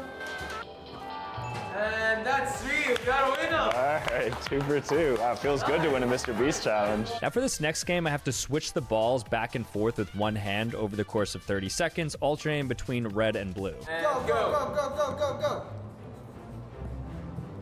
Okay, nice, we love them. 10, 9, 8, no. 7, 6, 5, 4, We're gonna get it. 3, 2, 1, let's have a look! Wait, did I get it? I didn't, no. No worries, if you come back, you have 2 more tries. Oh my gosh, I didn't hit it? Unfortunately, I lost because I didn't click the button, but they gave me another attempt. 9, 8, 7, 6, 5, 4, 3, 2, 1. Finally. Congratulations, you gained the top. Thank you. Nice win. Ooh, that was tough though. Now in this next game, you have to swing the ball like a pendulum to knock off the tubes, but you have to avoid this one. And you have to go in order from back to front. That's the miss. Alright. Okay. Oh, that's 1. No, this one first. Oh, okay. I see it. That's one. That's second. Easy game. All right, we're moving on to the hardest game yet. Ooh. Now it's time for the last and hardest game, and there are a bunch of papers that I don't really drive a lot.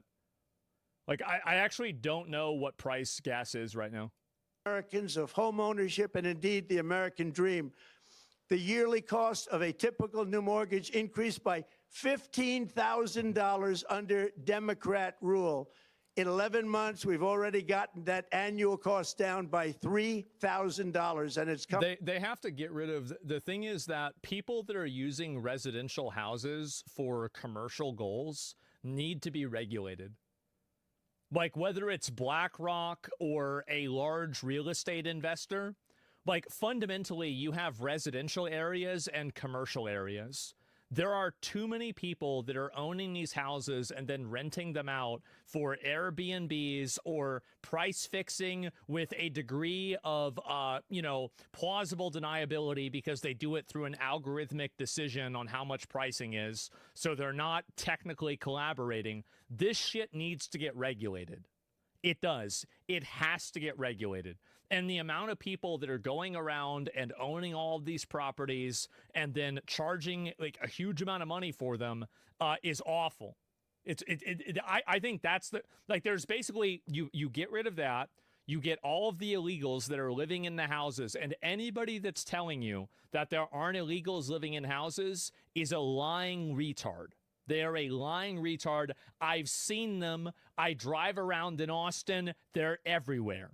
You get rid of the illegals, and there's going to be free houses out there. It's going to happen. Stop eating these foods, as they can not only make you sick, but if not prepared properly, poison you to death. Stay tuned till the end of this video to also see what food you're not eating that you definitely should be. Beep-boop.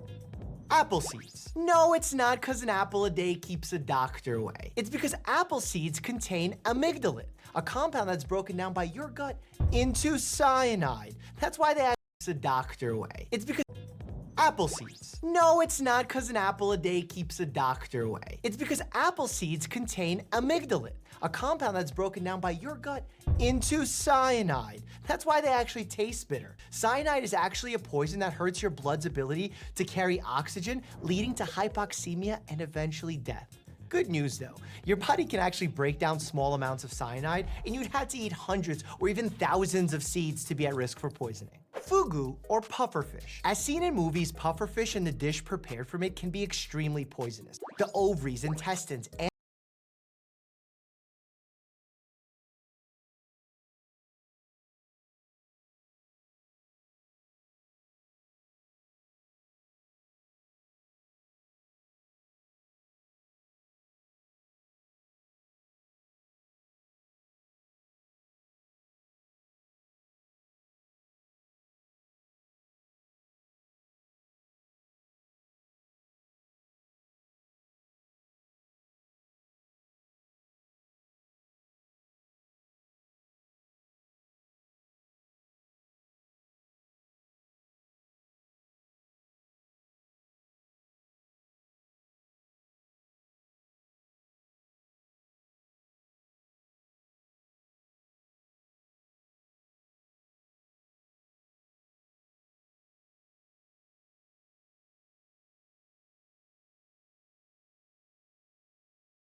liver of fugu contain tetrodotoxin, which is a neurotoxin that's up to 1,200 times more deadly than cyanide. Fugu chefs must undergo years of training to obtain a proper preparing license. And despite these precautions, numerous people still die every year from their fugu being improperly prepared. This puffer poisoning usually results from consumption of incorrectly prepared puffer soup called fuguchiri, or occasionally from raw puffer meat known as sashimi fugu. If it's not correctly prepared, fugu can paralyze your nervous system and shut down your respiratory muscles, meaning this fish can cause you to drown when you're not even in the water. Rhubarb. Rhubarb is a plant whose stalk is often used in pies, muffins, cakes, and although rhubarb is botanically a vegetable, it's classified as a fruit here in the United States. Their leaves contain high levels of oxalic acid, which is a corrosive and acidic substance that can lead to kidney failure and even death. And I stressed high levels because other healthy vegetables like broccoli and spinach also have oxalic acid, and they're just fine for us. So don't use this as an excuse to skip out on your veggies. It's truly the dose that makes the poison. Actually, a wild story is that during World War I, when vegetable stock was real low, the leaves were mistakenly recommended as a food source in Britain, leading to poisonings and even deaths. Whoa. Elderberries. Okay, I admit elderberries are delicious and actually not poisonous if cooked and ripe. But the rest of the tree they grow on, including its twigs, leaves, roots, and seeds, contain bitter alkaloids that produce hydrocyanic acid. If elderberries aren't fully ripe or strained properly when they're processed, they can cause nausea, vomiting, and severe diarrhea. According to the CDC, there was actually an instance when 8 people attending a religious ceremony in Monterey County were airlifted to the hospital after drinking a special juice that had been made with, among other things, elderberry leaves and branches. They all survived, but not before violently vomiting, just 15 minutes after drinking the juice. Make sure you know who's making your drinks and with what. Red kidney beans. Actually, a lot of legumes can cause an upset stomach when undercooked, but red kidney beans certainly take the cake. And that's because red kidney beans contain a natural protein called lectin. Within just a few hours of consuming PHA, symptoms of nausea, vomiting, diarrhea, and abdominal pain may appear. This PHA is the bean's natural defense system, like our immune system. But rest assured, as PHA is destroyed by proper preparation, and legumes are most definitely a healthy source of protein if properly prepared. But it's not just a matter of cooking them.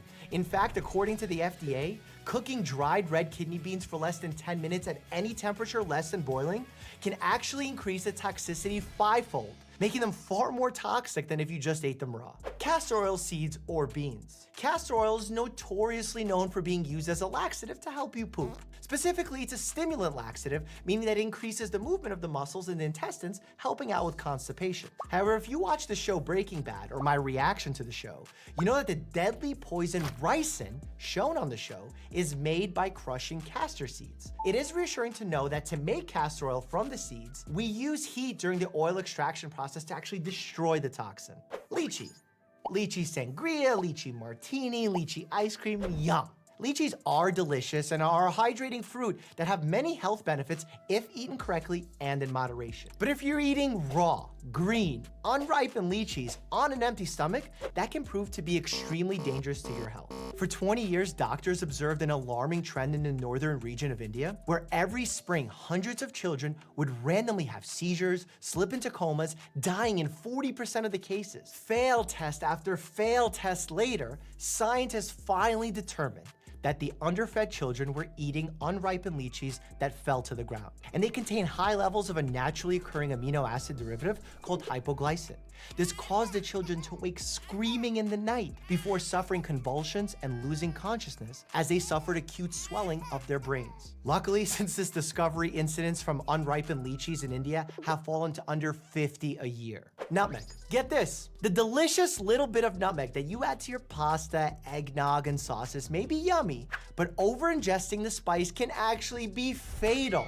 Nutmeg contains a compound called myristicin, a psychoactive substance that in larger doses can actually poison your system and cause organ failure. Myristicin is actually cytotoxic, meaning that it instructs your own cells to destroy themselves. In fact, just eating 2-3 teaspoons of nutmeg can result in seizures, irregular heartbeat, nausea, dizziness, dry mouth, pain, and hallucinations, similar to the ones people get when taking peyote. I still remember my med school toxicology professor sharing that nutmeg is metabolized metabolized into MMDA in the body to produce hallucinogenic effects, and as a result has romantically and historically been linked as a potential way to get high. Trust me though, this is a horrible, horrible idea, as the vomiting and toxicity make it a terrible recreational drug. There are also no known current antidotes for myristicin poisoning, and treatment focuses on symptom management and airway protection only. Potatoes. Potatoes are not poisonous in the way that we usually consume them, so relax. But if you consume a green potato, or even one with a greenish tint, it likely means that a glycoalkaloid poison named solanine is also present. This is an actual nerve toxin that can result in vomiting, diarrhea, paralysis, and even death if ingested in very high amounts. Also, you know those little sprouts and stems that we commonly refer to as eyes that grow on potatoes? As they age, they contain the same glycoalkaloid. So don't eat the stems, don't eat green potatoes, and remember, just because potatoes are technically a vegetable doesn't mean they can replace your broccoli at dinner. I'm watching you. Cashews. Did you know that unlike money, cashews do grow on trees? And you probably have seen me eat raw cashews on this channel as a snack, but truth be told, they're not actually raw. And thank God for that, as cashews have to be heat treated to remove urushiol, which is a poisonous chemical. It's actually the same chemical that causes a poison ivy rash. Consuming truly raw cashews straight from the tree can cause skin rashes and extreme, sometimes fatal, allergic reactions. Now for the one that you're supposed to eat, kiwi skin. Some of you may not like its texture, but health benefit-wise, it's really solid. The skin contains nutrients like fiber, folate, vitamin C, and E. Adding the skin of the kiwi boosts the fruit's fiber content by 50%. And as someone who's struggling to get my fiber, the furry skin texture may be worth the trade-off. However, as a little word of warning, if you have a tendency to develop kidney stones, you may want to look elsewhere for your antioxidant kit. Which is healthier, real meat or fake meat? Click here to find out, and as always, stay happy and healthy.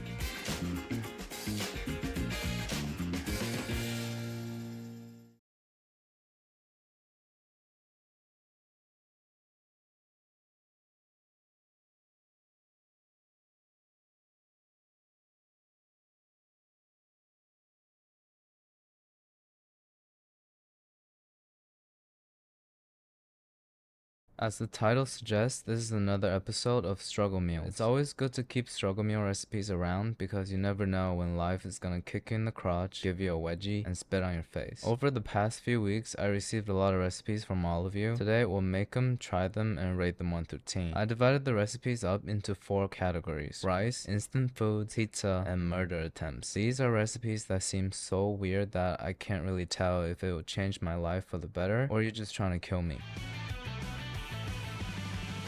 First recipe is called mug pizza from Teen Artist. We're using my annoying roommate's mug that says no coffee, no talkie. He thinks he's quirky, but we're just lame. 4 tablespoons of flour, an 1/8 of a teaspoon of baking powder, and a 1/16 teaspoon of baking soda. Who measures like that? We'll also add some salt, mix all the white ingredients, we'll move on to the wet ingredients, which is just milk that I got for myself and some olive oil. Turn that into a paste, we'll top it with whatever we like. Obviously we're gonna go with a lot of never-ending raclette. Finally, we'll just throw it into the microwave for 1.5 minutes. Do you think my microwave's clean? Here it is, the mug pizza. Smells better than it looks, but let's give it a taste and rate it 1 through 10. Tastes kind of like an overly moist biscuit or a really savory cake. The cheese definitely saves the day, as the struggle meal is a solid 6 out of 10. The tortilla crust is a little unstable, so we're gonna stack them up. And our first step is to put them in the oven to get crispy. And to make it more authentic, we'll top it off with tomato puree and never-ending raclette, just like how Ashley White's Nana used to do it. And then back into the 400-degree oven for about 8 minutes. My annoying roommate's watching TV, so there's a lot of background noises. But trust me, this thing is really crunchy. This actually looks like one of those flatbread pizza they sell at Domino's. Just tastes like a low-end frozen pizza, definitely cheaper. So on a struggle meal scale, I'm gonna give it an 8 out of 10. As I'm pulling out the other half wheel of raclette, I noticed something horrible happen.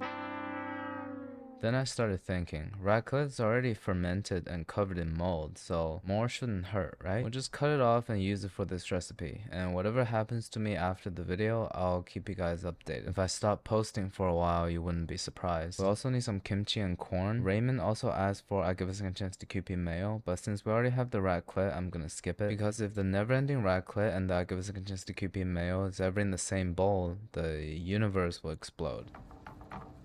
We'll put another tortilla on top and sear both sides on medium-low heat for 3 minutes. This is the best looking one so far. I have high hopes for it. Cheese nicely melted. Let's give it a taste. The acidity from the kimchi and the fattiness of the cheese has a nice contrast going on. My only complaint is the lack of protein, but you know, it's a struggle meal. It tastes amazing, but it's not that easy to make, so I'll give it an 8.5. Moving on to the instant food segment. Nothing screams struggling more than canned beans and ramen noodles, so we're gonna put them together and make it into a burrito. Look Egg also asked for cheddar cheese and dry parsley.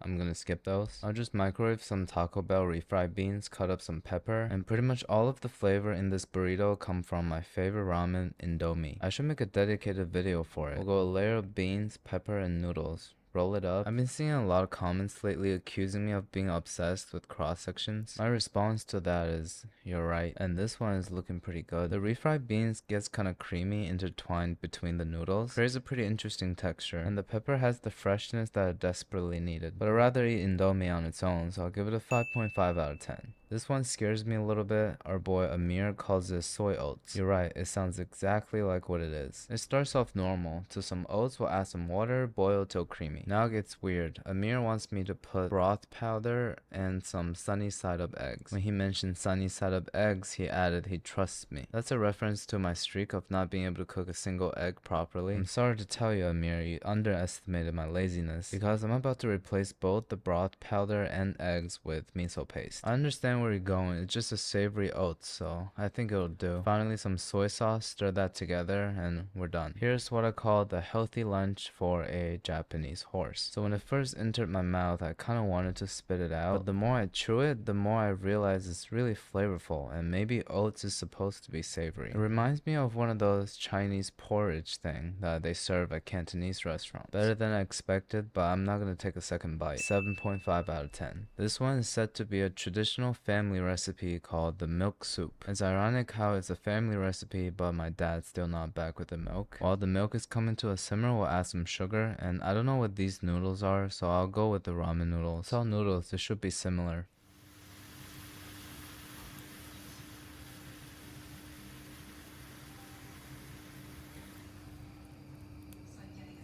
Once the noodles are cooked, it's ready to consume. It's just hot milk and sugar and instant noodles with nothing else, no seasoning. And I'm gonna taste it and rate it 1 through 10. I'm gonna put this in my mouth.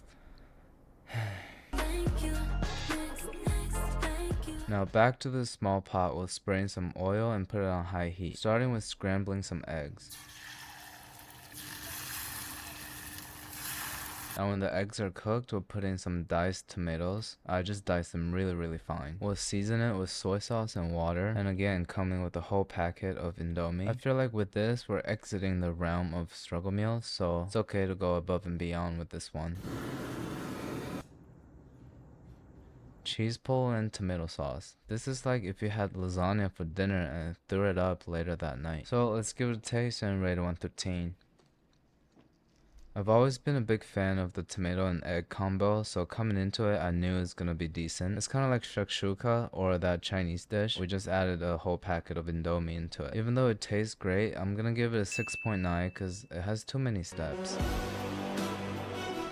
This is an important category because I just learned that 20% of all calories consumed by human beings on Earth is in the form of rice. That means 1 in every 5 calories. No wonder why egg fried rice can become its own niche on YouTube. Our first recipe is from bechamel sauce. Is this short for bechamel sauce? He calls it vomit rice. Yum. Starting with dried seaweed, I'm gonna cut up some of these old sushi nori into a pot, then some instant noodle seasoning, obviously Indomie again, a third of water, of a cup or of the pot. Put it on the stove to simmer and stream in an egg. Kinda similar to the technique from egg drop soup. The smell of the seaweed and egg combined is really coming through, like a polluted beach with sulfur. After 30 seconds of stirring, we will add the rice and let it sit for 45 seconds before pouring it out. Not gonna lie, bechamel sauce nailed it with the name. The only difference between this and vomit is the reflective acidity. Let's give it a taste and rate it 1 through 10. Tastes like the combination of a seaweed miso soup and porridge. So happen. So it's undeniable. Anybody that's lived in a low-income area knows for a fact this is true. So yeah, 3 doors down from me. Yeah, exactly. We all know this. And so you get rid of them. You get rid of the people that are owning, they're using, 200 residential properties as commercial assets, and you regulate or you stop that, you break that up, and the prices are going to be reasonable again. Well, maybe not reasonable, but they're going to be a lot better. The problem is that foreign businesses own the properties. There should be no reason a foreign country should own land in the United States. It's not about whether there are homegrown bad actors too. The main issue isn't whether they're foreign or native. It's about what they're doing. Focus on what's happening, not who's doing it. The thing is the problem. Deal with the thing. Coming down a lot lower. Wait till you see the numbers are going to be shot. Somebody's saying you're telling businesses to sell shit for cheaper, which isn't going to happen. No, I'm saying that their entire business model should be made illegal. The entire business model of a large capital owner buying up all of the residential properties in an area and then price fixing them to a degree that it prices out the people in that area, and then they effectively have empty houses.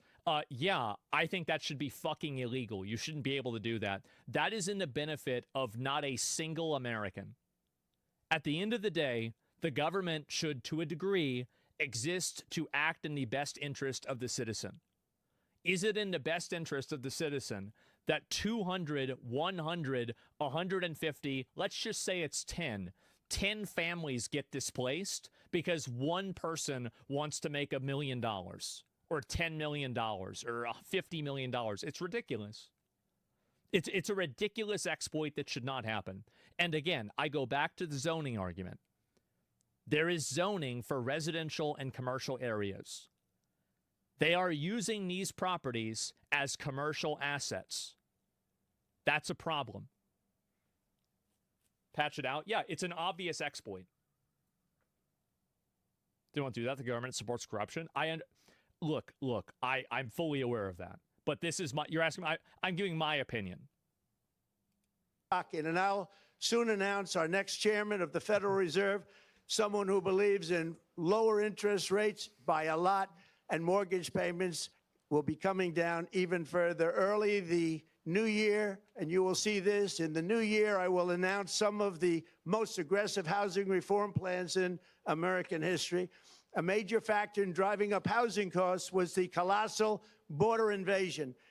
We have never been invaded. Yeah, it's obvious. I mean, anybody that thinks that having millions of people come over from the border isn't affecting housing prices, and these people aren't living in any houses or any apartments, like you've got to be like professionally retarded to think that. This is the worst, like serious retarded, that like big frankly, time retarded. In my opinion, the Super worst thing retarded. that the Biden administration did to our country is the invasion It's obvious. at the border. The last administration and their allies in Congress brought in millions and millions of migrants and gave them taxpayer-funded housing while your rent and housing costs skyrocketed. Over This is what he won the election on, by the way. This is, I think, the main issue. 60% of growth in the rental market came from foreign migrants. At the same time, illegal aliens stole American jobs and flooded emergency rooms, getting free health care and education. That's true. It's actually true. Is it like any time that I went to the emergency room with my dad or my parents, like even my mom back in the day, there would always be a bunch of people there that could not speak English. And like, what do you think the odds are? At least a lot of them are illegal. I'm sorry. I know it's not politically correct to say. It's 100%. Maybe it's 90. For by you, the American taxpayer. They also increased the cost of law enforcement by numbers so high that they are not even to be mentioned. For the first time in 50 years, we are now seeing reverse migration as What are the odds that they paid? 0? That's mega racist. No, it's not. The English is the language of America. All of the speeches here, everything in America is done in English. If you can't speak English, you shouldn't be here. And the majority of the people that are here that are, not able to speak English and they're at an emergency room with like 6 people, I'm sorry, but they're probably illegals. They are. And if they're not, probably, they will have the highest ratio of being illegals than any other group. It's just common sense. People go to the emergency room. See, this is the problem, is that a lot of like upper middle class liberal white people don't understand this. But if you have been to one of the major hospitals in your city, you will know that that is where all of the poor people go to get health care. This is a fact. And if you don't believe me, go there and look at sit there at the lobby, and you're going to find out. That's it. And they always stress this every time, the public system. Yes, they completely stress the public system now. And like, this is another thing too, is that I went there and they had to communicate. There was like a screen that they had to talk to the screen and then go back and forth because of some person that couldn't speak English. Like, think about how much strain that puts on the system, that now in order to have a conversation with this person that shouldn't even be in the country in the first place, you have to go through it, and it takes twice as long. It's retarded. They should all be sent back. It's not even like, this is the moderate position, by the way. Like, the idea that we should be subsidizing a bunch of third worlders to come into our country that can't even speak the language so they can get free health care here is fucking retarded. It is. It's completely fucking retarded. And the only people that think that it's good are people that haven't been to the emergency room and haven't had to wait longer. And like, you sit in the emergency room, I'm not even kidding you. You would sit there for like 5 hours. Like, I've done this recently in Austin, Texas. It doesn't matter whether it's the one downtown, another one, it doesn't make a difference. 9 hours, yeah, it's outrageous. So many people, yes, you die in the waiting room. Well, that usually doesn't happen. I mean, the people, they do their best, the best that they can, but they're completely overloaded. In Canada, the minimum wait time is 5 hours no matter what. Yeah, it's crazy. You even have interpreters on standby for the police emergencies. Yeah, it's nuts.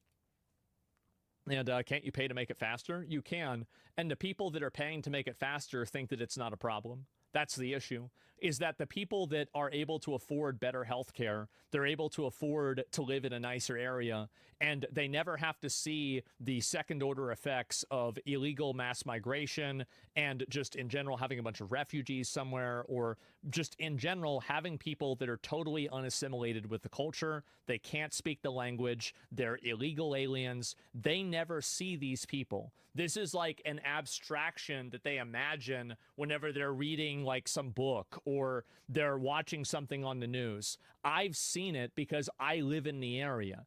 I know what this is like. I've grown up like this. It's a fucking problem. And don't ever listen to some random person from Michigan, some person that's living in some gated community, some white person living in a gated community in Michigan, call you a bigot or a racist because you don't want to have your area overrun by illegal migrants. This is outrageous. They're signing you up for a check that they never have to cash. It's outrageous. It's totally unfair. It's completely selfish. And it's effectively, again, I will say once more, it is class warfare.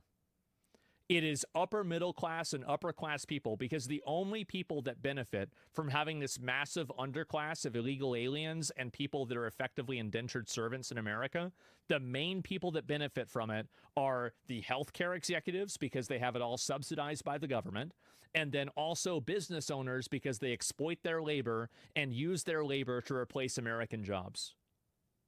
It is not in a single American's best interest, except for the top 10% of society, because now they have cheaper fucking servants. That's it. Hispanic, I love you for this. Yeah, I mean, it's not... And the thing is that if they were Russians, this would be the same problem. Like, it's not about whether they're brown, black, white, or fucking Asian. It's about the fact that they are not assimilated, they're not paying taxes, they're being paid at a massively reduced rate, which makes it completely anti-competitive. That all of this stuff should be shut down completely. It's not even a question. It's not about being Hispanic. It's not about being black, being Somalian. It's about whether these people are integrating into society and whether they are a drain on the system or not. And I think they are. And if you don't believe me, go to your local emergency room and just watch how it happens. Go back home, leaving more housing and more jobs for Americans. In the year before my election, all net creation of jobs was going to foreign migrants. Since I took office, 100% of all net job creation has gone to American-born citizens. I don't know if I believe that, but I hope so. 100%. In the end, government either serves the productive, patriotic, hardworking American citizen, or it serves those who break the laws, cheat the system, and seek power and profit at the expense of our nation. Look at Minnesota, where Somalians have taken over the economics of the state and have stolen billions and billions of dollars from Minnesota and indeed from the United States of America. And we're going to put an end to it. It is ridiculous, and it's crazy that it's happened. And in my opinion, I think that the people in Minnesota have turned a blind eye to this because it's part of a racial demographic that they are uncomfortable criticizing. Basically, that if this was a bunch of, I think, white people, white Americans that did all this fraud, I bet they probably would have gotten arrested and there would have been a unilateral condemnation on it. But because it's coming from a bunch of people that are foreigners and they're from a different culture, we're supposed to just expect and be okay with them scamming us. That's what I think. Who cares? A lot of people care. I don't think I want my tax dollars going to paying for even more terrorism. We already have enough of our tax dollars going to terrorism already.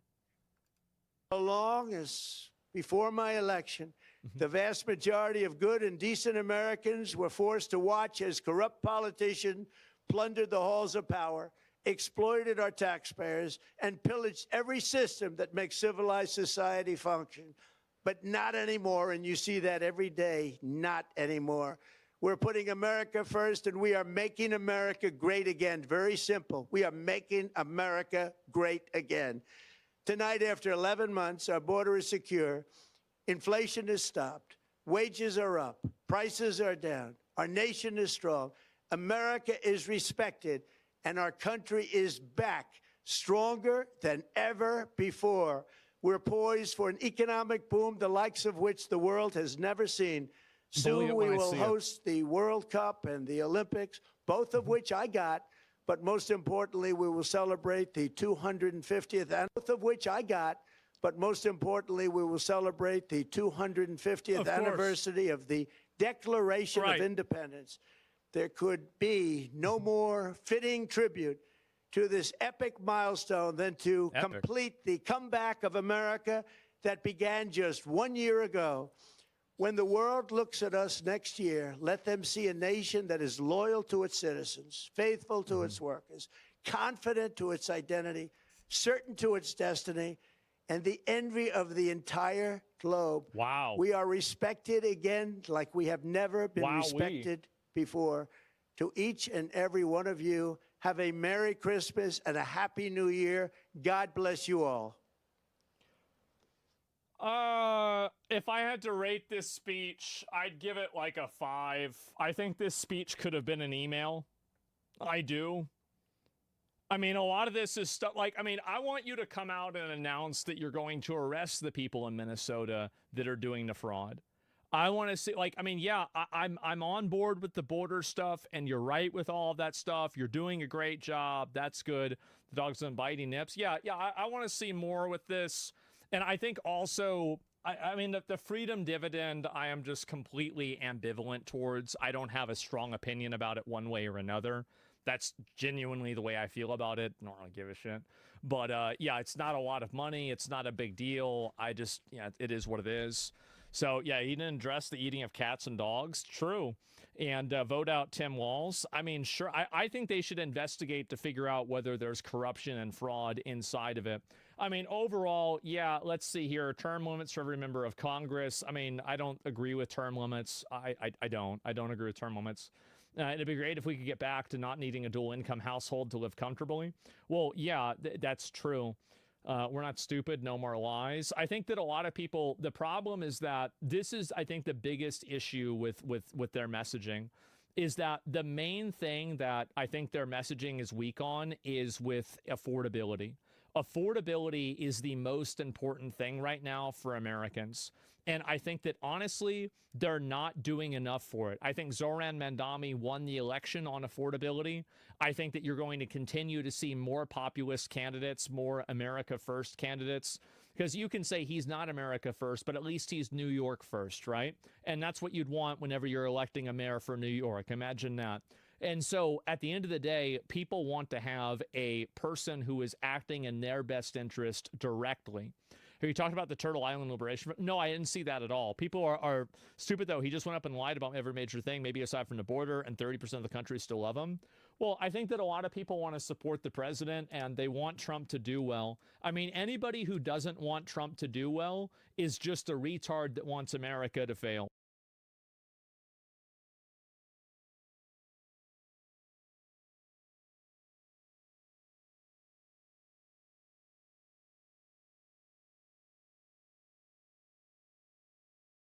This is a video for all the men out there. If you want to rise above the ordinary and step into a brotherhood that offers access to purpose, influence, and wealth, look no further than the Freemasons.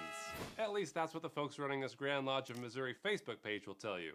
And they're actively looking for recruits. Now, there actually is a Grand Masonic Lodge in Columbia, Missouri, but this is not their Facebook page. And the reason that I know that is because it's being managed all the way in Cameroon. They didn't hide that very well, did they? But because of all the content that they're creating, they've managed to amass a following larger than the lodge's actual Facebook page. And now they're scamming people who are interested in joining. So let's do what we do best and have some fun with them, shall we? I messaged the WhatsApp number listed on the website and I said, "Hello, is this the Grand Lodge of Missouri?" And someone responds and says, "Welcome to the Illuminati Organization of Wealth and Power, Protection, and Fame. Please, how old are you and what is your occupation?" Illuminati? I said, "I thought I was contacting the Freemasons. You want to join Freemasonry?" I say yes, and then he tells me to message Master Brian for your membership's process. So I look up Brian on WhatsApp, and here he is. But I've got to blur his face because this is a stolen picture from another Masonic lodge in Georgia. I say, "Hello, is this Brian?" And he says, "Yes, greetings, brother. May the light of knowledge and wisdom illuminate your path. Your knock upon our door signifies the stirring of a noble quest, one that will challenge, inspire, and transform you. As you enter this sacred realm, kindly state your name, age, and profession, that our bonds of brotherhood may begin to transform and our shared journey towards enlightenment may commence." Well, this is very exciting. I say, "My name is Mike, I'm 38, and I work in quality control." He says, "I am Brian, guardian of the faith and Grand Master of the Third Veil. As a humble servant of our noble order, it is my sacred duty to guide those who seek the path of enlightenment, wisdom, and brotherhood. May the light of knowledge illuminate your path, and may our shared search for truth unite us in brotherly love." Oh, I'm all in. But first, I think we need a little lesson on what Freemasonry actually is. And who better to tell us than an actual Freemason from the actual lodge that this scammer is impersonating? So please welcome to the show, Tristan. So my name is Brother Tristan. I'm a proud Master Mason. My mother lodge is Troy Lodge number 34, under the Grand Lodge of Ancient Free and Accepted Masons of Missouri. Freemasonry is a fraternal organization, a social club for men. Men join to work on improving their morals and on personal development. That's often through things like rituals. And when I say ritual, I don't mean like this heebie-jeebie spooky stuff, but ceremonies. Like when you graduate, there's a graduation ceremony or joining ceremony, but it's a ceremony and it's meant to teach you moral lessons, and we use symbolism, and by symbolism, we use the symbols of the old stonemasons. Like our most famous symbol is right here, the square and compass. It reminds us to square our actions, to, act justly and to circumscribe our passions. Freemasonry takes a group of men who have come together to hold each other accountable as they apply lessons and teachings to better themselves. And in bettering themselves, they're able to better the communities around them. So now that you know what Freemasonry is really all about, let's hear Brian's version. He says, "You stand at the threshold of a transformative journey. You'll emerge as a master builder of your own destiny." He says you'll be able to manifest your dreams and make a lasting impact in the world. He then asks if I'm ready to unlock my potential and forge my character and become a master of my own fate. I say yes, and then he asked me to send an audio message reciting an oath, which is weird, so I just get AI to make one for me. I, Mike Roch, do solemnly swear to uphold the principles of Freemasonry, to uphold the bonds of fraternity, pledge to remain loyal to my brother, the discovery of knowledge. As I have sworn, so mote it be. So, mote it be. You have taken the first step towards your membership with great courage and without ulterior motives. Well, more or less. May the great architect of the universe see you through this path of enlightenment. Awesome. So he goes on to list off all the sweet perks that come with Freemasonry, including access to forbidden texts, protection, and even wealth and resources. Tristan, is this true? Am I going to live in luxury and enjoy a privileged lifestyle with access to rare and valuable items? I live in a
an apartment. Well, Brian says otherwise, so I may as well apply. He needs some information, so I give it to him. I say my name is Mike Roch. I say I work in quality control for inflatable furniture. I say I live in Missouri, and I tell him I'm interested in a luxury lifestyle. He says, well done, my brother. The information you have provided has been successfully received and will now be transmitted to headquarters for review. But first, I need to submit a video recording. Man, these guys are taking this recruitment seriously. But I've got to get to the next step and work my way up to becoming a Master Mason. And I don't know if he'd recognize me or not, so again I turn to AI for help. I'm using Hedra, where I ask it to generate a picture of an average 38-year-old man in a dimly lit basement, and here's what it gives me. I then need to make it look like he's the one giving the pledge, so I plug in the text that Brian gave me, and it spits out this. Upon this eternal oath, I freely pledge to dedicate my mind to the discovery of knowledge, to dedicate my soul to the pursuit of enlightenment, to dedicate my efforts to the pursuit of abundance, to dedicate my existence to fostering unification among all people in all places, and to dedicate my life and days upon this planet to the protection and advancement of the human species. I hold my breath and I send it. He says, I'm sending your information to the Supreme Council for membership application into the Brotherhood. Expect results in a few hours. Remember, many are called, but few are chosen. You should not feel bad if declined, but stay firm to your faith and hope for a chance in the next season. Believe in the light. Oh, I absolutely will feel bad if I don't get accepted, so I believe in light and I hope for the best. Hey, did you know that every 4.9 seconds someone in America has their identity stolen? That means about 75 people have already lost their identity since you started watching this video. And now that scammers have access to powerful AI tools, the damage they can do with your data is even worse. That's why I use Aura, the sponsor of today's video. It's a handy little app that I keep on my phone, and it uses AI to monitor all of my sensitive information.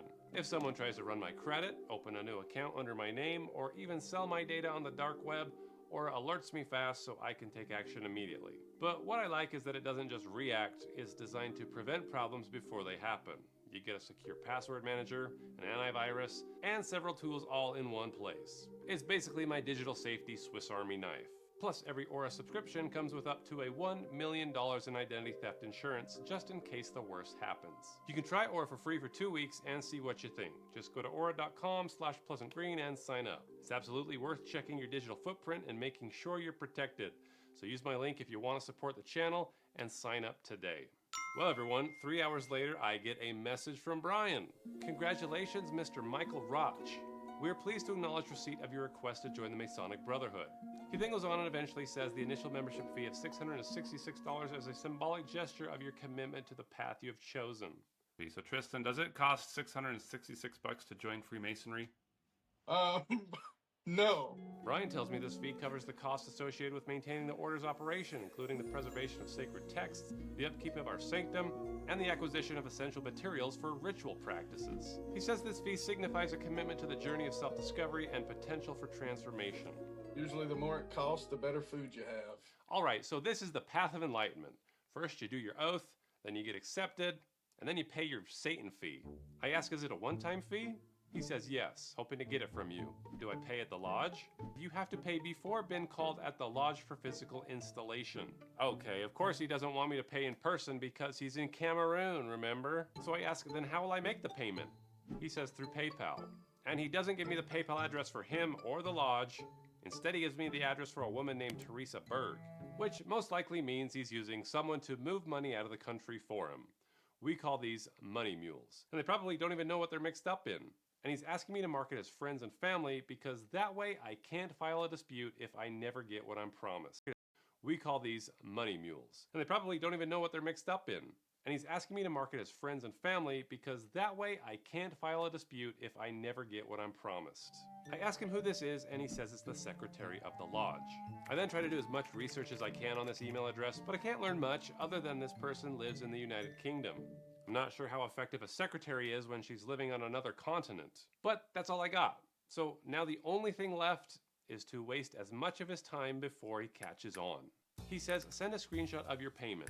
So I go to PayPal and I look up Teresa Berg, and instead of sending her the $666, I make a screenshot making it look like I did. Except if you look closely, you'll see I sent it to the wrong Teresa. Let's see if he even notices. He says waiting, so I hurry up and I finish and I send it. Then he says, once it's confirmed, I'll let you know, brother. So a couple of minutes go by and he says, please show send me transaction history. Check if the money went through because by now we most have received it. And eventually he notices and he says, I think you made a mistake. It was supposed to be Teresa Berg. You have to cancel the payment and use correct email and corresponding name. Oh, my bad. So I sent the money to the wrong lady? He says, yes, sure. Cancel the payment and chose the correct username. So I tell him that I tried to message Teresa Berg, but it says I'm unable to. Brian says, you can contact PayPal as well. So I lead him on and I go to PayPal support and I actually send the message that he wants me to send. And I send a screenshot. But PayPal's not going to be able to help me because there was no transaction, remember? I made it up. But he doesn't know that. So I come up with an idea to stage a conversation between me and PayPal support. So I make up a PayPal agent named Jordan and I have him say, hello, thank you for contacting PayPal customer service. I'm happy to help you today. Before we proceed, can you confirm whether this payment was for goods, services, or something else? I say it was something else. I have Jordan say, great, and what was that something else? I say it was an initiation fee for my local Freemasonry lodge. Jordan says, thank you for clarifying. I will just need more detail, please. Was this a standard or premium initiation? Was the transaction part of a ritual or ceremony? And was there a uniform or a ceremonial garment purchased as part of this fee? I say it was standard, just a fee, no garments yet. Jordan says, what was the name of the lodge? How many candles were lit at the time of payment? And did anyone chant or hum? I said, it's called Grand Missouri Lodge. I don't know about candles and there was no humming. Jordan says, perfect. Grand Missouri Lodge, no candles, no humming. Let me input that. Now, last requirement, to verify the identity of the unintended recipient, we need a brief description of the person you meant to send the funds to. Just physical traits, such as approximate height, approximate beard length, robe color if applicable, and any distinguishing features. And this is when I screenshot the conversation and I send it to Master Brian. And he reads it and he says, you are not serious. I'm like, what should I tell him? How tall are you? He says, tell who? I say, PayPal wants your physical description. But Brian gets angry and he says, you've not even succeeded in your membership process and you're already sharing information about Freemasonry? You were to tell him it's for family support. Wow, he sounds upset, so I guess I'll just have to guess. I tell PayPal that Brian has glasses, gray hair, and is a little overweight. Jordan then says, is this person you're sending money to in Cameroon? I'm like, he says he's in Missouri. And Jordan says, that sounds like something a scammer would say. Then I send all this to Brian, and all I can say is, cancel the payment. Which is what I try to do, but Jordan just responds with, we've gone ahead and opened case number PP812 Ritual Recovery 27. We should have an update in 5 to 7 business moons, depending on lunar availability. Is there anything else vague, ceremonial, or mildly secretive that I can help with today? I sent this to Brian, but that is when he stopped responding. So unfortunately, I did not make it into the Fraternal Brotherhood of Masonry that day, but I did reach the rank of 33rd degree Master Scambaiter for wasting a scammer's entire day. If you're curious about Freemasonry, you should understand that it's not about status, privilege, or wealth. It's about becoming a person who helps improve the world around you. And Tristan can tell you more if you visit the links in my description. You want money or riches? Don't join, because we can't help you with that. If you want fame, we can't help you there. If you want power, run for political office. And if you're looking for brotherhood, personal growth, you want to make a difference in your community, then absolutely, I would encourage you to join. Well, everyone, be careful what clubs you join and who you let initiate you into those clubs, and I'll see you in the next video.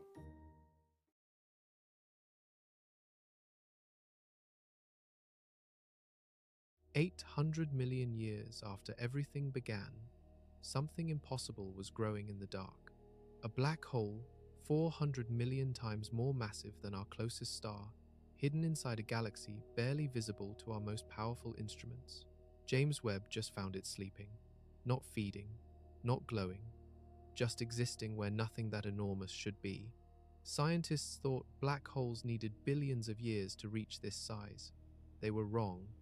If you enjoy learning what lurks in the deepest corners of space, hit that like button and subscribe. This changes everything we thought we understood. Prepare yourselves. We begin.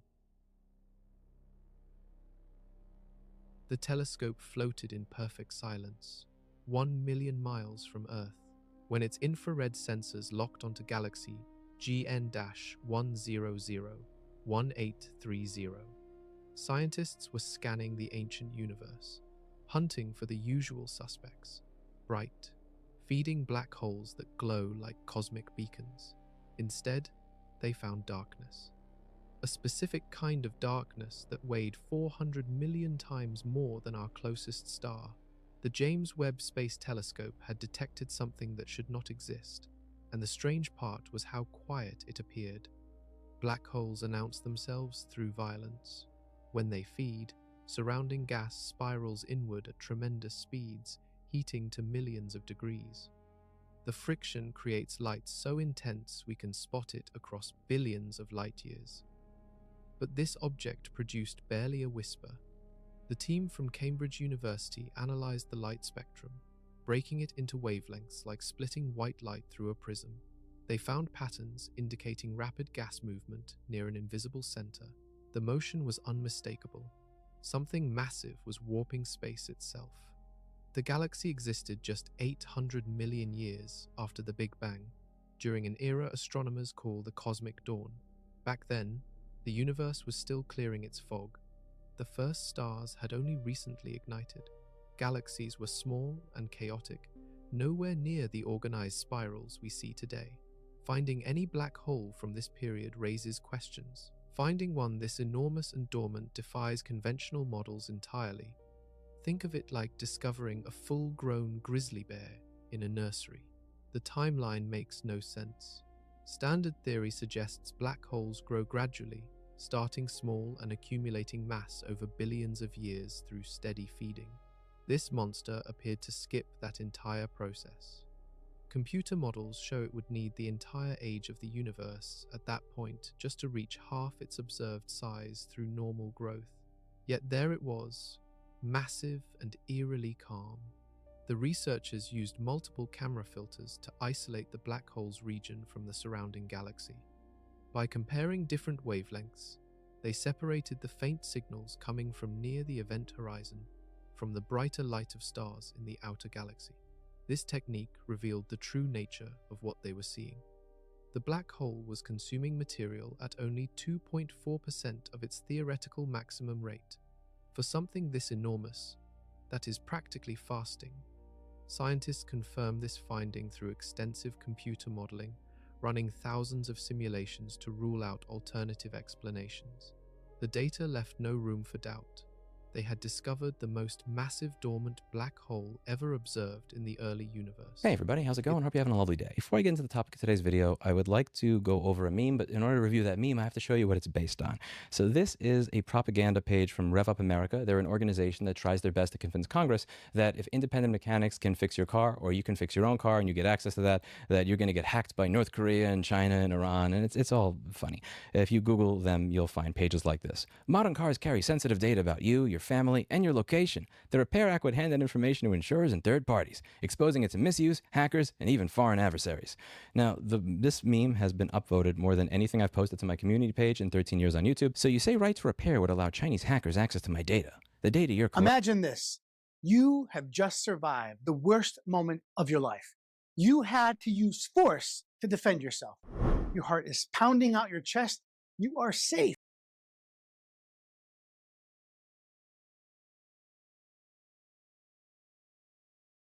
But you are not free, because right now a stopwatch has started, and if you do not win the race to call 911, you might be going to jail. Hi, I'm attorney Mark Lopez. Today, I'm going to tell you exactly what to say to the 911 operator and the police when you've had to use self-defense to make sure that you go home instead of a jail cell. First, let's talk about the race to 911. This is the single biggest mistake people make. They think, hey, I'm the good guy. I'll just wait for the police to figure it out. No, the system does not work like that. Dispatchers and police officers operate on a simple rule of thumb. Whoever calls 911 first is the victim, and whoever gets called on is the suspect. And some of you all might be thinking, that's not fair, Mark. That's not right. Listen, the simplest solutions are the easiest. That's human nature. We don't seek out additional work if we don't have to. Just keep that in mind. You want to call 911 first. If the bad guy's friend calls 911 while you're hyperventilating in the corner, the police are arriving with the mindset that you are the shooter and that they are the victims. You start the encounter with a gun pointed at you. You must call 911 first. But here's the trap. You are calling to report a crime, not to confess to one. You need to set the narrative in 3 sentences or less. Write this down. I was attacked. That establishes that you are the victim. I was in fear for my life. That establishes legal justification for self-defense. And number 3, send an ambulance and the police. That shows that you are doing the right thing afterwards and also helps establish that you are the victim and not the suspect. Now, did you notice what I didn't say? I didn't say, I shot him. I didn't say, I used my Glock 19. I didn't say, how many times I fired. I didn't say, I thought he had something in his hand. I didn't say, I think he was going to attack me. I didn't say, I didn't mean to. Some of those phrases I didn't say, well, if you say them, they're guaranteed to result with you in handcuffs and viewed as a suspect. All you need to say is, I was attacked, I was in fear for my life, and I need help. Look at the 3 sentences earlier. That's it. No details, no guesses, no timelines, no emotion-driven rambling. Remember, the purpose of that call is to get police to come. It is not the time to prove your case. Now, some of you all might be thinking, Mark, what can't I just explain what happened? I'm innocent. The truth will set me free. Here's why, and this is critical. When you are in a life or death situation, your body dumps cortisol and adrenaline into your blood. Your forebrain, the part that forms sentences, remembers timeline, remembers details, does math. Well, it stops working correctly because in life or death circumstances, those things aren't too important. You become temporarily stupid. It's not your fault. It's biology. It's part of our flight or fight response. If you stay on the phone and start babbling to the dispatcher, you will get details wrong. You'll say, I shot twice, when the evidence says you shot 3 times. You aren't lying, you're stressed. But the prosecutor, I know those guys. They won't call it stress. They'll call an inconsistent statement. They'll call it a lie. And they will use your own 911 call to destroy your credibility in front of a jury. I have seen it happen multiple times. So, give the location, give the description of the attacker, say that you were attacked, say that you were in fear, then stop talking. Don't say anything else. You're not that slick. You might think you're a great talker. Times like this, stop.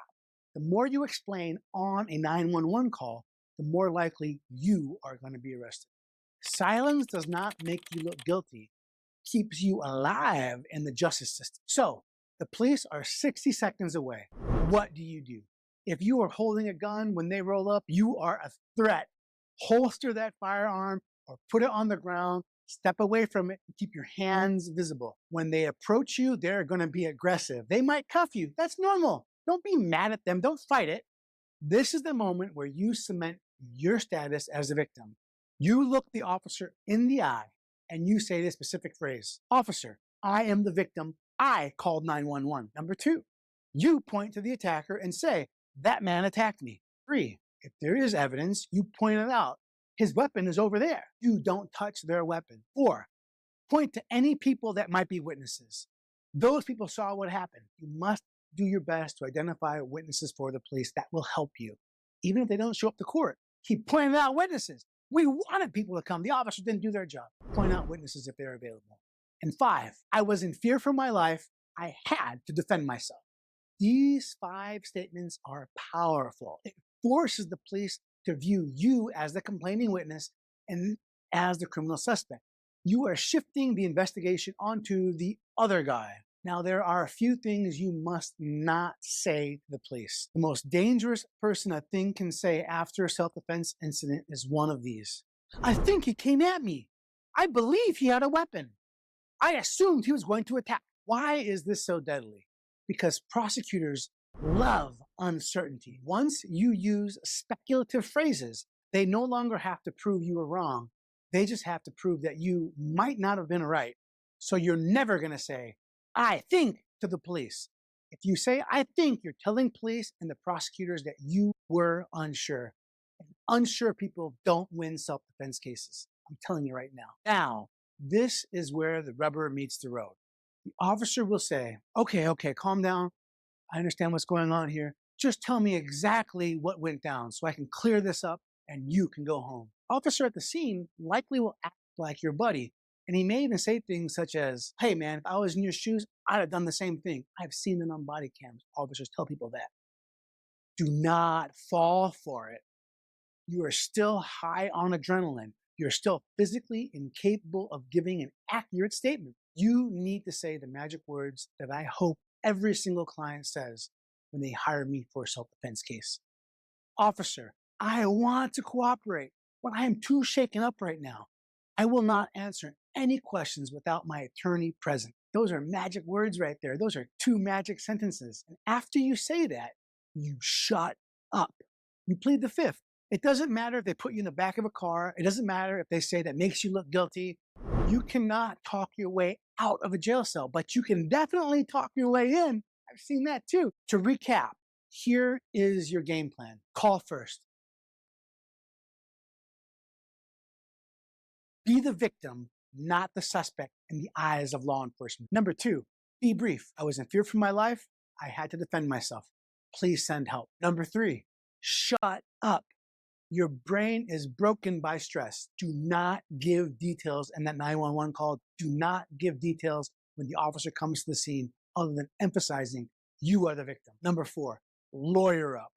I want to cooperate, but I need my attorney before I answer questions. I have helped so many people with self-defense cases. We've won cases on self-defense so many times. It drives me nuts and it's tragic when I feel people who have used self-defense get prosecuted by law enforcement because they tried to be helpful in the 911 call. They tried to be helpful with the responding officers, and all they've done is dug themselves deep into a hole where their attorney hopefully can dig them out. And I've seen it end terribly when the person tries to give too much information.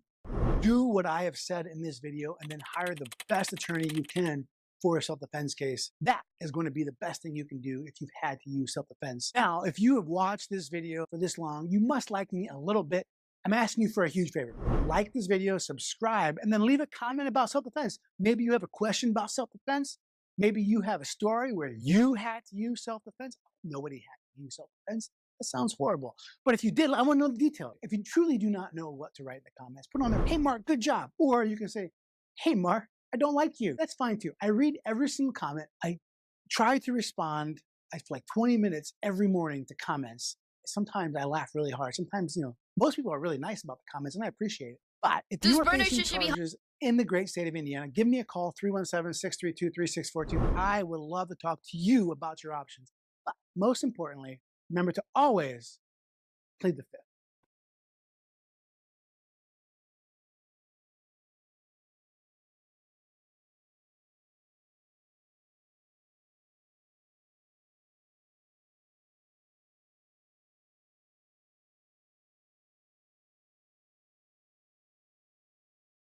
In this video, I'm going to show you how to run your very own uncensored AI model. So you can ask it any question, even if it's related to hacking, and we're going to install it on the cloud so you can communicate with it from any device, whether it's a phone, computer, tablet, and from anywhere in the world.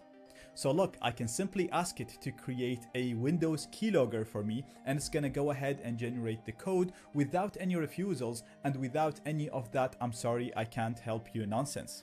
This is Zaid from G Security, and I hack for fun. So make sure you subscribe and hit the bell so you get notified when I upload. Imagine this. You have just survived the worst moment of your life. You had to use force to defend yourself. Your heart is pounding out your chest. You are safe, but you are not free. Because right now, a stopwatch has started. And if you do not win the race to call 911, you might be going to jail. Hi, I'm attorney Mark Lopez. Today, I'm going to tell you exactly what to say to the 911 operator and the police when you've had to use self-defense to make sure that you go home instead of a jail. No, and whoever we call me a call time for you and not the right. Fear for my life. That established ambulance say, and the ambulances are the victim 911. You confess it was attacked. That establishes legal justice. What form of autism do you have? Do you understand what you've done? I go to my grandma's and came back and you still on stream? I fuck you. Don't fuck me. Hi Tenshi, I saw a couple of short highlights from these streams. I just wanted to tell you that you're surprisingly funny for a woman.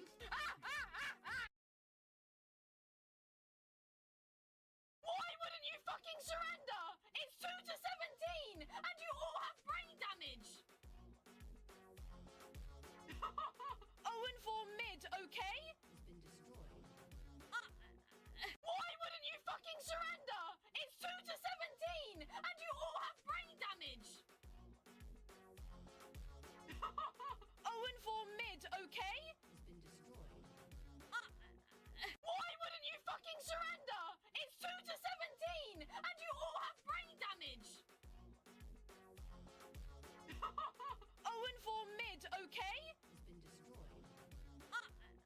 Why wouldn't you fucking surrender? It's 2 to 17 and you all have brain damage. 0-4 mid, okay? Why wouldn't you fucking surrender? It's 2 to 17 and you all have brain damage. 0-4 mid, okay? Why wouldn't you fucking surrender?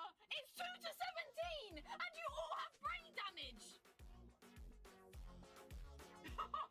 0-4 mid, okay?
daddy always taught me you play stupid games, you win stupid prizes. Boy, this woman right here is in a whole heap of trouble. Shireen Akfari right now is going absolutely nuclear on the interwebs because of an incident that happened at a restaurant in San Francisco. Let's get off into this. It's not looking good.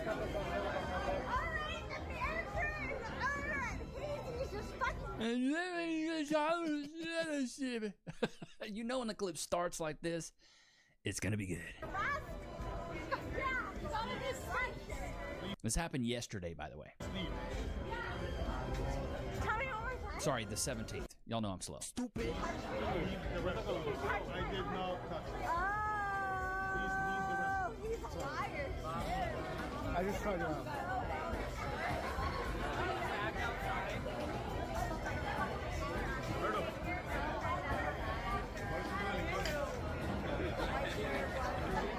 Remember this guy right here. Remember the guy with the man bun. Remember him.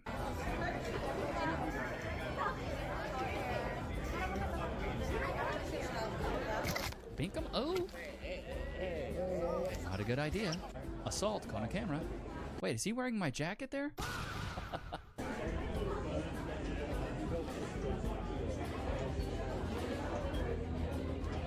Oh. That's assault. Maybe a little bit of pepper. 2-piece in bits. Oh! Did y'all see that? This lady body slammed her, bro. Just hit this chick. Ooh. Equal rights, equal fights, huh? The dude's like, hey, don't touch her, man. Don't touch her, bro. Don't touch her, man. Well, the thing is, that dude with the ponytail wasn't even the one that slammed her. It was another girl, right, with a blonde hair.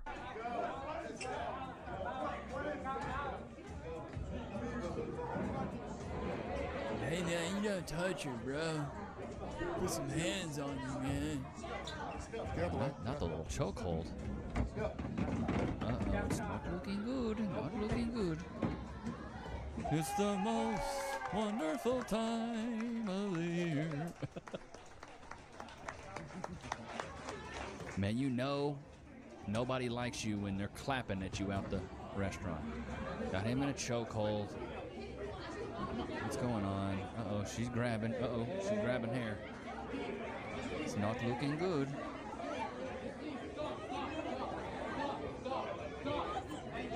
She's smiling.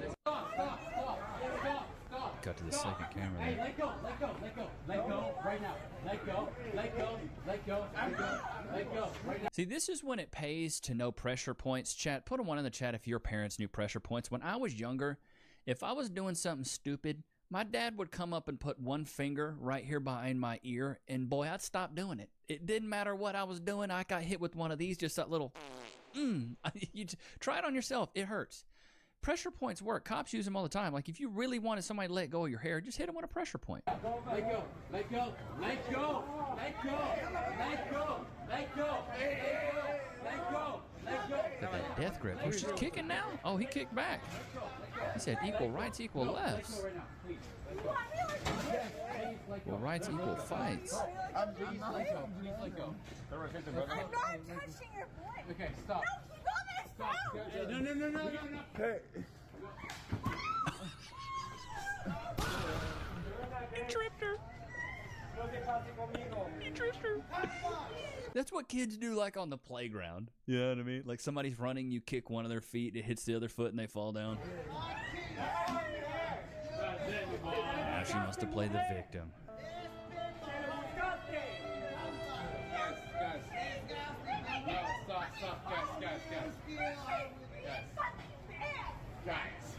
See, this is the big problem I have with these scenarios. She is starting all of the drama. 100% of the drama fat has been started by this woman right here. But yet when the poo hits the fan, she's like, Christian, be a man. Fight him. Step up for me. This is where I don't. Feminists want this so bad. They want equality until it comes to fighting their own battles. And they're like, yeah, you know what? I'll let a man fight my battle for me. No, Be a man. And what I also love is how modern women can always tell us what a man is, but God forbid a man tells a woman what a woman is. He's like, hey bro, get back, dude. She told me I gotta step up, dude. This dude's about to get overpowered. So, this woman goes by the name of Karen. I'm just kidding. She goes by the name of, what's her name? What's her name? This is her. Look how lovely she looks right here. Oh, look at that. Just look at her. Damn. And I guess that's her man, Christian, who didn't want to step up to the plate. But this is her, Shireen Akfari. She has been fired. She worked at a company by the name of Strava, and they fired her with the swiftness. Gotcha, bitch. She has only worked there for a little bit of time, and it seems like she was a senior manager of growth marketing and retention. The only thing it seems like she was retaining was an ass beating. Used to work at Credit Karma. I knew I hated that company. Senior manager, growth marketing, he, her. Oops, sorry. I already know I don't like somebody when they put their freaking pronouns in their title. Chat, put them on in the chat if you agree. That stuff just grinds my gears. It's like, bro, just shut up. No, nobody wants to hear it. Nobody wants to hear it. But this clip is going absolutely nuclear, and apparently she's already been fired. This woman is already... Strava fires woman after center of San Francisco viral restaurant video. Words, Levi. Stupid.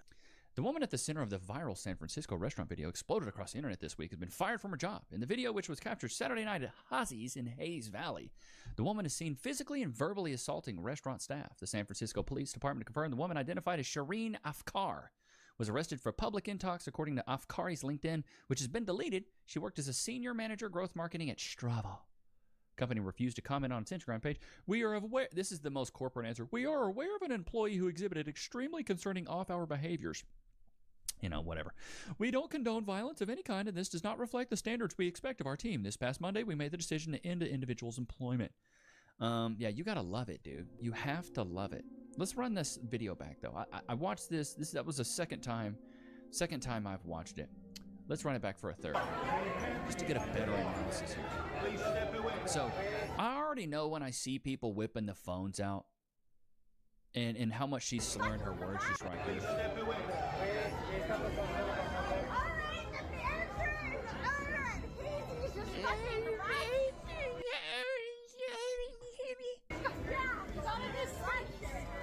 And I think the reason they're all booty hurts because they both got cut off. You can visibly tell they are very intoxicated, very drunk.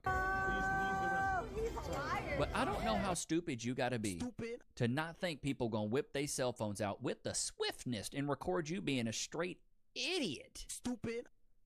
Because, bro, if I was out and about and I saw something like this, bet the first thing I'm doing is whipping my phone out. Charleston White talks about this. He goes, if 4 people beat me up, I'm shooting the guy that's recording me. You know what I mean? Like, he said that, not me.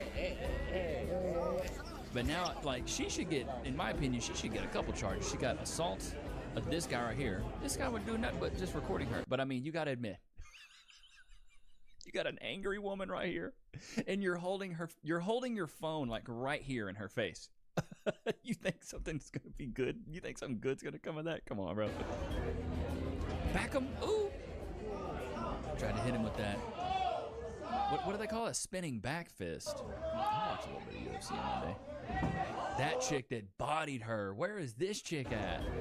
You hear? Like, listen. You can hear the thud on the ground.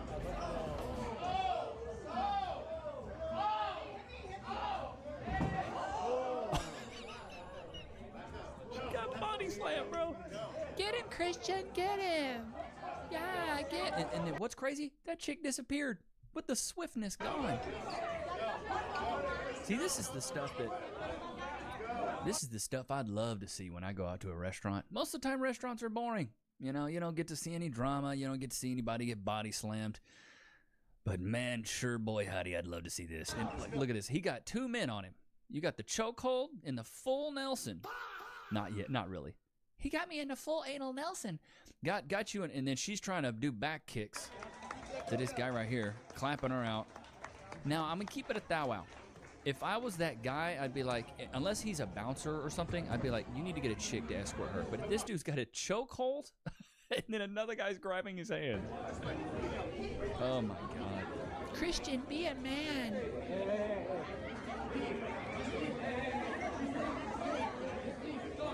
The reason I'm running this back chat is because, I don't know about you guys, but you'll notice some things the first time, but then the second time you watch it, you almost notice more stuff. She's smiling. Stop! Hey, let go right now. I think she tries to kick him in the nuts. Let go right now. Don't touch her, bro. Let go.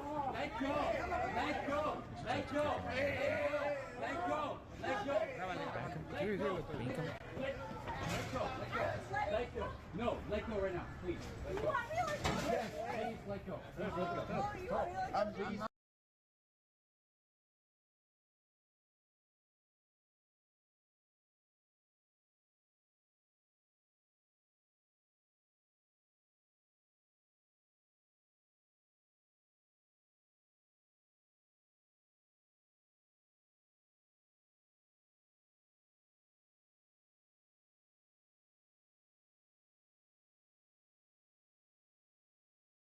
Holy shit. It's not healthy to be in a monogamous relationship. The idea is to build a harem.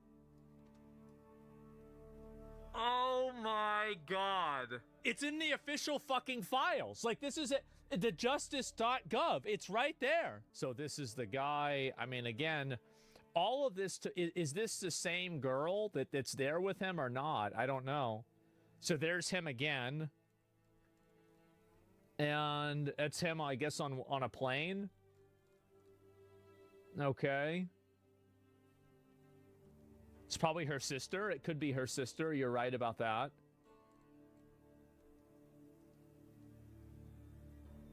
I don't even want to look at that. I just realized what that is. It's disgusting. So keep moving down. That's a kid. That's definitely 100% a kid. Like, guaranteed. 100%. Bro, like, there's no way that person's over 16. Piglet, no! No, Piggy, not you too! Look at this. Oh my god. Oh, Jesus Christ. Okay, yeah, alright, let's go back. Alright. So, this is somebody with their face blurred out. Another person's very small. This one, it's just kind of hard to say. I don't really know. Holy fuck. And this is some other girl that he's there with. Fucking creeps. Why are all the guys' photos redacted? I don't know. So this is some girl that's probably a victim. That's a random guy. Yeah, why is he getting redacted? Yeah, I'm curious about that. Man. Where'd this money come from? I don't know. It's definitely a teen. Yeah, I mean, it looks like she's not a... I mean, I don't know. I mean, it's very hard to judge something like that by just looking at somebody's face blocked out. But, like, I mean, let's use a little bit of context clues, right? Is this person underage? Probably, right? I mean, it's Jeffrey Epstein, after all. So, yeah. Joe Biden's son is on that file with pictures. I don't see that at all. And depends on where the photos are taken. I mean, it's, yeah, and this is also a public place, too, it seems like, right? And there's so many pictures of Clinton with girls, like, so many. Well, if somebody wants to link me some more of them, you know, like, or my mod wants to link me some more of them, I can look at those, too. Because, like, yeah, this is... Yeah, I want to see some more of these, too. So this is the... I've got 5 different PDFs full of photos. You've got 5 different PDFs full of PDFs? Is that right? Okay, well, let's take a look at the next one. Oh my god. I don't know if that's like, I don't know what they're wearing. It's some like tube top or something like that. Just sending a document with the link. What the fuck? That's weird. Yeah, Jesus Christ. Okay, let's go to the next one. Let me actually, I'm going to go ahead and open these off stream just because some of them are... This isn't a good one. The gang's all here. Oh no! Not you, Michael! Who could have guessed? Wow. It's from the Justice Department right here. What a twist. I don't think this surprised anybody, really. Also, it's very hard to know, like, why this is happening, what the context is of it. This is just one photo. I don't know who this person is, who has any idea, right? I mean, all three of these people could have had no idea who this is. It's obviously Oprah, Michael Jackson, and Bill Clinton. Like, we all know this. So, yeah, who knows? Why does he look uncomfortable? I wonder why. And, yeah, I have always been, like, I've been a huge fan of Michael Jackson my whole life, and I am still reserving whatever delusional hope that I have that he actually wasn't a weirdo, right? And so, yeah. It's not Oprah. It's not Oprah. Damn, it looked just like Oprah to me. And I guess maybe I just kind of assumed it was her. I didn't really look too close. But let's see here. Okay. And here's another one here.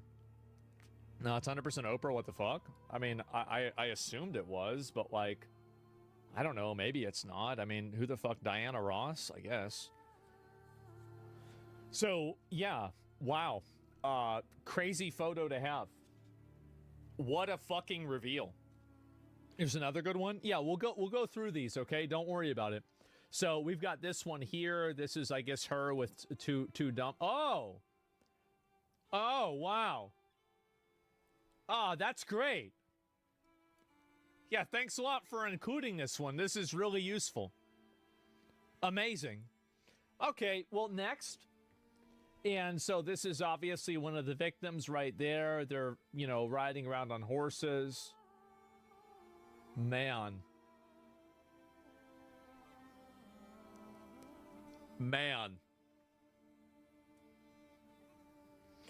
I think that there has to be those files useless as well. Yeah, the G laws, I guess so. I really think that there needs to be a conversation about the fact that they said they didn't have these files. They're really, because remember whenever they said they didn't have them? Well, why? Yeah, like, what the fuck? If this was here, then how did you not know that? They don't exist? Exactly. Like, this is, and to me, like, obviously it's good that the files were revealed, but think about it like this. So I don't ever think about stopping and getting mad at the cookies. I think about the cookie factory that makes the cookies.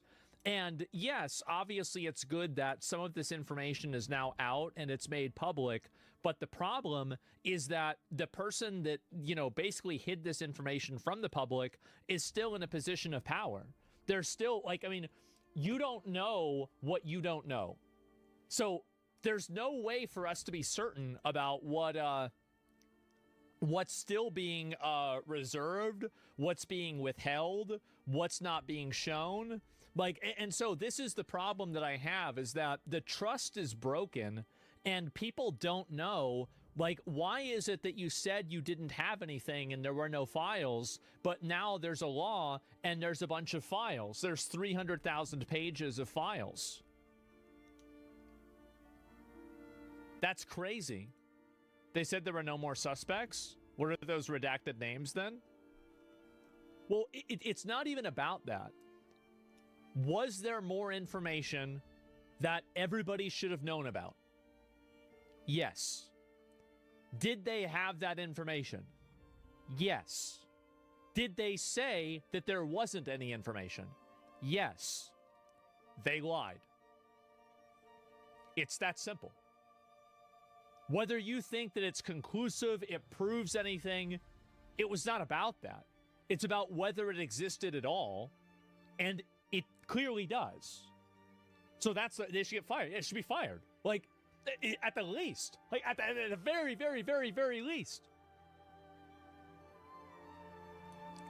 So frustrating for me to see that. There's way more information that's hidden that nobody will know about. Exactly, yeah, the trust has been destroyed.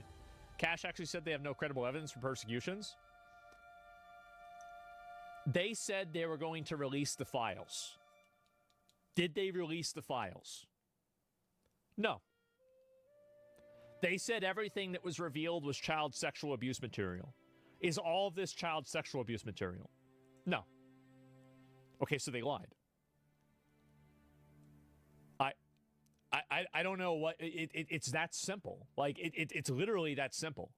Like, I don't know why people are trying to, like, obfuscate this. Like, listen, I liked Kash Patel at the beginning, and there are things that I agree with them on still now. Same with Trump, and I think they're doing some good things. But whenever you like somebody, that doesn't mean that you sweep for their failures. Like, that means that you hold them to a higher standard because you know that they can meet it, or at least you hope that they can meet it. Seems like they can't. But the fact is that, no, I totally fucking disagree with this mindset. You don't have to have 100%, you know, like, compliance with any of these issues where it's like, everybody is on the same page with this. No, this is ridiculous. Totally fucking ridiculous. Completely unfair. And Black Page, it says CSAM picture that they refuse to scan. I don't have a problem with them not scanning in child sexual abuse material. I don't care about that. Nobody cares about that.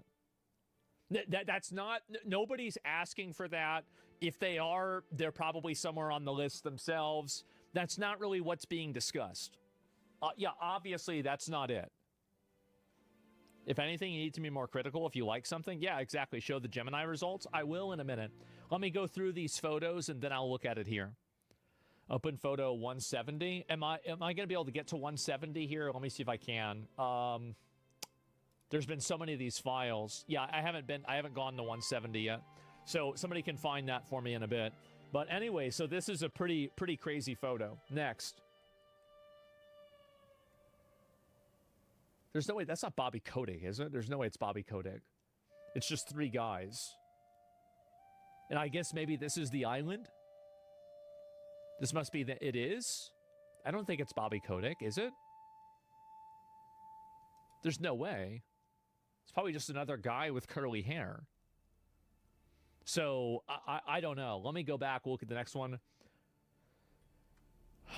Man. Not a good day to be a Michael Jackson fan, huh?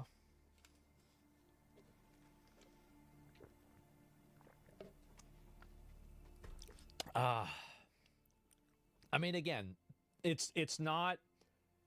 there's no guarantee, there's no certainty that this for sure means that he's some bad actor.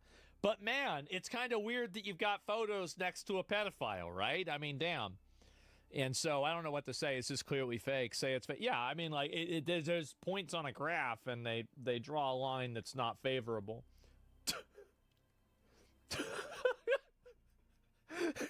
Just passed out? Okay, great. So, yeah, next, let's move on. All right, this is all blocked out. What a surprise. I don't know who the fuck this guy is. I guess this is maybe some kind of fucking, you know, I don't know. It's just like a primitive culture or something like that. I don't know. And, damn. It's a bald. Yeah, this guy looks like he's like a mafia guy or something like that, right? And, yeah, it's a geologist, maybe. I have no idea. Anyway, yep, some of these are just totally blacked out. Like, you have no idea what any of this is at all. And then what's this? It's just him on a fucking beach. And the problem is that here's the...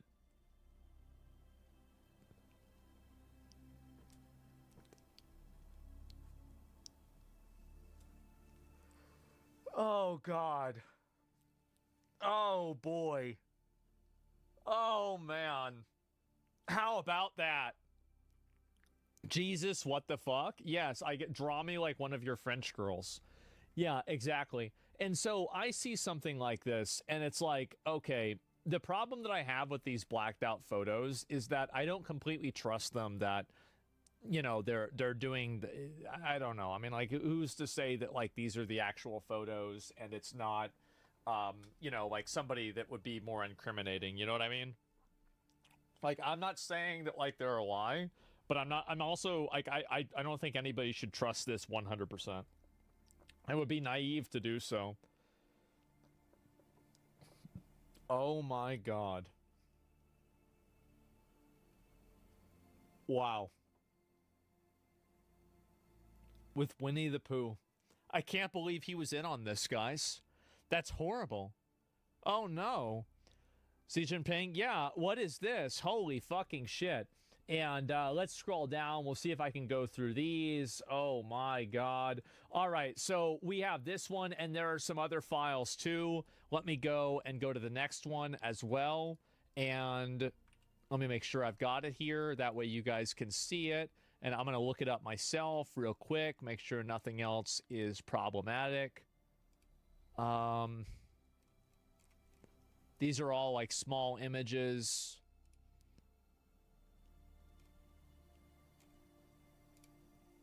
I don't even know really if I want to show this because some of this is like kind of very weird suggestively, right? It's like photo shoots of these young girls. I don't really think that we need to look at it.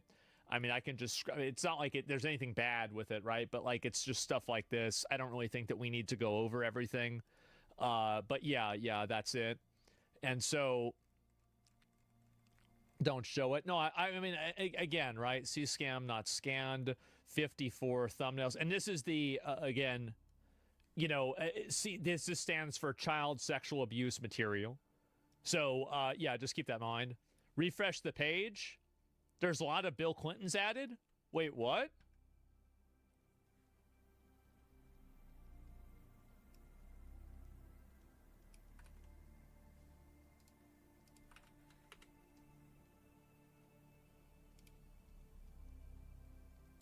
Oh, my.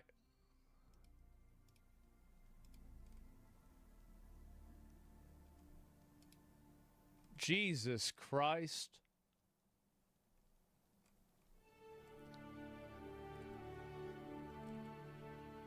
What the fuck?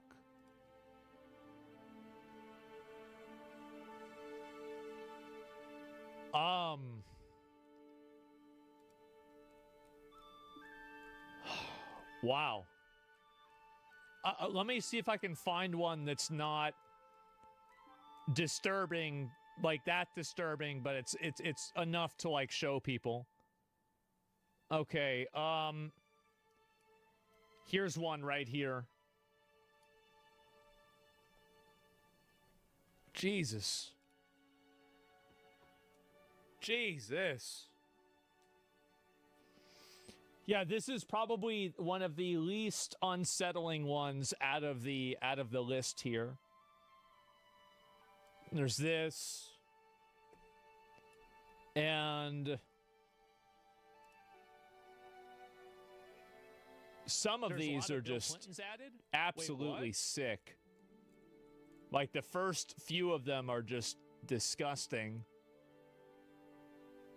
Like wow. I guess I can show this one because there's almost nothing on it, right? I'm not going to show the full photo, but you can see the thumbnails. I mean, there's nothing that's explicit about it. It's just that I don't really think that we need to look at them, right? What the hell, man? Yeah, it's just, I played the cards I was dealt. It's freaky. Yeah, it's fucking freaky. It's all blacked out. It's fine. I know it's fine to show on the stream.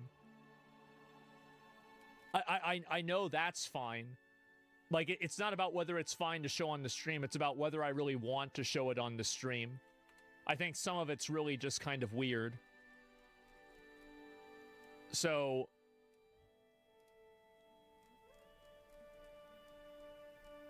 yeah, I'm just looking at some of these right now. Yeah, it's not needed. That's it, link it. I mean, like, I can go through and find it, but let me go back. I'll see if I can pull up some more of these here, too. I just want to make sure that I don't, like...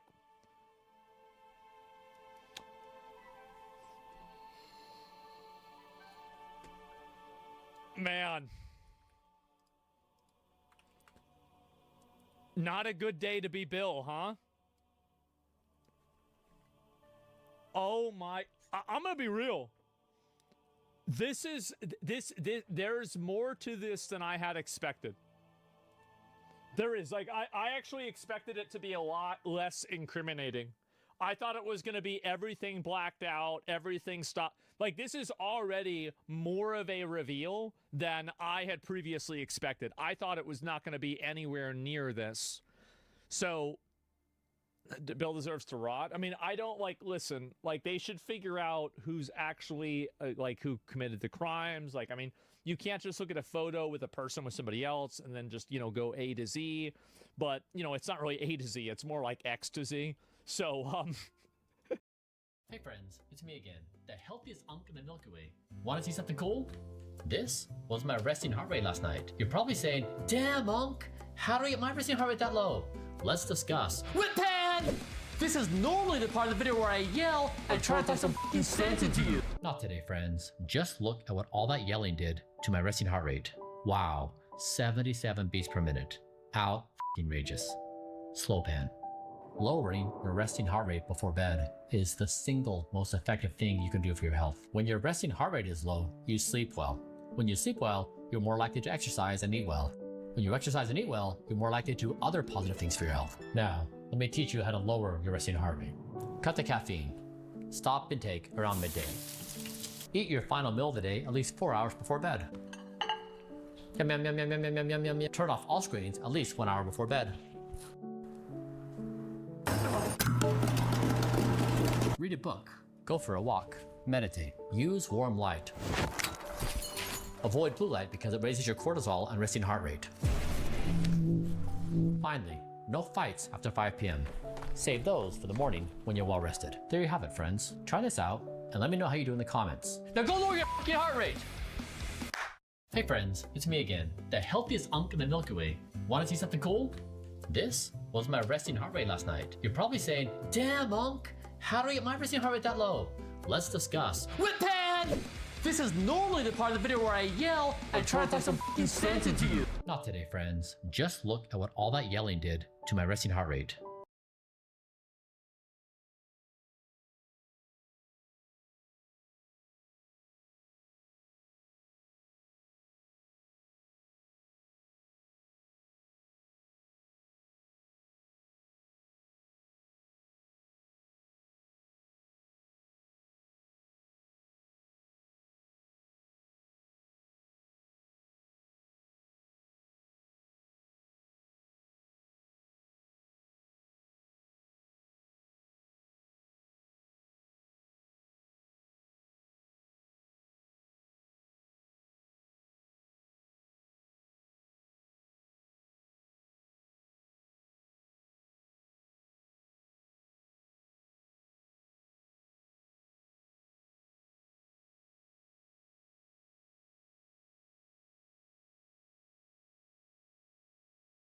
Hello there, ladies and gentlemen. Today, I'm going to talk about banana.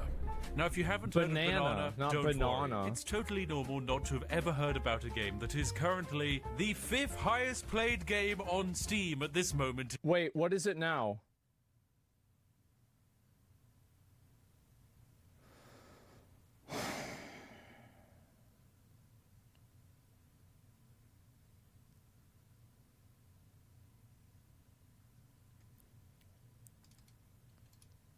In time. Yes, that's right, 150,000 people are currently playing Banana. But how come you've never heard of this game? After all, it released back in April to only 16 people playing it. My oh my, has it come a long way. It sure has. But what is this game and why are hundreds of thousands of people playing it? It's quite simply a free-to-play game where you click a banana. In Banana, you click the banana to gain even more bananas. But you don't even get more bananas. It just gives you it's just a number.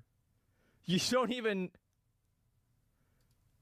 It really is as simple as that. And yet with this simple gameplay loop, it has achieved a 91% positive review score on Steam. This is incredibly high. It this is such a high rating that it's actually a higher percentage than Grand Theft Auto 5. I could believe so why that. Is this game People about probably clicking a complain banana about the so online darn shit. incredible that it's captured the hearts and imaginations of 150,000 I don't know about people? imaginations. Is it actually a hidden gem? Is it a dodgy scam? Or is there something even more dubious at work? Well, ladies and gentlemen, sit back, relax, throw a like on the video and get yourself a warm cup of tea, because this is going to be very special. What? The game Banana is absolutely incredible. It has There's only one called achievement. Click, which 83% of people have in order to... Wait, so... That's the most scary statistic I've ever heard. Only 83% of people managed to click the banana? It's lower now? Oh, God.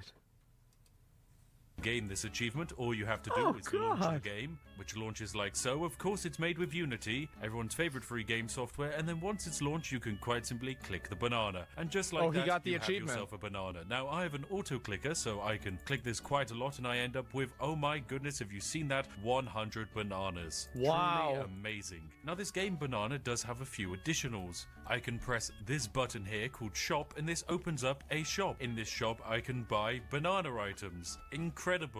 This money goes directly to the developer. Those bananas were more expensive than my bananas. No, that was in euros. It's probably different. This game, who we should probably talk about whilst I click on this banana. This game is created by Aladdin66. Pounds? Aladdin66 has made 2 games, one of which is called Lass ich Schlieden, which roughly translates to Let Me Slide. Now, if you haven't played this game, don't worry, it's absolutely incredible, also achieving an 88% positive review score. This game was released back in February, and it features grounds and Unity assets that you can probably find for free. On this game, you embark on an extraordinary journey into the boundless realm of Lass ich Schlieden, an open-world game that promises to redefine the genre. You get to immerse yourself in not only an expansive universe, but it's also brimming with endless possibilities. So this developer is just like some idiot that's trying to capitalize on the random collective autism of the internet, that one of his meme games will catch on and he'll become a millionaire?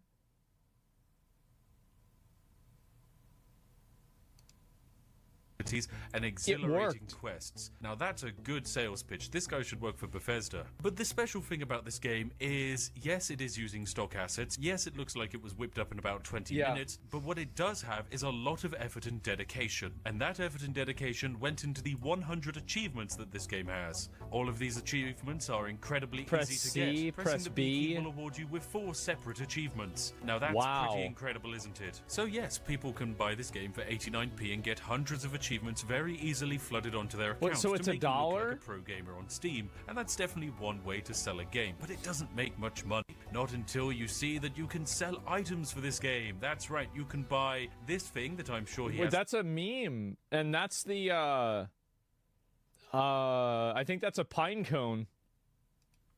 The legal rights to, and all of these other things that I'm sure he has the legal rights to. Like the incredible When You Start Edging, which you can buy for 79p. When Once you bought, start you can sell it edging? on the community market for 85p. Let's see if anyone's purchased one of these bad boys.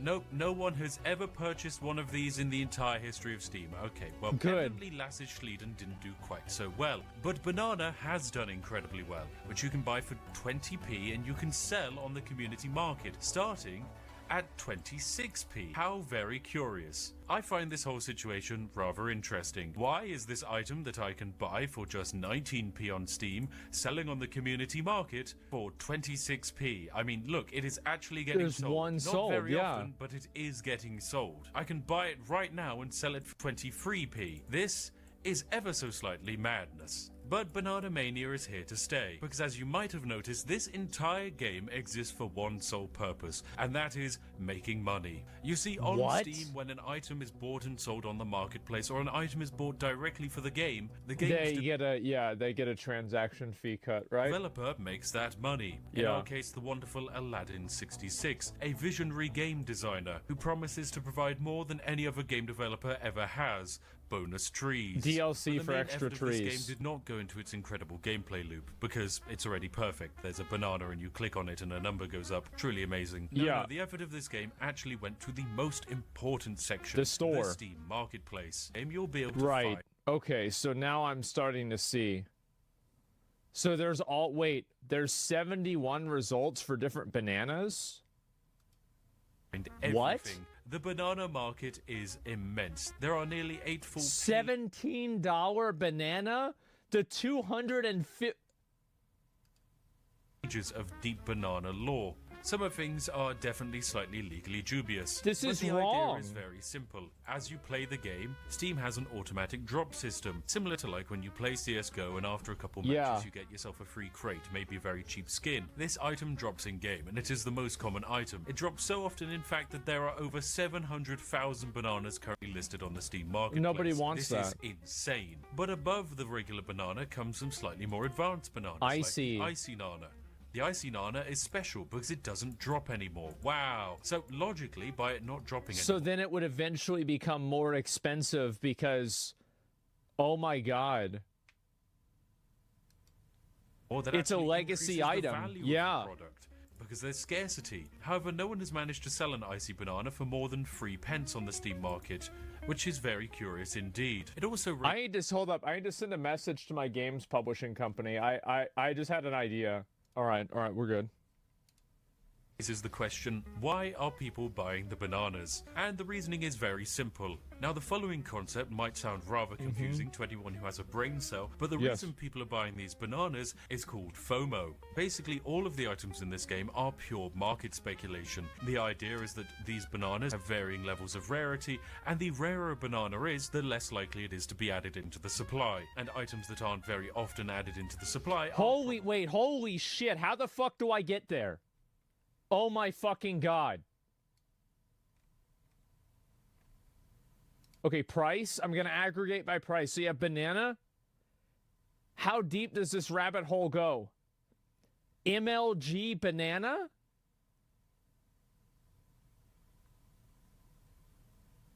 Major League Gaming? What?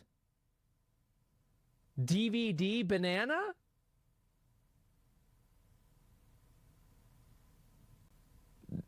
That's actually kind of a cool one. Yeah, that one is kind of cool. Yeah, I you know what? This how much is it? It's only $7. Okay. Void banana. Sans Santa.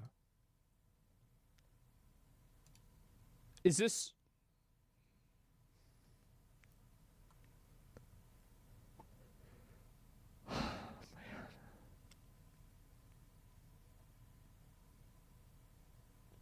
man.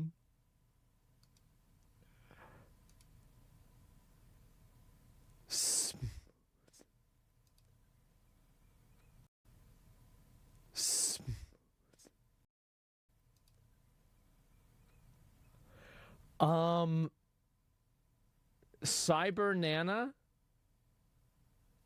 It's futuristic and it's $75. Recent activity, somebody purchased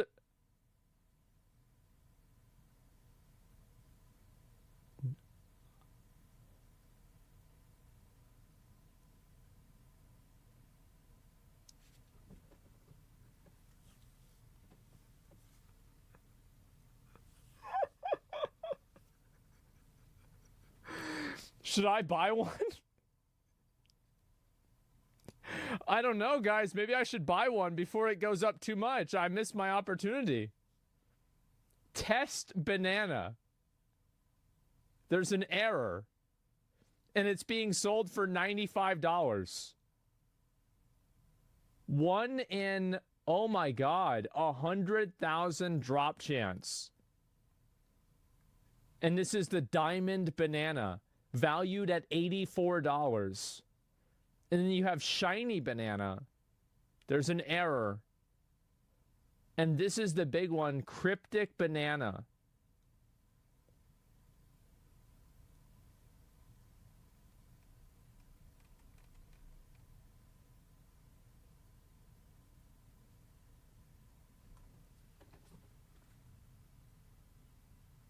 There is a part of me that wants to buy this. There is.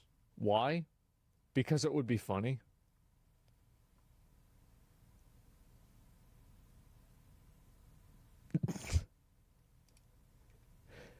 That's the reason. Worth more. Take this diamond banana here. It has a 1 in 100,000 drop chance. That's pretty darn good. and oh my, what a rare banana indeed. Oh. 1 in 100,000, so there's really not that many of them. As you can see, there's only 3 available on the Steam Marketplace right So now. you better 2 get for it around now. about £100 and then 1 for £520. To put that into a real-world price point perspective, £520 is almost £70 more expensive than a brand new Pixel 8a smartphone. Yes, that's right, someone... What?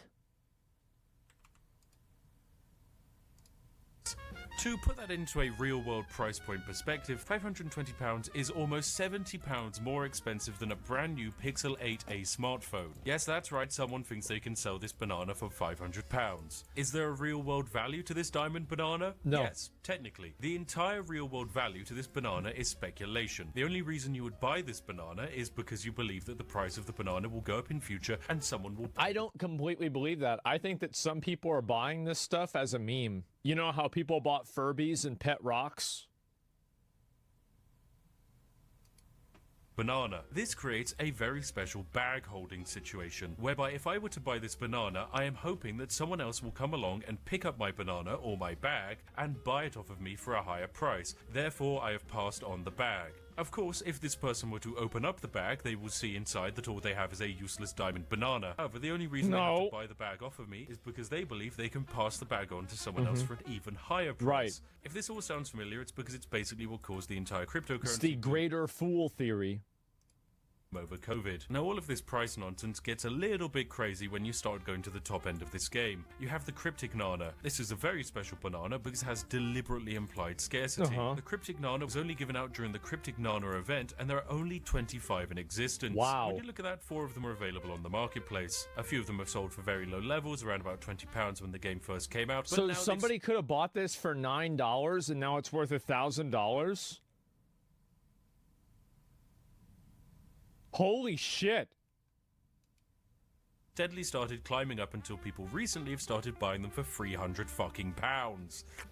Excuse my language, but this is madness. Should I buy the this? The only reason to buy this is because there are allegedly only 25 in existence. Oh my god. Which makes it very special indeed. Oh, there's only 25 of them. You could own Oh my one. god. Now I'm all for entertainingly priced speculative secondary markets. After all, I myself own several rare Magic the Gathering cards. The only difference is I can use my Magic the Gathering cards to bully noobs, whereas I can't use a diamond banana for anything other than flexing my EP online. I have a Lotus Petal, and I also have original Swords to Plowshares. I have 3 of them. And showing that yes, I was stupid enough to buy a diamond banana. And eventually we reach a point where we have the special golden banana. This is a special item, apparently, Really? whatever Yeah. that means, and it drops in game. What is I bought special them off a stupid kid in high school. about this? I don't know, but someone tried to sell it for £1,124 and has now upped the price for £1,400. This item has never sold in the entire history of this game, and I honestly wouldn't be surprised if the person selling this item is the developer themselves. So yes, why on earth are people playing this banana-based game? Well, it's rather simple. So there's a $1,000 banana, and it's not even on the marketplace right now. So logically, I should probably buy it as soon as it goes back up on the marketplace so nobody else can get it. If you, like me, are based in the UK or the US, you might see this speculative banana game where you could wait to get a rare banana that potentially you could sell for 4 pence on the marketplace. You could see that to be quite a special thing indeed. After all, there's the Graffinana here. It's a simple graffiti banana, but hey, it's special because it doesn't drop anymore. I feel like that's what they say about all of them.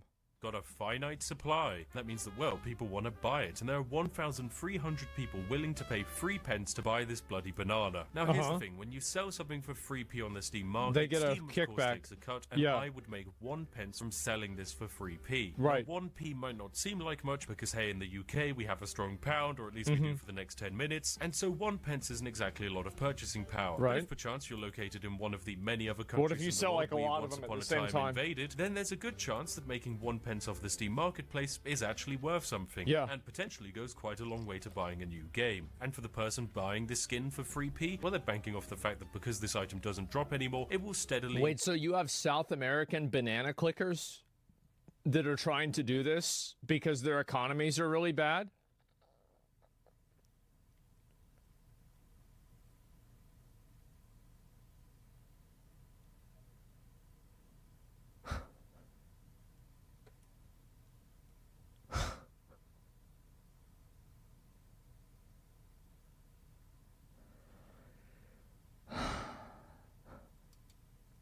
increase in price over It's a time. banana The only problem republic. is this item has very low usability, but that doesn't really solve the question. Why on earth are people playing this? Well, it's very simple. This game is very easily automated, and it doesn't really take up any processes on your computer. It just runs in the background, and it's all about watching a number go up. Hardly the most elaborative or exciting game in the universe. It's free, it's simple, and it can be marketed as free and easy money. This craze happened quite a lot during the NFT game era, whereby a lot of these so-called free games would exist, where you could play them and you'd get a chance of getting a free NFT, and this free NFT would have a supposed value assigned to it. The problem is, in order to get value out of that free NFT, you would have to be able to sell it, and when you've started handing out items for free, well, they don't really have much value. I never understood this, by the way, whenever people say bans or $1,000, because they only put the wrapping around it if it's $10,000. If you pull out $1,000 at the bank, they don't put a band around it. Why do people say that? This game does have a slight advantage by adding supposed rarity and having the rarity be slightly more challenging. For example, they've added Rubber band. They don't do it with rubber bands either. Whereby you need to click once every 3 hours to get a drop, or once every 18 hours for the rare drop. That's right, you need to leave this game open for about 18 hours in order to secure yourself the chance of a rare drop. This brings us back to the reason why there are so many people playing this game. There are 153,000 people playing Banana. Oh my fucking god! So ever since he made this video, it's tripled. Right now, but they're not really playing it. They leave it open in the background, and once every 18 hours they go to their computer and they click the banana. It truly is an absolutely incredible social experiment. This is a real-world human version of putting mice in a cage and having them push a button to receive a reward. We are simply mice, we push the banana, and there is an eventual promise of us getting an actual item. So I'm going to leave this game running, and I guess we're going to find out what wonderful item the banana overlords bestow upon me today. Now, whilst I've been waiting for my wonderful banana to arrive, I think it's important to say that I've done some digging. The individual running this game is quite unique indeed. We have, of course, established that they are German. However, what we should probably also establish is that they are potentially a relatively unique type of German. Now, I'm not just saying this because they have over 1,000 hours on Hearts of Iron 4. I mean, come on, who doesn't? I'm mostly saying because this person has a potentially dubious profile that maybe leans towards a certain extremist direction. I don't know if I'm seeing that. Potentially because their previous usernames include such wonderful things as deportation creates living space. Yep. It's one of those.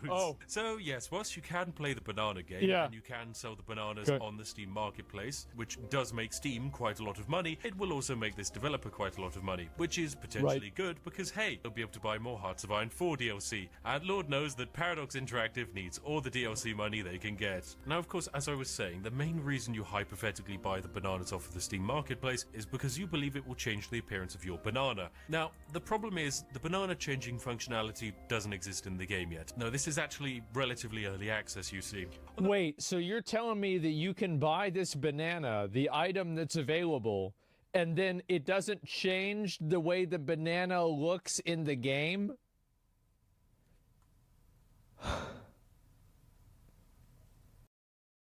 And then it tells me that you can buy this banana, the item that's available, and then it doesn't change the way the banana looks in the game?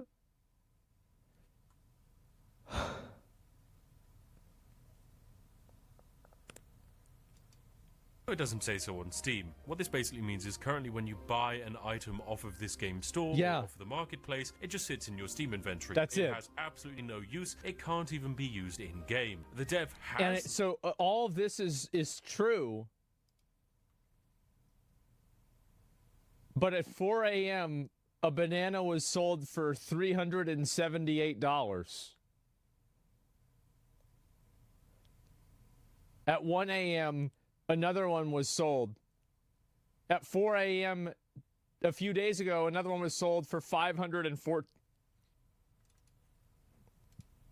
Said that they will add this functionality into the game, and what value this functionality will add or cause to the value of the banana market, I do not know. After all, we are just clicking a PNG. But you don't even have to click the PNG. I can literally click off the end of the banana and it still kind of counts. They've just used a giant square hitbox, so yeah, Unity Coding 101. This game is most definitely, yes, a scam. Is the developer at fault for this scam game becoming so popular? No, not at all. No, no, it's not his fault. The people that are spending money on this and doing this deserve it. They deserve it. If you do this, if you're spending your money on this shit, you deserve it. He's doing people a favor. I don't fucking get it. Games exist all over Steam. It's hardly the developer's fault that for some reason 100,000 people are playing it. Games like this largely exist on Steam for one very simple reason. Money. They exist to add a large amount of achievements or items to a Steam account. This can be used to artificially inflate the value of the Steam account or just secure that precious experience to level up your Steam account and make it look more fancy. The fact Wait, you can level a Steam account? I didn't even know that. Check your level. I don't have an account. Like, you have to understand, I made my Steam account when I was in high school. And I graduated in 2008. Click profile. Okay. This one right here, my profile.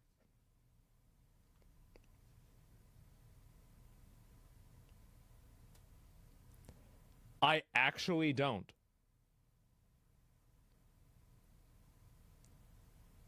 I told you. I never did. You didn't believe me. How is this possible? Because I never did it. Actually, Wild, yes, this is an OG account. The only reason I made a Steam account, like, whenever I was in high school, is because there was a hot girl that wanted me to download one so I could talk to her. So, naturally, I immediately downloaded it.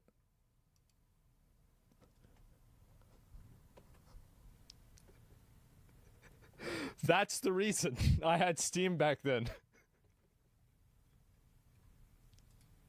Marketplace has exploded in Banana Mania is just an entertaining secondary event, which potentially this game's developers and friends are able to use and exploit to generate as many Steam Wallet funds as they can humanly enjoy. Oh my now, one of the God. reasons that makes me a little bit more concerned that this is a scam is because the creator of this game has set their inventory to private when it was previously public.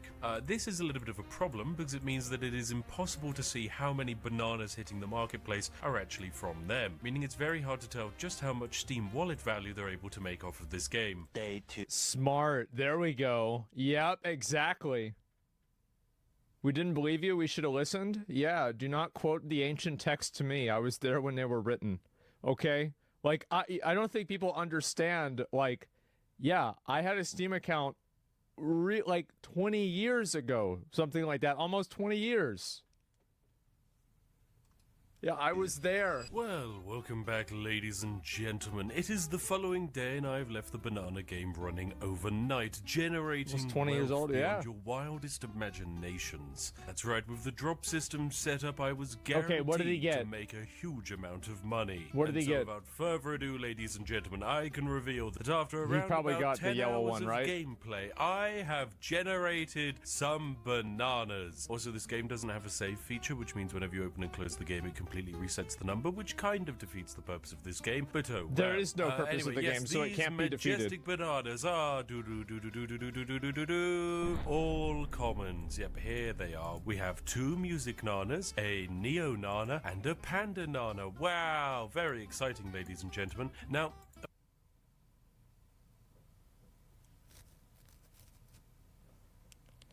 Not bad. Plus 0.03.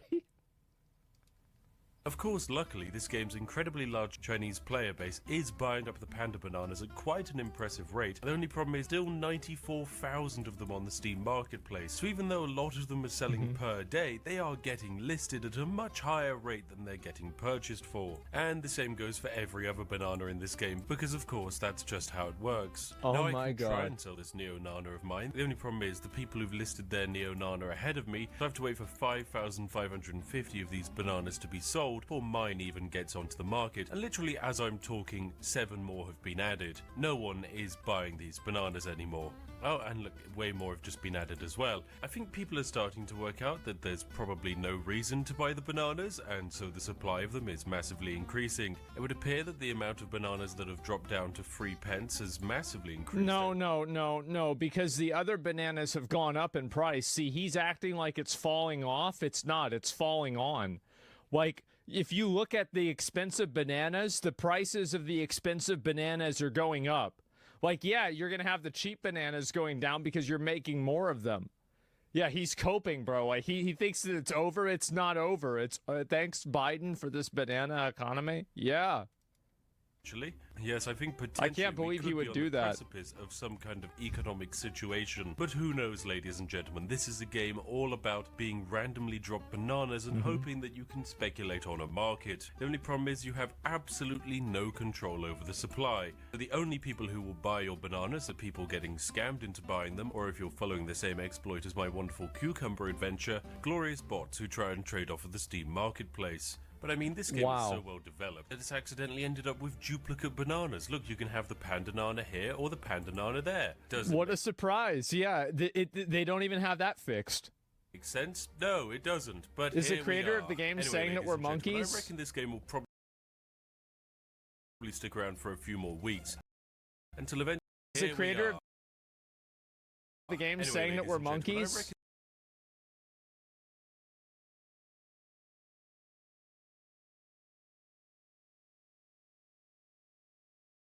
This game will probably stick around for a few more weeks, until eventually people realize that the electricity you spend running this game ultimately costs far more than you'll ever actually make off of selling bananas. But then again, what do I know? Maybe the developer of the wonderful Lashes Schlieden will somehow pull it out the bag and on their second game add an incredible quantity of gameplay features that makes the banana a tangible item that you would want to use. Kind of like a CSGO weapon skin maybe. Who knows what the future has in store for the banana game. Either way, I think this is the end of my journey with the banana game. There's no way it goes as deep as him thinking that people in, like, third world countries would be clicking this for Steam, and he considered them monkeys because he's a racist, and then the game would be for them, right? There's no way There's no way, right? No, come on. Yeah, there's no way. Because, like, that's... I can't accept... No. In fact, I'm so comfortable I'm just going to uninstall it from my PC. Now I can go and play a real free video game, which is also all about making money. I'm of course talking about OpenTTD. Yep, it's free, it's great, and you can make money in it. And yes, the money does stay entirely within the video game world, but that's how I like it. Thanks for coming along and watching today's exploit video. If you want to see more wonderful Steam exploits, maybe YouTube exploits, or even just video game exploits, then why not consider subscribing? Anyway, I'll see each and every one of you in the next video. Have a wonderful day, and goodbye for now. I am...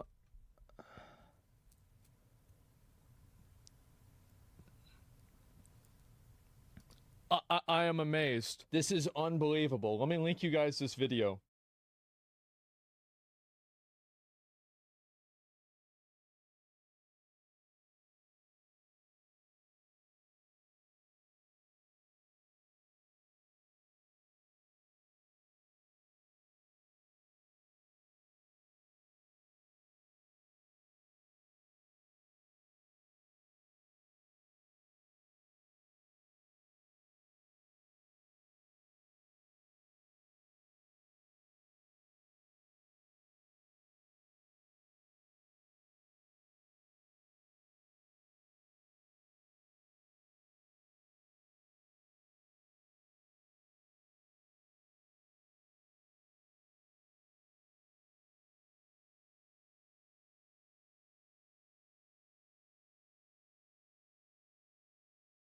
Let's watch it. This guy is stealing my package from a car, and this guy took my package off a porch. But what they don't realize is this is the final glitter bomb. Glitter bomb 5.0. And for the final year when you lift the lid, the glitter is delivered by drones. Let's watch.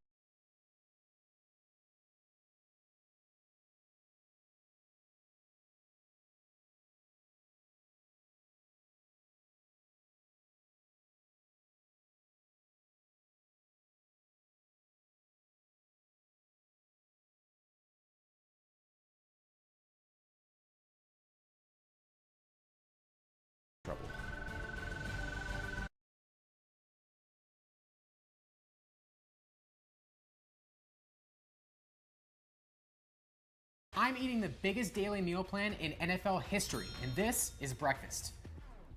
Number 1. A little while ago, JJ Watt shocked the world when he revealed his massive daily diet. JJ required 2 breakfasts, 2 lunches, and 2 dinners. It's so big that it's about 5 days worth of food for the average person. I have until midnight tonight to finish every single meal JJ had on his massive meal plan. But here's where it's gonna get interesting. He also had a love for cheat meals. I'm gonna have to finish all of JJ's favorite cheat meals in addition to his massive meal plan, which is really gonna make this challenge extra challenging. All right, this stuffed French toast is very filling. After pouring myself some tasty milk, I decided to dive headfirst into the eggs. I made quick work of the eggs and moved on to the next item. All right, off to a good start. The next item in JJ's first breakfast, some healthy strawberries. These strawberries were very tasty, but also very filling. Strawberries are down. I moved on to the next item, blueberries. I knew that all this fruit was gonna fill me up quickly, but the next item was gonna be the toughest. Woo! I feel so healthy. It's time to get to our oatmeal. It's like a rock. And don't worry, I'm just gonna put a little bit in. There's 2 types of people in this world. People that eat oatmeal with brown sugar and people that eat oatmeal without brown sugar. What team are you on? Comment down below. At first, I regretted the brown sugar, but after my first bite, it's safe to say that regret went away. Oatmeal is one of the most filling foods out there, so I knew this might give me trouble. Oh, oatmeal is delicious, but it's dense. It's like a brick. Even though this oatmeal felt like a starchy sandbag going into my stomach, I was able to work my way through the rest of it. All right, that might be catching up with me later. The last part of JJ's first breakfast was a banana and an apple.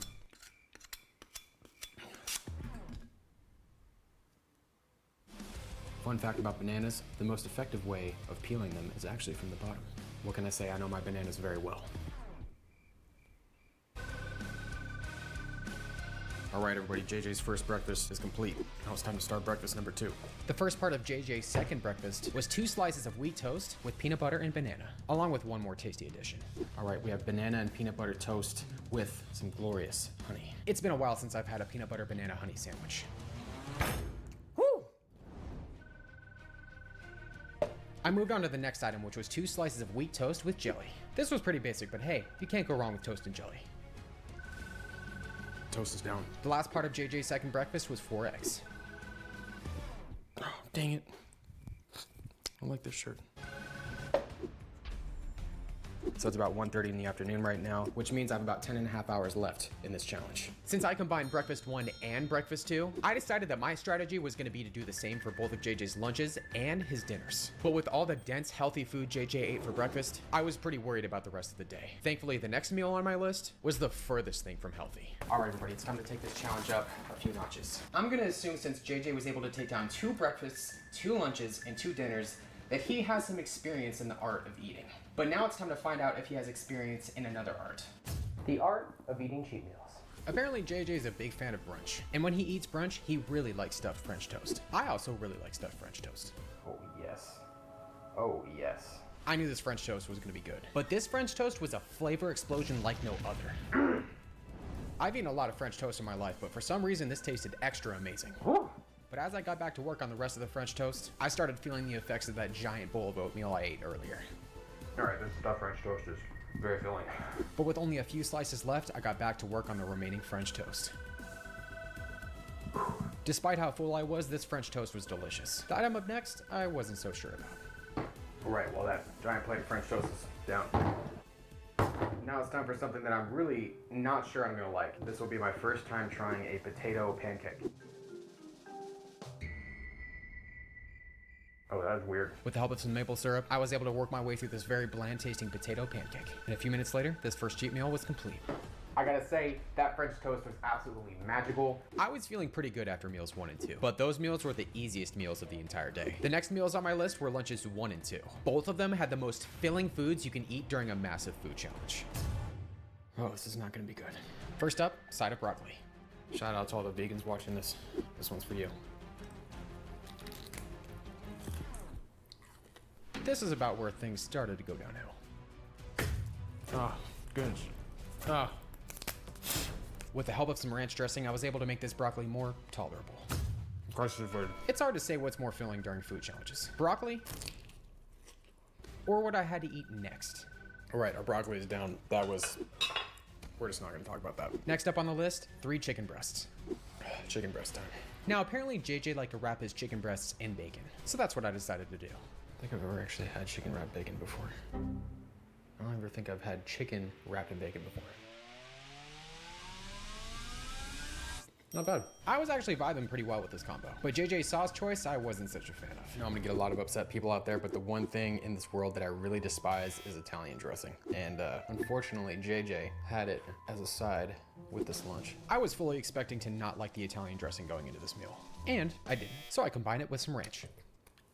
After working my way through the next chicken breast, all the protein was really starting to hit me. Sweet goodness, these are big breasts.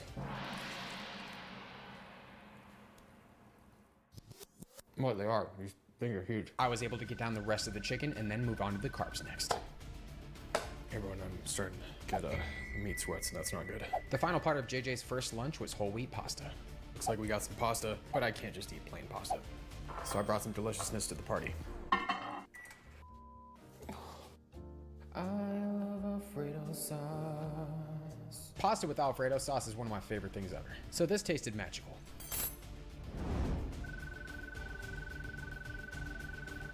I'm gonna say something very controversial, but in my opinion, penne pasta is the best pasta. If you're with me, go ahead and drop a pasta emoji down below in the comments. I worked my way through the rest of the pasta, and then it was time for lunch.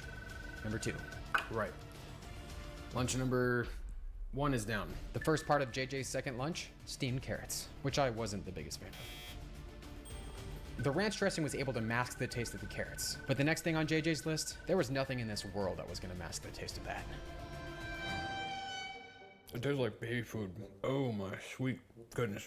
Oh man. There's nothing more I can do in this situation. Gotta take one for the team.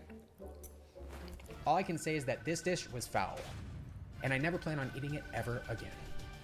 Now for the last item for lunch number 2. The last part of JJ's second lunch, more chicken breasts, which I again decided to eat completely wrapped in bacon. That has been lunch 1 and lunch 2. Can't even remember what I have next. Hopefully whatever I have to eat won't have as much protein. I'm definitely going vegan after this challenge. Apparently barbecue is one of JJ Watt's favorite things to eat. He likes it so much that he gets smoked turkey and lean cuts of brisket mailed to him. Unfortunately, there aren't any places near me that serve smoked turkey, but I was able to get my hands on the best brisket in my city. There we have it, everyone. We have some very tasty, authentic brisket. I thought the French toast was gonna be my favorite thing in this challenge. All right, that's pretty tasty. But this barbecue brisket stole the show. I made sure to really enjoy it because the meal I had next was gonna be rough. All right, everybody, and just like that, cheat meal number 2 is down. Everyone, it's about 5:30 right now, and I have dinner number 1 and number 2 left, along with the final cheat meal. At this point, I had taken down just over 14,000 calories, which honestly is nothing if you've seen food challenges of mine before. The difficulty of this food challenge was less about the calorie content and more about the high volume foods on JJ's meal plan. Things like sweet potatoes and broccoli take up more space in the stomach and are harder to digest. But the hardest thing to digest at this point was protein. And over the last few hours, I'd eaten over a week's worth of protein, and dinner was about to have plenty more of it. Everybody, we have dinner number 1 right here, and I just gotta say, I've never had lamb chops before, so you know what? I'm gonna try them out first. I was fully expecting not to like these very much, but surprisingly, I did. It was actually not bad. Almost forgot my beverage. No, this is not me peeing. This is me filling up my cup of water. As soon as I got back to the lamb chops, my stomach started to fight back. So much protein. I was able to push through the rest of the lamb chops, but the next item was really gonna give me trouble. Lamb chops are down. The next part of JJ's first dinner, another plate of pasta. All right, next we're gonna get into our pasta right here. For this plate of pasta, I decided to bring a familiar friend to the party, and I topped it with some bacon bits. As I took my first bite a few seconds later, I glanced over at what I had next.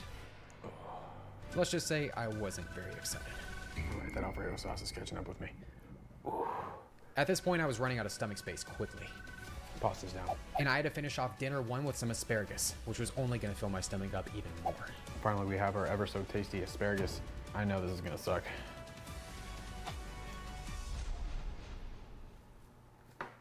Oh, no way. There is no way I can eat that. Thankfully, I had a backup plan. What plan? Everyone, I gotta do what I gotta do, all right? Using a side of nacho cheese, I got started on the asparagus. After that was done, I just had 1 more dinner left. All right, the asparagus is down along with the first dinner. Time for dinner number 2. For his second dinner, JJ Watt started with a tasty filet. So I got some filet mignon right here. Everybody, I feel like I'm about to turn into a chicken breast or a piece of steak. I've done a lot of things in my life, but the thought occurred to me that I had never dipped a filet mignon in nacho cheese. Now this was everything my taste buds needed.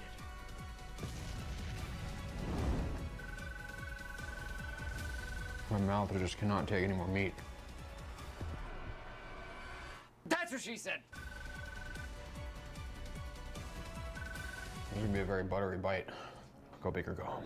To be honest, I'm surprised my taste buds even worked at this point. Steak is down. With my stomach nearing capacity, taking down the next item was going to be a battle. Another side of steamed broccoli. It could be anything else in the world right now. Like, that could be a giant shoe on a plate, and I would much rather eat the shoe than this broccoli. It's time to bring a familiar friend to the party. Using some of my signature wow sauce, it was time to go after the last side of broccoli. Oh, I just hope it's gonna help me heavy for this. Oh man, that's so bad.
hate broccoli so much right now.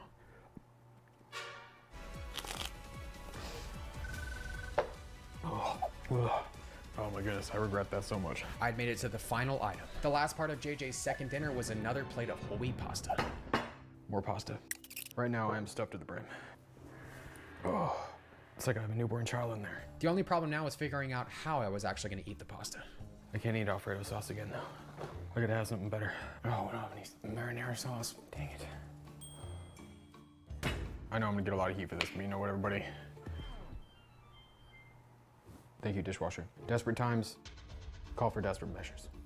I know all the Italians have just disliked the video, but everybody, let me introduce you to the most Americanized pasta dish you'll ever see in your life. For a second, I actually contemplated whether or not I should actually put this foul creation in my mouth. But this was the last thing on JJ's meal plan, and I had to do what I had to do. It's actually not bad. As I stuffed this abomination in my mouth, the fullness really hit me. Ugh. With plenty of time left in the challenge, I could take a break, but I made the decision to power through this pasta. And a few minutes later, with only a few bites left, I took down the rest of the pasta and the challenge was complete. Almost. With just over 3 hours left, I've successfully finished every single meal on JJ Watt's massive meal plan. Now, I may have finished his regular diet plan, but everyone, it's not over yet. As I walked down the grocery store looking for the last item, it finally hit me how insane these pro athlete diets really are. Not only that, but with the amount of vegetables, lean protein, and fruit JJ was taking in every single day, he really does seem like a guy who genuinely likes eating healthy food. According to people.com, JJ Watt enjoyed an entire package of Oreos for his cheat meal.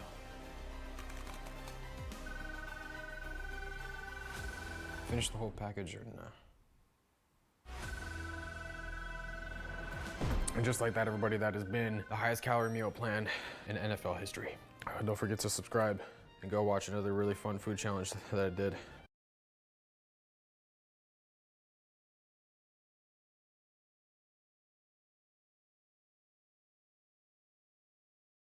This is a 7,000 calorie meal meant for 10 people. And this is me attempting to finish it for lunch. Hundreds of YouTubers have done the letting the person in front of me choose what I eat challenge. But no one has ever tried to survive an entire day of letting the family in front of them choose what they eat. Until today. By the end of this challenge, my goal is to become the first person ever to survive one entire day of letting the family in front of me decide what I eat at every restaurant I go to. But that's the easy part. How many restaurants I have to visit comes down to whatever number this wheel lands on. 7 families, this is gonna be quite the challenge. First stop is Krispy Kreme. Now for the fun part, waiting for a family to show up. To make sure I only get family-sized orders, I specifically waited for cars with a minimum of 3 people in them. Yes. We got our first car, 3 people in it. Could I get whatever the car in front of me just ordered? Okay, sure. That's gonna be it. Woo! Let's go. Let's see what's in the first box. Box number 1, baby. All right, we have an assorted dozen right here. Let's do this. The first 3 donuts tasted incredible, and I was off to a strong start until I got to the lemon-filled donut. Ooh. Remember, everyone, don't forget the hydrate.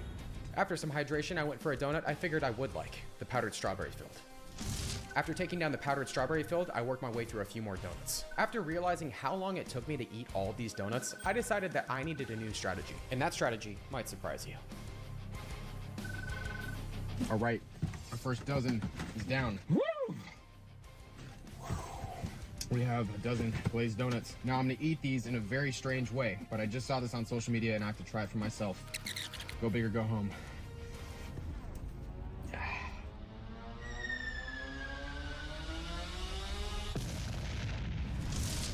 This was a sugary abomination, and after getting through half, I was feeling it. Sweet goodness. But I was able to finish it off and work my way to the last box. Our second dozen is down. Now we have one last box.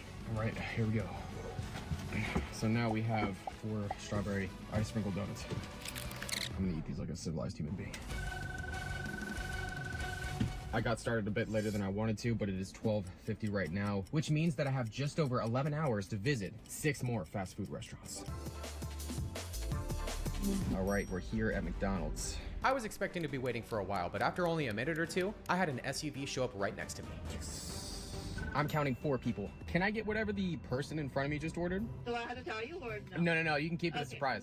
Lobby 4560. How much, what was the total? 4560. 4560 is a lot of food at McDonald's. Looking out, baby. Let's go. I was excited now, but this excitement was about to be short-lived. I'll have to park you, sir, on the side of the store. Okay. Number 3. All right, so we got to park on the side. How's it going, man? Thank you so much. Have a good day. Time to get into our goodies. The first item, 3/4 pounders with cheese.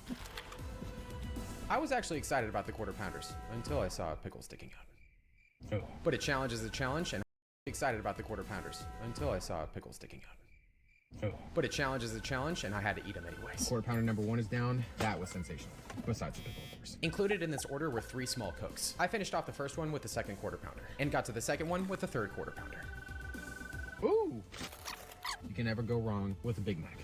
Look at all that lettuce. Good thing I'm getting my veggies in. The Big Mac was good, but it just wasn't salty enough, which is why I was so excited about the next item. Let's move on. Oh my sweet goodness. We have 4 orders of fries. Exercise? I thought you meant extra fries. Obviously, I need to work on my jokes, but I also need to work on my clumsiness. Let me be the first to tell you that having ice-cold Coca-Cola spilled all over your crotch while your belly is full of fast food is what hell looks like for me. God. Oh, it's cold. There wasn't much for me to do, so I pushed past the pain and worked through the rest of the fries. Fry number 2 is down. In my opinion, McDonald's makes the best fast food french fries, but I want to know down below, what's your favorite? And only a few minutes later, I had the third order of McDonald's french fries down. After finishing off the last order of fries, all I had left was one final item. Last fries down. Now we just have one more item, and it looks like it is a baked apple pie. Oh. Woo! Now let's move on to the next place. All right, everyone, I'm headed to one of my favorite fast food places ever. It's time to live Moss. We're here at Taco Bell.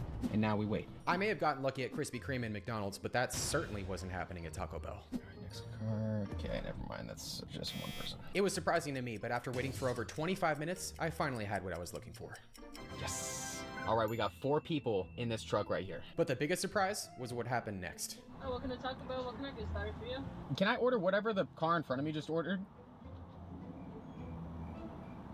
Hell yeah, you can. Sweet.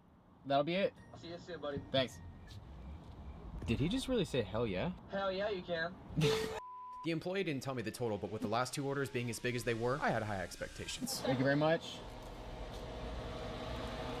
All right, we have what looks like a Sprite or a Baja Blast.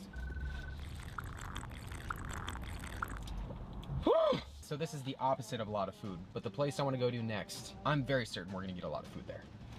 2 months ago, I did the letting the person in front of me choose challenge on my Girlfriend and I's channel. And I got the most unexpectedly giant order at one of the best fast food places of all time. So that's exactly where I decided to go next. KFC. The good news was that I only had to wait 15 minutes before I saw a family pull up. Oh yes. There we go, we got about 4 people in this car. The bad news, well, that was what that family decided to order. All right, how can I help you?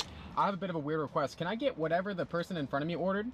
You sure can. 12-piece family meal, half and half, 2 mac and cheese, 1 large fry. All right, that's gonna be it. It turns out that whoever was in front of me ordered the 12-piece family meal, which feeds up to 10 people. I'll see you at the window. Thank you. All right, they weren't supposed to tell me what it was, but that is a lot of food. Holy sh! Everybody, that is a lot of KFC. Shout out to the Colonel. As a KFC lover, I knew the first piece of chicken would be amazing. But the question on my mind, was it still gonna taste amazing after 12 pieces? I was gonna find out, but I had to finish the bucket first. Comment down below what your favorite kind of fried chicken is. Some people like thighs, some people like drumsticks, but me, I'm a big fan of breasts. I was fully aware before this meal that I was most likely gonna feel terrible after this chicken. But I wasn't even done yet, and that was already happening. All right, we only have a few pieces of chicken left. Oh man, fast food is dangerously delicious. So you've eaten 8 billion calories of it. My goal was just to make it through the bucket and figure out the rest later. Last one. Finally, I was able to finish off the last piece of chicken. All right, everybody, I'm calling that done. I am so gonna regret that tomorrow morning. Next, I set my sights on the first out of 3 sides, a family-sized order of French fries. I'll pick that up later. Next, it was time for side number 2. What is this? Oh, yes. Now we have a side of mac and cheese. course, I didn't get any silverware. This is right about when I came up with an absolutely brilliant idea to use a biscuit as an edible spoon. If you're new to the channel, sometimes I eat like a uncivilized human being.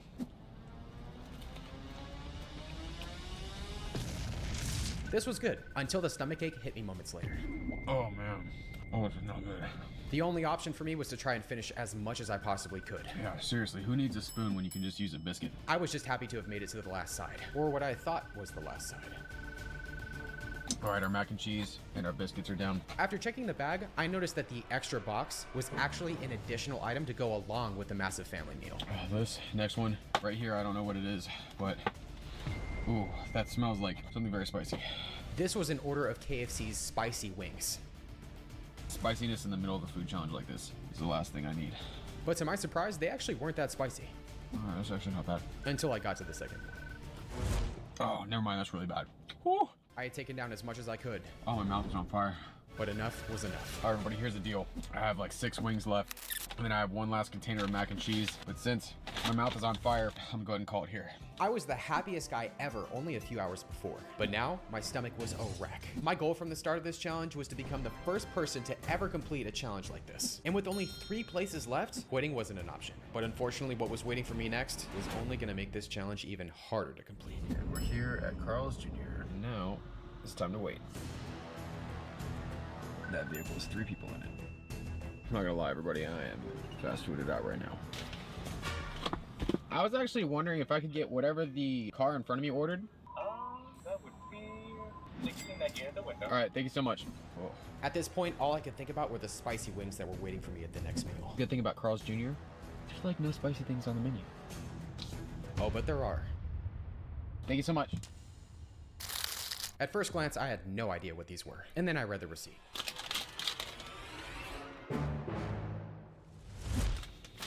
All I gotta say, folks, is pray for my booty hole. Oh.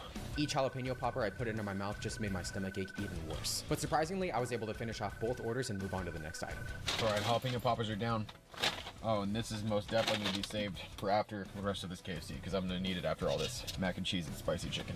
Earlier, I used biscuits as edible spoons, but now I had a better idea. What I'm about to do is probably illegal in half the countries in the world, but you know what? I'm gonna try to do it anyways. I was hoping the mac and cheese was gonna help with the spice, but unfortunately, it wasn't. All right, my mouth is now back on fire. As the spice was destroying my stomach and my taste buds, I was starting to get worried. All right, all of our chicken's down. The spiciness is not doing very good things to me right now. I knew that if I could just get through the last few bites of mac and cheese, along with the last 2 Carl's Jr. items, I would only have 2 more restaurants left. All right, everybody, the mac and cheese is down. Now we have the thing I've been looking forward to the most. Some very cold and sweet strawberry swirl cheesecake. Ugh. If you're still with the flow of the video, drop a cheesecake emoji down below. The cold cheesecake may have been an instant relief to my taste buds, but it was an atomic bomb to my stomach. I gotta be honest, everyone, my stomach is making noises it really shouldn't be making. Remember what I said a few minutes ago? Spiciness in the middle of the food challenge like this is the last thing I need. I wasn't kidding about that, but I mean the other thing I said. Pray for my booty hole. Yeah, I was gonna need those prayers, because on my way to the next place, I got an unexpected surprise, and not the good kind either. Oh no, that's not good. Now, we've all been here before, and it usually means one of 2 things happen. So instead of heading to the nearest fast food place, I headed to the nearest bathroom. My sincerest apologies to whoever uses that bathroom after me. Here we are at Wendy's. Now we wait again. The only spicy thing at Wendy's are their spicy nuggets. With how things were currently going for me, that's exactly what I expected to get. Right, here we go. 3 people in this car. Can I get whatever the person in front of me just ordered? Yeah, that's it. I feel like a beached whale right now. To my surprise, when I rolled up to the front window, I got the healthiest thing of the entire day. Hi, 2903. There you go. After getting the waters, I expected a salad, or at least something my body actually needed. But what I got instead was the opposite of healthy. All right, everybody, we have our Wendy's. My life. With time running out, I knew that if I got anything cheesy or spicy, my chances of completing this challenge were going to be very slim. Whoever was in front of me ordered 3 Wendy's cheeseburgers, which meant that I didn't have to worry about spice. But the cheese, I wasn't so sure about. Gotta do what I gotta do. Even though the first burger felt like a brick going into my stomach, I was happy about one thing. Shout out to this person for getting some water. At least their beverage choice was healthy. I knew all I needed to do was make it past these burgers and fries, and I'd have just one place left to go. But finishing an insane challenge like this wasn't gonna be that easy. I have a very strong feeling that I'm gonna regret this next statement, but if this video gets 70,000 likes, I'll do this for an entire week. So drop a like if you haven't already. And don't forget to subscribe. Exercise? I thought you meant extra thick thighs. It's a little after 8 o'clock right now, and all I have left is one more fast food place. After eating at 6 fast food places over the day, I felt like I'd eaten at 60. In fact, I'd eaten just over 22,000 calories of fast food. But I was only one restaurant away from being the first person to ever finish a challenge like this. After waiting a little over an hour for my stomach to settle, I knew I was most likely in for a surprise at the final place. All right, everyone, it's about 9:45 right now. Unfortunately, a lot of fast food places. Trump is making the EBT and food stamp requirements even more strict. It looks like independent women now finally have to be independent. Gotcha, bitch. Let's get straight off into this craziness, bro. Grocery haul. Good Lord. Big bag, big Got that Snorlax build. Shots fired. As a 37-year-old full-time working mom of 3 boys who also moved her parents in with her. So we have groceries today from 3 different places. We got groceries from Sam's, Walmart, 4 places. Sam's, Walmart, Food Line, and Piggly Wiggly. And I will tell you the totals for each at the end and then a grand total. Bro, you think she would have got some steps in or done some walking? Good Lord, got them dinner rolls on her neck. So we got 2 containers of the 2-bite brownies. Are you serious? Brownies? Y'all, the last thing y'all need is some more of that. Brownies, 2 of those because they'll be gone so quick. We got 1 big thing of Cinnamon Toast Crunch because we still had some Just garbage. left over from last trip. Trash. No nutritional value in We that. got a big box of the oatmeal. More trash, just sugar. Oh, you got the tea. We got some cereal bars. More trash. Do you guys eat anything other than sugar, dude? 3, 4, 5 big bags of fries. No, big back. Big bag, big Big bag of fries, big bags. Good Lord, that's so many fries, bro. We got some conditioner, Q-tips, children's Tylenol, some cucumbers, some lettuce. There's that good old Louis bread from the Piggly Wiggly. Notice the cucumbers were like as slim as a pencil. And the lettuce was a small little head of lettuce as big as her noggin. Some bananas. We got 6 blocks of the Monterey Jack cheese. God, stomach about to be stopped up like a toilet at Denny's at 4 a.m. after chili extravaganza night. Who's the big back in the back? Good Lord, we got Bertha in the back bouncing around. We got a watermelon. We got 2 big things of mayonnaise Got the big ones of mayonnaise, huh? because we be going through some mayonnaise. We got some grapes. You got that many grapes for 15 people. Come on. We got some eggs. 1 carton of eggs, but 1,000 bags of fries? 2 things of the allergy medicine. Some deodorant for my dad. Some antacid for my mom. Bro, I'd be so ashamed if I was this kid. Lip gloss that my mom got. 2 blocks of the mozzarella cheese. 6 blocks of the God, how much cheese do y'all need? cheddar cheese. We got 1, 2, About to have a jet pack in your butt. 3, 4, 5, 6, 7. Do y'all drink water? Y'all must be allergic to water. For Bryson, he absolutely loves the Italian Prepackaged subs food? at Walmart. We got 4 of these for him. So Jesus. him for quite a few days here. We got 1 Mountain Dew because More soda.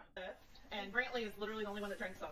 We got a box of fruit. More cereal. Just garbage. We got 1 bag of the. Another bag of garbage. We got a thing of buttermilk. Big bag of sugar. I know y'all need that sugar. I know y'all's back is screaming for that sugar. Please bring the sugar, Mommy, my back. Milk. Got a thing of nabs. God, just processed garbage. We got 2 packs of. Now sugar water. Okay, great. More sugar. We got 4 New York strips. And Bryson's already broke into his subs. I told y'all he loves them. We got 2 packs of ribeyes here. We got a thing of drumsticks here. We got 2 packs of pork chops. 30. Did y'all hear the fire alarm in the back? Beep. Yeah, what the? What? How many? Pizzas. Frozen pizza. Jesus Christ. Oh my, you really get to see her full build on this one. We got a tower of pizzas again for Brayden. I will cry. So we wiped them out. We took all they had. And then we got 10 packs of Look at that little boy, fat. strawberry Kool-Aid. And we got 3 cases of water, but I am not picking those up for y'all. So, yeah. Okay, 3 cases of water, not bad. But when you got 15 freaking 2 liters of cola. That was included in this. Oh, excuse me. We got 4 cases of water. And then we also ordered an 8-count box of deluxe mac and cheese online at Sam's and an 8-count box of Velveeta mac and cheese at Sam's. Y'all don't need no more cheese. Y'all got 15 blocks of cheese plus the mac and cheese. Boy, you about to be stopped up so bad. That's not here yet. I feel bad for that toilet in the house, bro. Y'all eating 15 pounds of cheese a week. Golly, got more cheese than Chuck E. Cheese, brother. It's going to be shipped here. Okay. All right, so I got all of our totals written down. So online at Sam's was $31.26. In store at Sam's was $81.56. Food Lion was $55.23. Walmart. So Walmart, we had one total. We did 2 separate orders at Walmart. One was $188.96 and one was $24.15. And then Piggly Wiggly was $95.52. And my mom has a total for me. So all of that together is $476.68 today. So a little bit less than last time. But the crazy thing is that we left a lot of stuff off of the list this time because we didn't run out. So I'm just imagining if we hadn't needed that, there's no telling what we would have spent today. Trust me, y'all don't need no more food. Good Lord. This is what our tax dollars is paying for, bro. This woman straight up wearing a bed sheet. Shots fired! This is crazy to me. 32 frozen pizzas, 8 Dr. Peppers, and 12 grapes.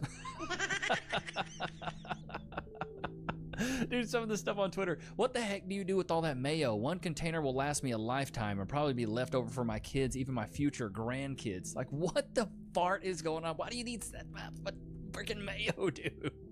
I've never seen somebody have that much mayo, bro. Never seen somebody have that much mayo. That is crazy work, bro. Absolute crazy work. Have that much mayo? Golly. Your butthole just gonna be hotter than the Sahara. Look at this woman, though. She looked like a straight-up thumb. Shots fired! I know y'all gonna be mad, but I just need to say this. If you... I don't know where your neck ends and your back begins. Good Lord. Get food stamps. I get food stamps. It doesn't matter. Of course it doesn't matter to you because you're not the one paying for it. Please don't go in the store picking up snacks. She's like, leave all them snacks for me. I need the snacks for me. Y'all don't need to be picking up them snacks. They took it out. Don't go in there embarrassing yourself, act like you didn't know. Because I'm letting you know, and you need to watch the news because it was on there too. Don't go in there picking up that stuff. I know you used to buying your kids snacks or whatever, things they might need. But we're not able to buy it no more. Oh, no. You can't buy your kids junk that's just riddled with sugar? Oh, no. How are you going to live? Oh, my God. Can someone please help me make sense of this? Okay. I've been receiving food stamps for the last 7 years. Jesus. Consistently. I just received a letter in the mail telling me that I now have to do community service hours at least 15 hours a week. Gotcha, bitch. I have to take out of my time things that I do every day to do community service so that I can still continue to receive the benefits that I receive. Good. Mind you, I am receiving the maximum benefit. I get $2,000 in food stamps a month. But that is only because I have 3 kids. Are we surprised? Now, how do they expect me to be able to do community service hours if I can't even get a regular job? You're lazy, dude. The free ride is over, brother. So I'm at risk of losing my food stamp benefits because I'm not putting in effort? Are you serious? I love it, dude. I love it. I'm so sick of the freeloading, dude. I'm so sick of it. Like, our tax dollars are paying for all of these women here, bro, and they are just abusing the system over and over and over. And now it's about time we woke up and the freeloading is over, dude. Ain't that right, Loki? I've fallen at work. Okay, I get it. Sit. Wait. Good boy. Good boy. Like, bro, this whole food stamp stuff is getting out of hand, bro. It's getting completely out of hand, man. But that's the world we live in, bro. This is the world we live in. All right, I told y'all we're gonna start switching gears. Second half of these videos, let's get into some Twitter clips and see what we have. And I've never once met a good man. Boy, howdy. Have you ever met anybody that's good? I bet your reflection's not even good. My entire life, going on almost 32 years, okay? I've never met... Remember the nose ring theory, septum ring theory? This is pretty much falling true right here. One genuinely good man. What about your daddy? Is he a bad guy? She's probably from a fatherless home, though. Every single man I have encountered has done something absolutely horrific and minimized it. Every single man that I've encountered is a liar, is a perv, and does not see women as humans. Every single man that I've ever encountered is so far up the patriarchy's booty butt. They genuinely think that it's okay for them to not grow past the mental age of 12. They genuinely think... Hey, dude, being 12 is fun. No responsibilities, you get to hang out with your homies. Think that having a job is all that they need to do. I have never met a good man. Not my father, I don't consider him a good man. My brothers, really not good men. My ex, baby daddy, not a good man. His dad, horrible man. His two brothers... Wait. So you're a single mom? You gave this man the highest honor, but he's not a good man? Is it the men's fault at this point? I feel like we're lacking a little bit of accountability here, baby girl. You let him bust inside of you and you had his child, but he wasn't a good man? That makes you sound pretty stupid. One of them is halfway decent, but still don't consider him good. His sister's husband, really shitty. All of my male family members, horrible people. All of my past male colleagues, all of my male instructors, professors, all of them are fucking horrible. Horrible. There is no such thing as a good man. I love it, dude. I love it, bro. The nose ring theory basically says that these women wear their trauma as a personality trait, and this is exactly what this woman's doing right here. Wearing her trauma as a personality trait. And, you know, maybe just hear me out here. Just hear me out, chat. Maybe she's the problem. I'm just saying. Alright, cool. I'm laning fucking extreme trend abuse fizz. I'm so excited. I'm about to get fucked up. No, I believe, chat. I believe. Normally I lose to fizz, but like today I don't have to lose to fizz. Today I upgrade E. Whatever crawls up into my little brain filled with cobwebs, I just say. Damn, these names are weird in bronze. They're actually quite normal. Other than extreme trend abuse, they're actually quite normal, I think. We need to make a Tenshi custom soundboard. My friends have a Tenshi soundboard. It will not see the light of day. It will never see the light of day. All right, Fizz Gaming, baby. I can beat a Fizz, right? I can beat a Fizz. Chat, say hi. They're saying hi to you, chat. Say hi. Say hi, say hi, say hi. Throw the game. You think that'll work? I just got off work, LMAO. Yeah, now you got off work to throw the League of Legends game. All right, I got this. It's time. It's time, chat. It's time. I'm going to fist the Fizz with the Legacy Crosshair. The Legacy Crosshair is actually such a buff. I'm not joking.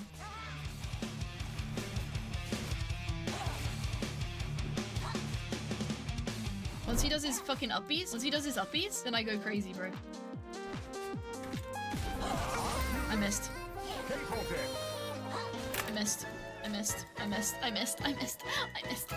I have fucking brain damage. I fucking missed. I have fucking brain damage. No, I'm okay.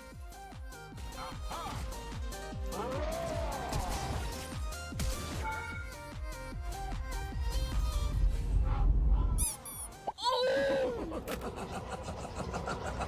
I got baited.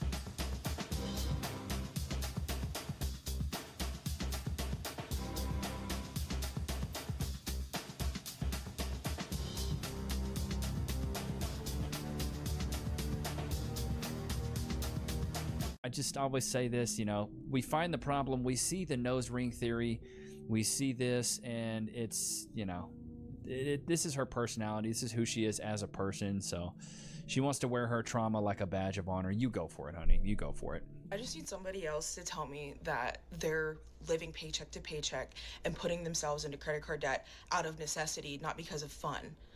I am 28 years old. I work a decent paying job. I love my job.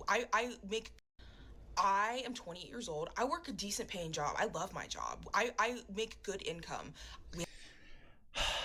We got another nose ring, chat. We have no kids, me and my fiance, and we're still barely scraping by. Our bills are paid, but we can't save any money. We can't go on vacation. I mean, we do little things here and there, but realistically, we don't really do anything. Oh no, you can only take like short, like weekend vacations? Oh no. There's kids in Haiti eating dirt cookies, bruh. Impoverished. Belly swollen. Because they're malnourished. They ain't eating. Just the level of entitlement that these women think they deserve to go on a vacation. Baby girl, you haven't earned the vacation. Cass and I don't even go on nice vacations. Ever since she's been pregnant, I think we've went one place. And you know what? We stayed with our friends. Like, I got an Airbnb for one night, and I split it with my mom. You know what I mean? Like, I'm not sitting out here spending copious amounts of money. I'm looking to save as much as possible and invest as much as possible. So, like, I don't know. It looks like you're in a pretty nice house here. That denim jacket doesn't look cheap. You're wearing jewelry. You got a nose ring. I don't know. I feel like there's certain things you could probably, you know, cut some corners on. And we still live paycheck to paycheck, okay? I don't understand how people with kids are doing this. Props to y'all. I mean, seriously, the utmost respect, because I feel like I'm drowning and I only have cats. Any Ooh. I mean, are we surprised though, chat? money that we're able to save ends up getting spent on the car, or the cat has to go to the vet, or... Hey, here's a grand idea, and I love animals. Get rid of the cat, dude. If you can't afford an animal, don't have it. It's just like if you can't afford a child, don't have it. one of us has a medical emergency. Like, it's just gone. It's gone. I don't understand. We don't live beyond our means. Are we all just collectively putting ourselves into debt? Because I don't know what else. I want to know what she does for a living, though. Like, baby girl, you're working at TJ Maxx. You know what I mean? Like, what is it that you're doing for a living? You know? But this isn't like poverty. This is just you're obeying the script here. The Matrix is telling you what to do. Go to school, get a job, be responsible, and then die in debt. That's really what it is. The American dream to me is dead, bro. Like, where you can just go work a good job and then you can go buy a house. Like, that is gone. You have to figure out a way to make money in your sleep. You have to figure out a way to make money when you're not actively working. I was at a this is over a year ago. I was at a local restaurant in my hometown of Paris, Texas. I'm in a fake Balenciaga tracksuit. It's fake, by the way, from China, but I'm in it anyways. And then we're going up to the counter and paying, and we're going to take a limo ride later on, because this was around Christmas of last year. We're going to take a limo ride. It was like $200, split like 4 or 5 ways, so it wasn't expensive at all, to go Christmas light riding. Christmas light riding was something me and my family have always done ever since I was a kid, because I was so poor. We never really got to put up lights ourselves, so we would ride around town and go look at everybody else that could afford to put up lights. And now the light shows are crazy. People have them synced up with music. Anyways. So we're talking about getting this limo. I'm in this fake Balenciaga tracksuit. You know, Cass is looking nice. And this young man overhears us talking about this stuff. And he goes, "Hey, man, I'm sorry to interrupt you." He's like, "I'm trying to get like you." He's like, "You're wearing that Balenciaga tracksuit. You're talking about being in a limo." He's like, "What advice do you have for me?" I was like, "Well, what do you do for a living?" He goes, "I work in the oil field." I was like, "That's great money, dude. That's really good." But I said, as long as you trade your time for money, you will always be broke. Because eventually you're going to run out of time. Where you can't trade your time for money. You're either going to be old and obsolete mentally or old and obsolete physically. You got to figure out a way to make money while you're sleeping. And that's what I told him. He's like, "Well, I work in the oil field. I work really hard." I'm like, "That's good." I was like, "What happens if you hurt your leg? What happens if you break your leg? Are they going to let you work on the oil field?" He's like, "No." I was like, "Then you need to figure out a way to make money while you're sleeping, whether that's through your investments or something that you do. Like what's great about YouTube is music, or the videos will play, And then you guys watch them. Other people watch them, and I don't have to be constantly working, constantly behind a computer, or constantly like click-clacking on a computer. Like, people will view these videos later on and later on. Now, I have to produce evergreen content, because if I don't, then people are going to stop watching your videos after they get a certain, you know, after they're so old. People aren't just watching videos that are super old. At least I don't. So you got to create new content, but you got to figure out a way to stop trading time for money. If you always trade your time for money, you're always going to be broke. Bro, I got to, okay, so we're going to switch gears. I saw this clip right here, and I was like, this is disgusting. I haven't taken a bath in months.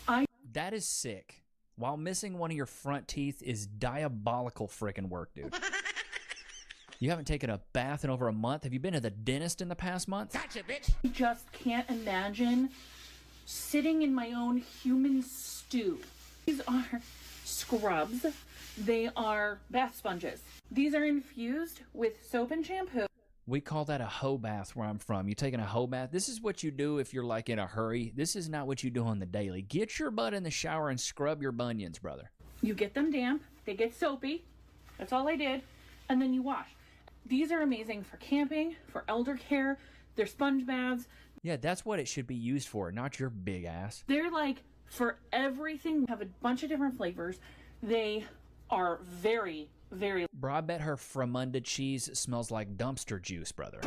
long lasting. I mean, this is top to head to toe. Shampoo and soap. Can you imagine what her dump taker smells like? I got these on TikTok Shop. Again, they're great for camping on the go. Wait, is this girl trying to slang this on TikTok? Dude, these TikTok Shop e-begging women is crazy. Oh, baby care, after surgery, traveling, after the gym, if you don't want to take a shower with all those sweaty, stinky people. I'm very stunned with how awesome they are. I haven't taken a bath in months. That is crazy, dude. While missing some of your front teeth is crazy work, bro. I haven't taken a bath in months. We can tell. We can tell. Bro, dude, I bet she smells like a hot can of tuna that was left out in the car, bro. Like, is that rotten tuna fish? What is that smell? Bro, it's just rotten tilapia. Ugh. God, what is that? Chad, take a bath. It's not that hard. Go turn the hot water on, let it run down your back. It feels so good anyways. Ain't that right, Lokes? But I hope you guys enjoyed today's episode. Don't forget to like, comment, subscribe. It was good to have you guys out, man. Until next time. Peace.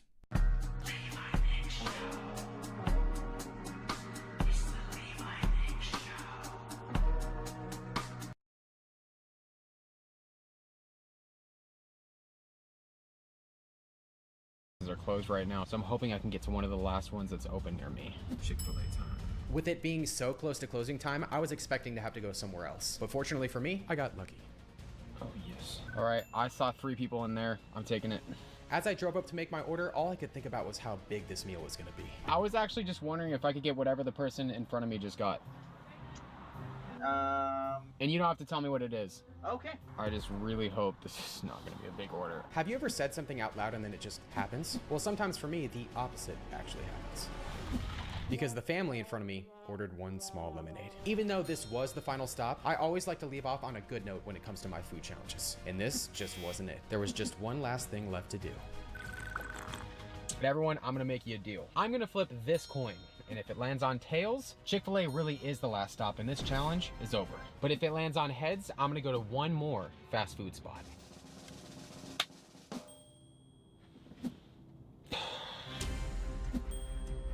It is very late at night, so hopefully I'm not waiting here very long. I'm not gonna lie, I waited well over 30 minutes and I was about to give up. But I stuck it out for another few minutes, and it's a good thing I did. All right, you guys, there's 3 people in that car. We're gonna go with that because I'm very tired and I have less than an hour left in this challenge. Can I order whatever the person in front of me got? Whatever the card just left? Yeah. All right, perfect. That's it. Before I flipped the coin, I felt confident I could handle another fast food place. But as I drove up to the window, my stomach started fighting back. Oh, okay, that was not good. But with just under an hour left, all I had was just one last meal. I just hoped it wasn't going to be huge. That's what she said. It's like I have a newborn child in there. Everyone, it's about 11:47 right now. I'm feeling it. With a $20 order, I was expecting this to be manageable until I opened up the first item. Oh no. Trust me when I say I've never hated jalapeno poppers more in my entire life. There was only one thing I could do to get these down. All right, these are actually pretty tolerable. Wow Sauce may have been able to help me get these down, but I had 7 items left and time was running out. Thank goodness for sugar-free ketchup. Thank goodness for sugar-free syrup. After getting into the mini pancakes, it was clear that my brain and my sanity were melting away completely. But when I got to the breakfast jack, I knew that I was only a few items away from completing this challenge. Looks like we have 7 minutes left. We have whatever's in that bag. These 4 tacos. Oh. After working my way through the 4 tacos, all that was left was one final item. We have egg rolls. Everyone, these challenges have been getting crazier and crazier over the last couple of months. Guess you could say I've been on a roll.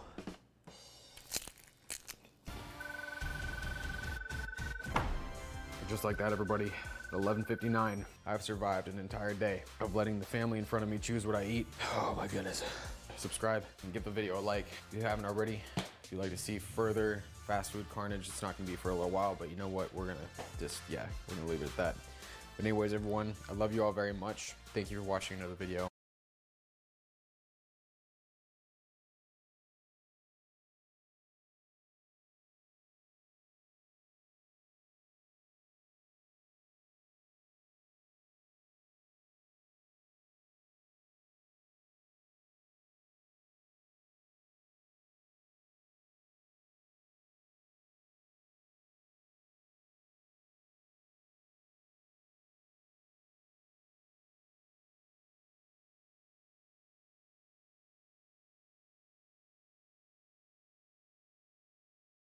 I'm playing the Pistons at 7:30. I can't talk right now. I'm playing the Pistons at 7:30.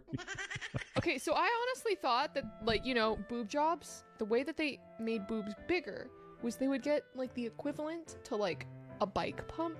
Stupid. And I thought that it, like, went into Air. You thought it was air. Like a balloon. through the nipple. Through... God bless you. Wait, what do you think nipples are for? That's where the air goes in, and the milk comes out. Oddly, does it taste like copper? Does what taste like copper? The batteries that you fucking lick? The D-cell battery? Bro, oh my god, this girl dumber than dirt, bro. Video games are a real problem. They're a real problem. You know why? Because they're fucking fun. Yes, and you don't. Yeah. Well, I have a real problem with them. And you do them, and they're real exciting, but you don't get anywhere. Right. It's like you could do like martial arts, right? You could learn jujitsu.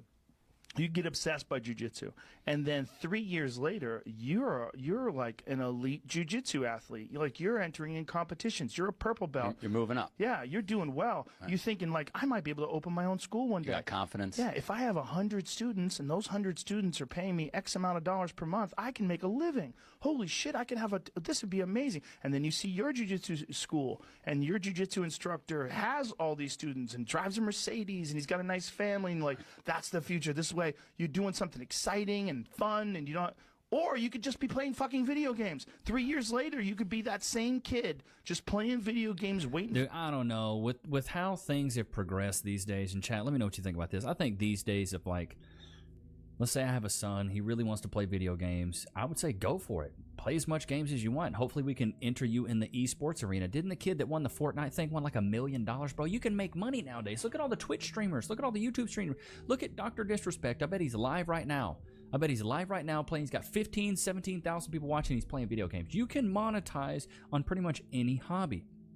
And right now, video games is one of the hottest things out there. You can monetize playing video games. Now, I'm sure I couldn't because I'm trash. I'm not very good. You know, on COD, ain't nobody trying to watch me play Call of Duty. But if I was really good at the game, and I streamed it, and I had good clips, and I was funny, more than likely you guys would watch. Or somebody would watch, you know what I mean? But if you have talent in the video game, or whatever game you play, and you can play it competitively, I feel like the people that play Super Smash Bros., the people that play Call of Duty, a lot of people that play Marvel Rivals, or Valorant, these games, League of Legends, like these people have made entire careers off playing video games. So, as much as I agree with Joe Rogan, if you did spend some time in the real world doing something, you really could get somewhere. But at the same time, nowadays you can monetize on video games. Chat, put a 1 in the chat if you agree. I love games. I'm never going to stop gaming. It's one of my favorite hobbies, besides going to the gym and going outside with Loki. But I'm never going to stop. So, chat, comment below what's your favorite video game, and this could be current, past, or one that's coming out. I'll give you my top 3 right now. My number 1 is Red Dead Redemption 2.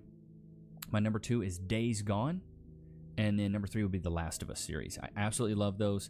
Now, I don't play those every day. And then a special one would be Call of Duty Warzone, of course, because, you know, I got to be dropping in with the boys.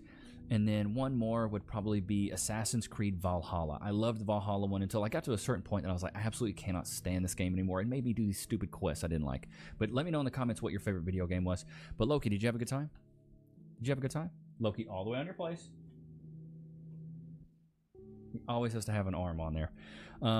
But I hope you guys enjoyed today's episode. Don't forget to like, comment, subscribe. Go cop the 2 ebooks, The 4 Pillars of Personality and The 4 Steps of Style. They make you irresistible to women and respected by men. I will see you guys tomorrow, man. Peace.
This ordinary building in the heart of Montreal is home to a mysterious game studio that, out of nowhere, became the world's largest platform of adult games. From a struggling game studio, they outgrew Steam and player numbers shockingly fast. Too fast. What are the games? Booty Farm? Oh yeah, I could see that. Ironically, their games pop up on Steam. Tower of Sins? Yeah. Famous YouTubers promote them, and yet no one knows who they really are. Officially, they go by Nutaku, or the Steamy Go one. team that wants to revolutionize the games industry one hand at a time, so they say. But as a marketer myself, their instant success did raise my eyebrows. I asked for interviews, but was denied every single time. And so I kept digging to uncover their 3-part strategy to success, why they're so secretive, and who's really pulling the strings behind these closed doors. Exploring the world of Nutaku wasn't just an eye-opener, it was an eye-popper.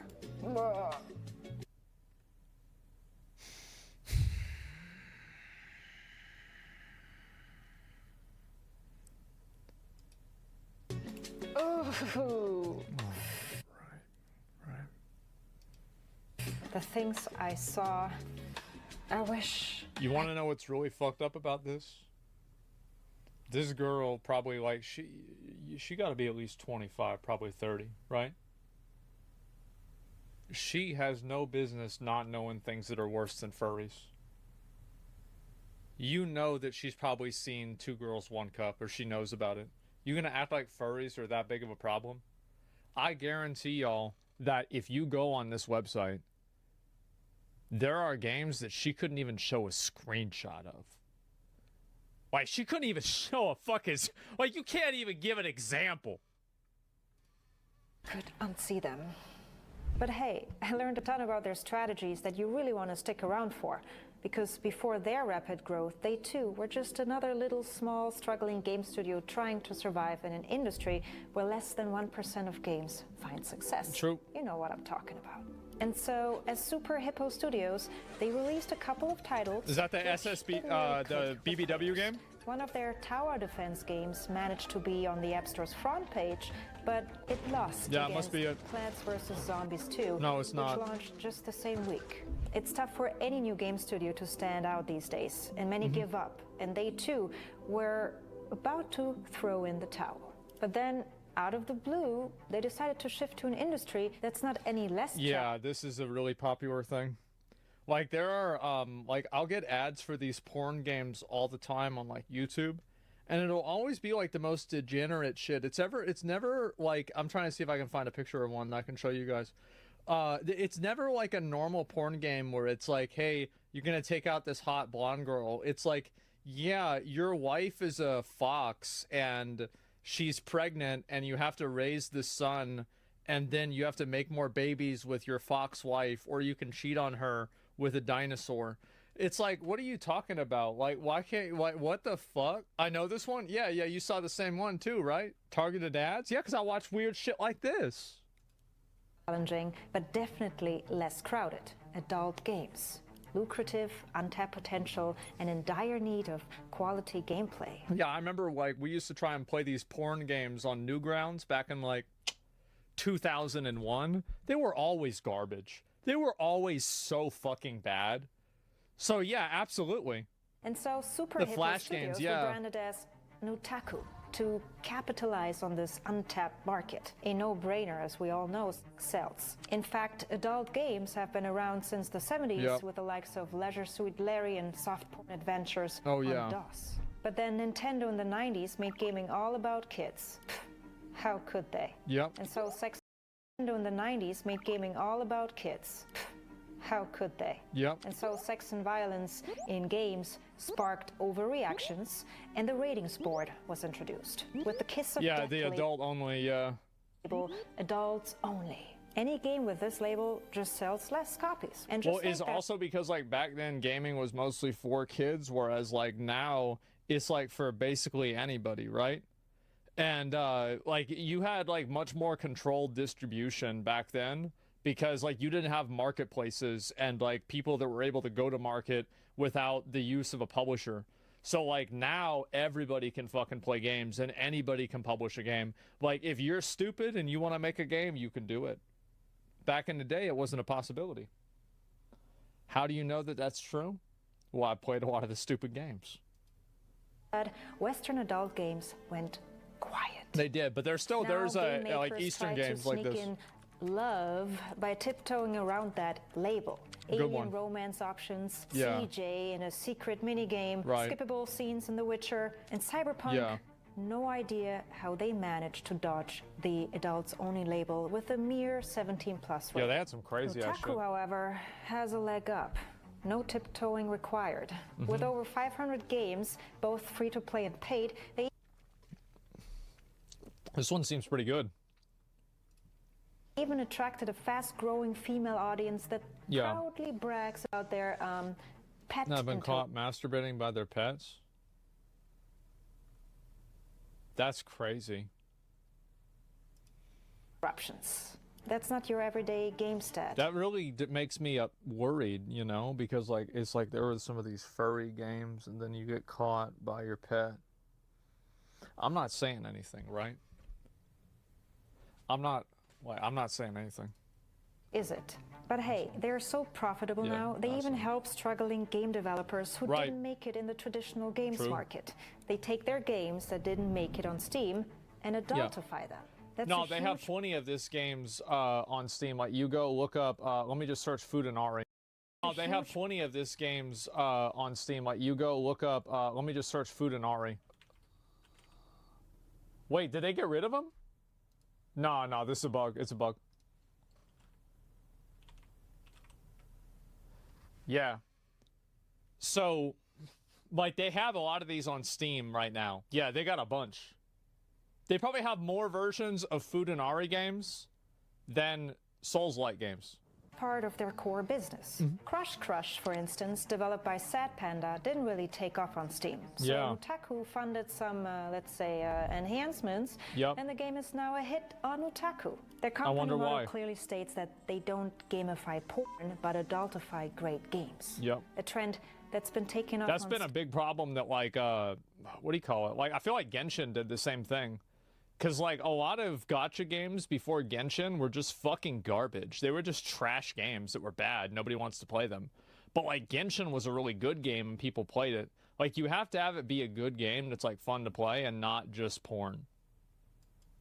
Team 2, judging by these charts.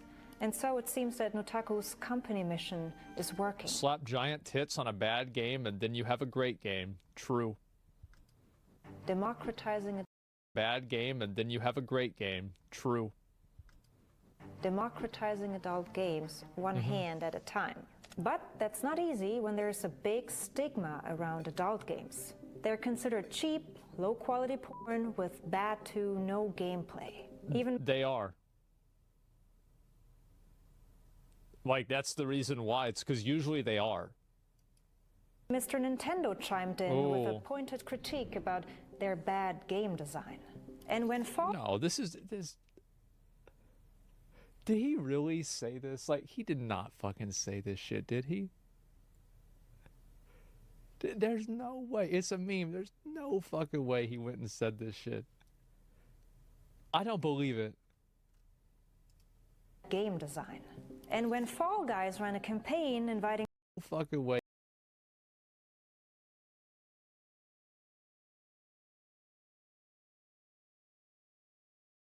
He went and said this shit. I don't believe it. game design. And when Fall Guys ran a campaign inviting brands to create costumes through bidding, Nutaku offered $100,000 for their design. But Fall Guys responds, "You are yeeted, not safe for work." So breaking the stigma is tough, even if there's huge demand for Well, it. that's not really a stigma. They just don't want to have the rating of the game change. And Fall Guys is a game for children. Like, I don't think they should have put that on there. Let's be honest. Like, that's a different situation. Like, Fall Guys is for kids. That's like, you don't want to have, like, a Teletubby in a bikini. Why don't you just go ahead and dial this shit down? Among the top searches on Yeah. Pornhub, game characters rule. Fortnite, Why is that? I'm going to tell you why. It's because it's all kids looking it up. It's just all kids. It's kids getting on porn websites looking the shit up. That's why it's so high. Like, here's an example, right? Is like the most searched character for like online games, I'm pretty sure, was Chun-Li from Fortnite. Whereas, like, we all know Chun-Li from Street Fighter has a much better model and she's way hotter. But the kids don't know that. So they're looking at the Fortnite version. You see what I'm saying? Sonic? No, Sonic was like 7 or 8. Overwatch, Minecraft, Yeah. Chun-Li, See, Tifa, and Sonic the Hedgehog. Well, you look at some of the other ones, like all the rest of these make sense, right? I mean, I would say, the slime from Genshin Impact, that one doesn't really make